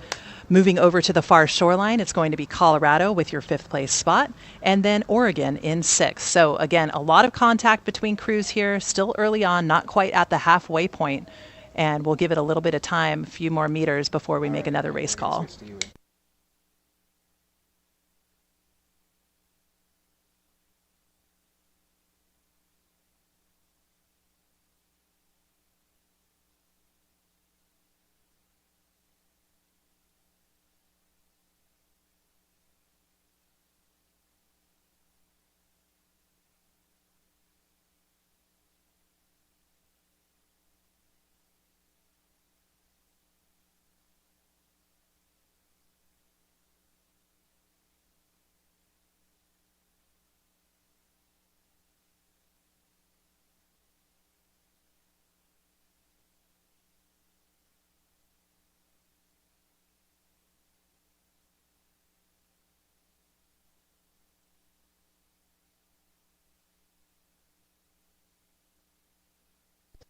All right, it looks like Villanova is still holding on to a very, very slight lead here in this 4th level final. Just barely, maybe about 1 seat over Boston College as we come past the halfway point. So Villanova, very, very slight lead for them over Boston College. Virginia Tech on the other side of them in the 3rd place position. Ohio State continuing in 4th, and then moving to the outside lanes, Colorado, and then finally Oregon. So boats coming up to 500 meters to go.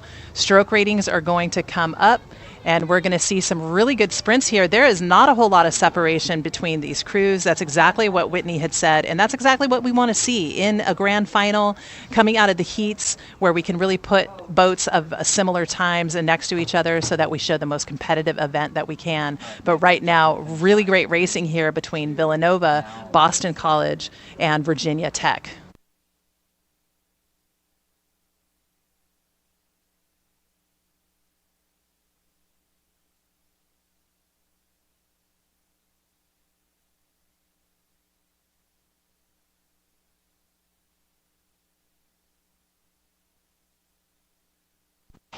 And as we start blasting through these orange buoys here, it's looking like Boston College may have overtaken Villanova here, followed closely by Virginia Tech. Again, that flash of orange you just aren't going to miss. So let's keep an eye on these three crews because, man, we are close, within seats of each other. And again, who decides to sprint first, how high and how hard, it's going to be anybody's game as the three of these crews blast towards that finish line and try to prevail and take the win, take the W for this Varsity 8D final.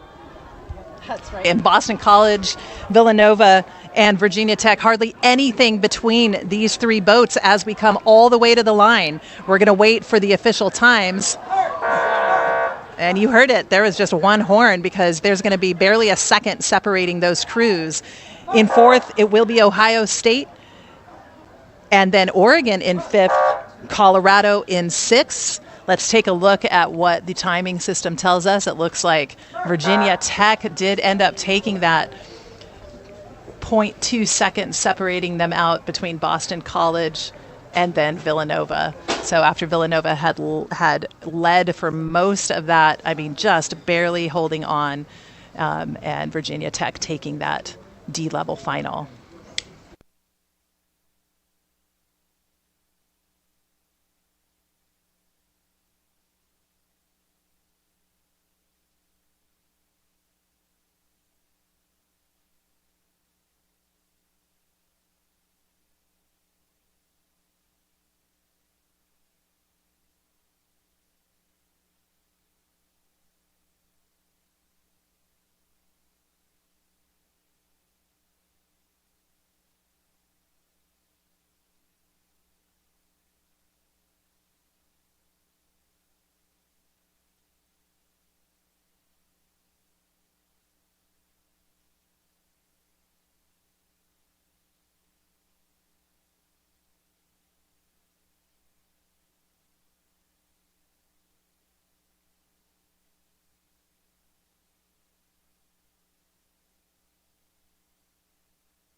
Great.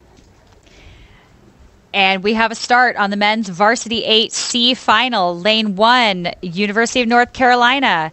Lane 2, Minnesota. Lane 3, Middlebury. Lane 4, Vanderbilt. Lane 5, UC Santa Barbara. Lane 6, UC Davis. And the weather has been so nice here again, has held out for us. The only lightning and thunder we have seen today is out on the course at the catch and the finish. So I have to say, C final, we are moving towards that men's 8 grand final. And man, these races have been exciting.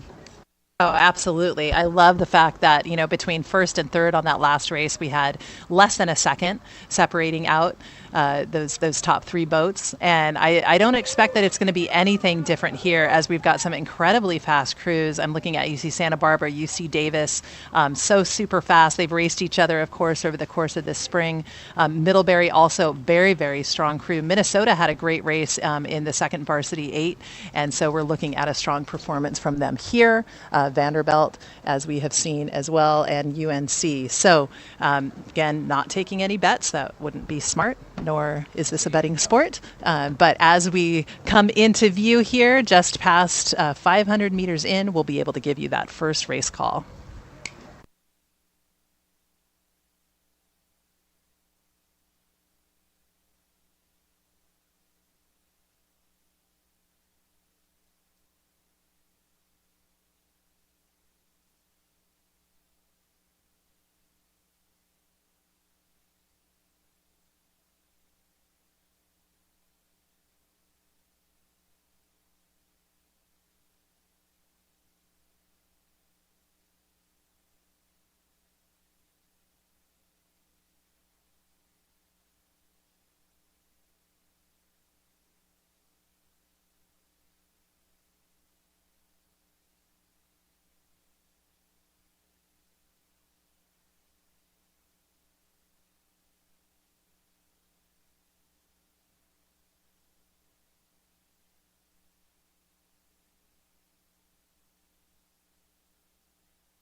Right, quick update here just past the 1,000. Looks like your leader is going to be Vanderbilt, followed very closely by Minnesota. So again, very early on in this race, we are seeing a lot of jockeying for position coming into that third 500. So it's going to be a lot of back and forth as we progress down the race course. So Vanderbilt in the lead, followed by Minnesota. We've got Middlebury in your third place position, UC Santa Barbara in fourth, University of North Carolina in fifth, and then UC Davis in sixth.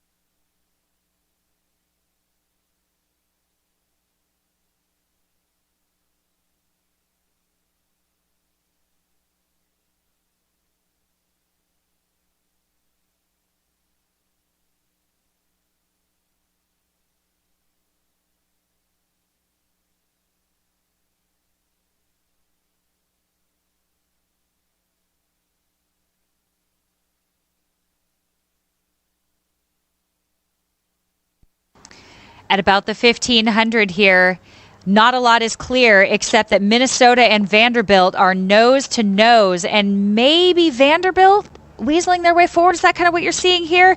With Middlebury, nudging their way right in between. See if they can come up right in the middle and surprise them as we make our way towards the last 300 meters or so. This race is going to be close. Really a terrific effort by all crews. Yep, and I think that Vanderbilt has actually broken away from that little bit of a pack. So as they wind the stroke rating up, coming into the final 400 meters, 300 meters here, it looks to be Vanderbilt with the lead, followed closely by Minnesota, and then with Middlebury right there in the center being challenged by Santa Barbara, and Davis with University of North Carolina taking up that sixth place position. But as we come to the line, we're going to keep watching Minnesota and Vanderbilt. They've been kind of going back and forth this whole entire race. It looks like Vanderbilt kind of had a breakout, but now Minnesota, as they wind it up, maybe seeing if they can come back and pull even. Yeah, I mean, look at this Vanderbilt crew go. They are really going to start making a move here. They're bringing the rate up. That coxswain is definitely keeping an eye not only on Minnesota, but also Middlebury here. Again, right in the middle.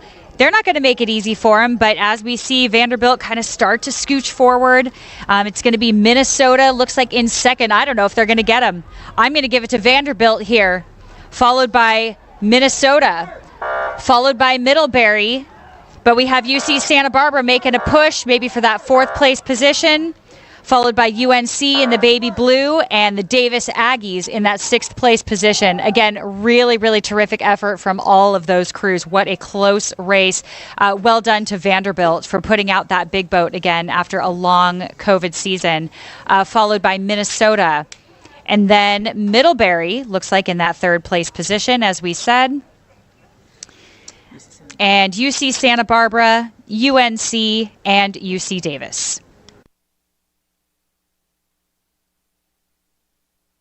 Okay, and we already have a start and first 500 underway in the petite final for the men's varsity 8. We are just 2 races away from the end of this national championship. I'm so excited about these next 2 upcoming races because they are going to go by in a flash as these crews go after each other. In lane 1, Washington State. Lane 2, Rutgers. Lane 3, Bucknell. Lane 4, Bowdoin. Lane 5, Delaware. And lane 6, Virginia Rowing Association.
And as we cross that 1,000-meter mark, it looks like Bucknell is our leader again, but not by much. Virginia Rowing Association is hot on their heels, and they are not going to make this easy for them. Again, Rutgers right behind them, Bowdoin right behind them, followed by Delaware and Washington State. And one thing that makes I personally think this varsity 8 petite final so exciting is depending on the depth of the program, you can have a lot of these guys that are very well deserved to even be in a top 8. So the spread and the depth of each program really shows in this petite final, which I think is very, very exciting.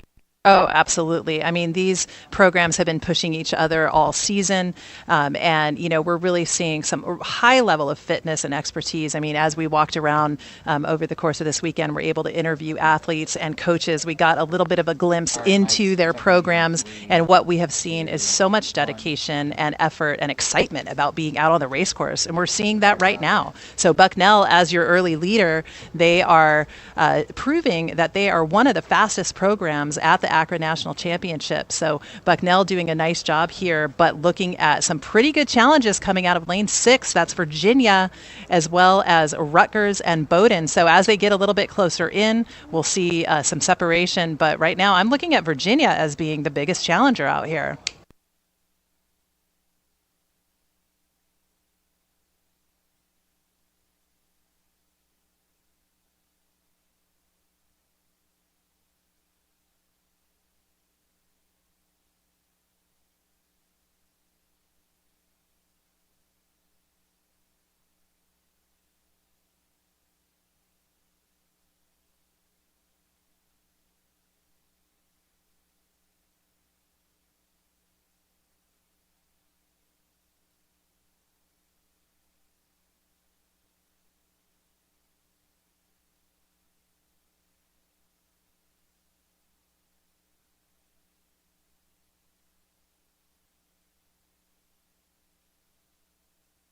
Right, and as we come into view, it is Virginia. We were watching them just be patient there along the shoreline, didn't have the fastest start, but kind of maybe let some of the other crews burn out a little bit as they have just ticked it along and now overtaking for the lead. So Virginia right here with the lead, they are followed closely by Bucknell and then also the boat from Bowdoin here out of lane 4, looking strong also Rutgers and then Delaware. So So Washington State just a little bit off in lane 1. They are in the 6th place position. But as we come down to the line, I can hear the cheers, the whoos. That is for Virginia. As we come to the line, threat, though, from Rutgers in lane 2. Rutgers and Bucknell right next to each other. These top 3 boats pushing each other so hard. This, again, it's going to come down to the wire, Whitney. Well, I cannot believe what I am seeing here. We basically have Virginia coming up as a dark horse on the outside here, followed by what looks like Rutgers. Wow. Bucknell, unbelievable finish here. That's right. Virginia, just a come-from-behind win for them, really with a great last 1,000. And again, a lot of patience, a lot of poise and confidence to be able to do what they just did. So Virginia with that win, Rutgers in second, just ahead of Bucknell, Bowdoin as your 4th place finisher, and then finally Delaware and Washington State.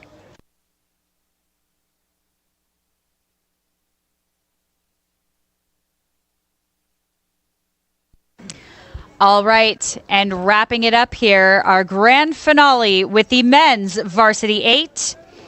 Lane 1, Notre Dame. Lane 2, UCLA. Lane 3, UC Irvine. Lane 4, George Washington. Lane 6, Michigan.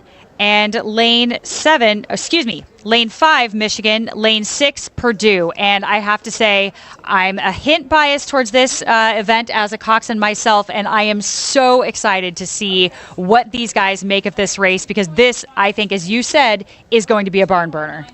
And I mean, you know, we've got George Washington as the top-ranked varsity 8 in the ACRA polls. We've got less than 7 seconds separating out all of these crews coming out of the semifinals. So I expect to see that this is going to, again, come down to the wire. We might see a come-from-behind win. We might see some last-minute jockeying for a medal. But right now, what we're looking at is UC Irvine. I'm looking at UC Irvine with a lead position, followed very closely by George Washington. Right next to them, it's going to be UCLA and then Michigan. And then in your 5th place position, Notre Dame, and then finally Purdue. But again, very early on, these crews, again, coming just past 750, approaching 1,000 meters to go.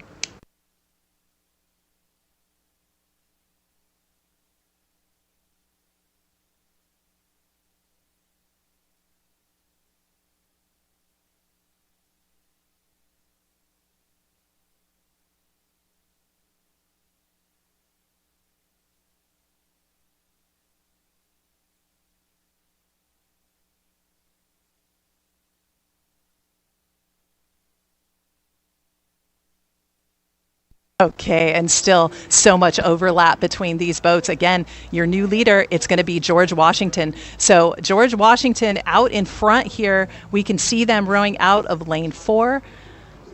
We've got just behind them both UC Irvine and Michigan posing a threat. And then just off of the sterns of UC Irvine and Michigan, we're looking at UCLA, Notre Dame, and Purdue. So again, a whole lot of overlap. We're going to see a little bit of change up as we come down the race course. We are well into the third 500, but George Washington putting together the best piece that they can exactly when it matters. Now, this is actually, again, a really exciting race to see. I can just feel the excitement from here. This is the event that I have coxed so many times and just love that feeling of those 8 guys putting those blades in the water and feeling like a freight train coming through that 1,500. You better believe that once they start, they're absolutely unstoppable, and these guys are going to be gunning for it. So now is going to be about the time that these coxswains need to start thinking about ramping up and heading towards that last 300 here, and taking their crews through those orange buoys to see who they can catch. I mean, this is exciting. I'm getting excited just watching this. Oh, yeah. Well, and you can hear the excitement coming from the shoreline. It's carrying all the way up to the finish line. But we're looking at George Washington, Michigan right there posing the biggest threat coming in. It's also Purdue And UC Irvine, I mean, Purdue coming up to come get a little bit closer to those top two boats. But George Washington, again, top ranked 8 in the ACRA polls. They are proving, and again, coming out of the semifinals, coming out of the heats with the fastest times of the day, they are showing that they are a crew to contend with. But look at Irvine. Look at UCLA. Both of those crews. Also, man, look at this sprint, Whitney. Look at UCLA in lane 2. That is the crew that I'm going to keep an eye on. They might come up to shock George Washington. George Washington still with the lead, but just by 2 seats right now over UCLA. Yeah, right now it's going to be about who's at the catch and who's at the finish, but I don't know. I think we have a walkaway here. UCLA. It is George Washington with that gold medal. UCLA coming in to the medal mix. Michigan right behind them. Irvine in 4th. Notre Dame in 5th, and then Purdue in 6th. Wow, great race there all the way down the course from George Washington, but what a sprint from UCLA. Now, just like the women, too, this is so exciting. So many of these men in these varsity 8s, in the men's 8s and the women's 8s, carry so much of their school pride in this event that it really means so much to them to win. And not that the small boats don't feel that way, too, but I think they feel a lot of responsibility to kind of carry their school pride and their legacy forward. It means a lot to win. Absolutely. This was the marquee moment and the end of our ACRA National Championship. And, I haven't been keeping track of the points, but we'll wait for that to come out, most likely online. I'm not sure that we'll be able to show the team points trophy. There's also a small boats points trophy. So a lot of different ways that teams can gauge their success at this event. But it's been an absolute pleasure. We've had nothing but just phenomenal weather, exceptional racing. And would like to thank the people of Oak Ridge, an incredible volunteer crew that have helped to put this production together. Also like to thank the Rowing Channel for doing this live stream production, and for myself, Adrienne McConnell, and my partner, Whitney Powell. We thank you so much for following us here on YouTube for the 14th American Collegiate Rowing Association Championship.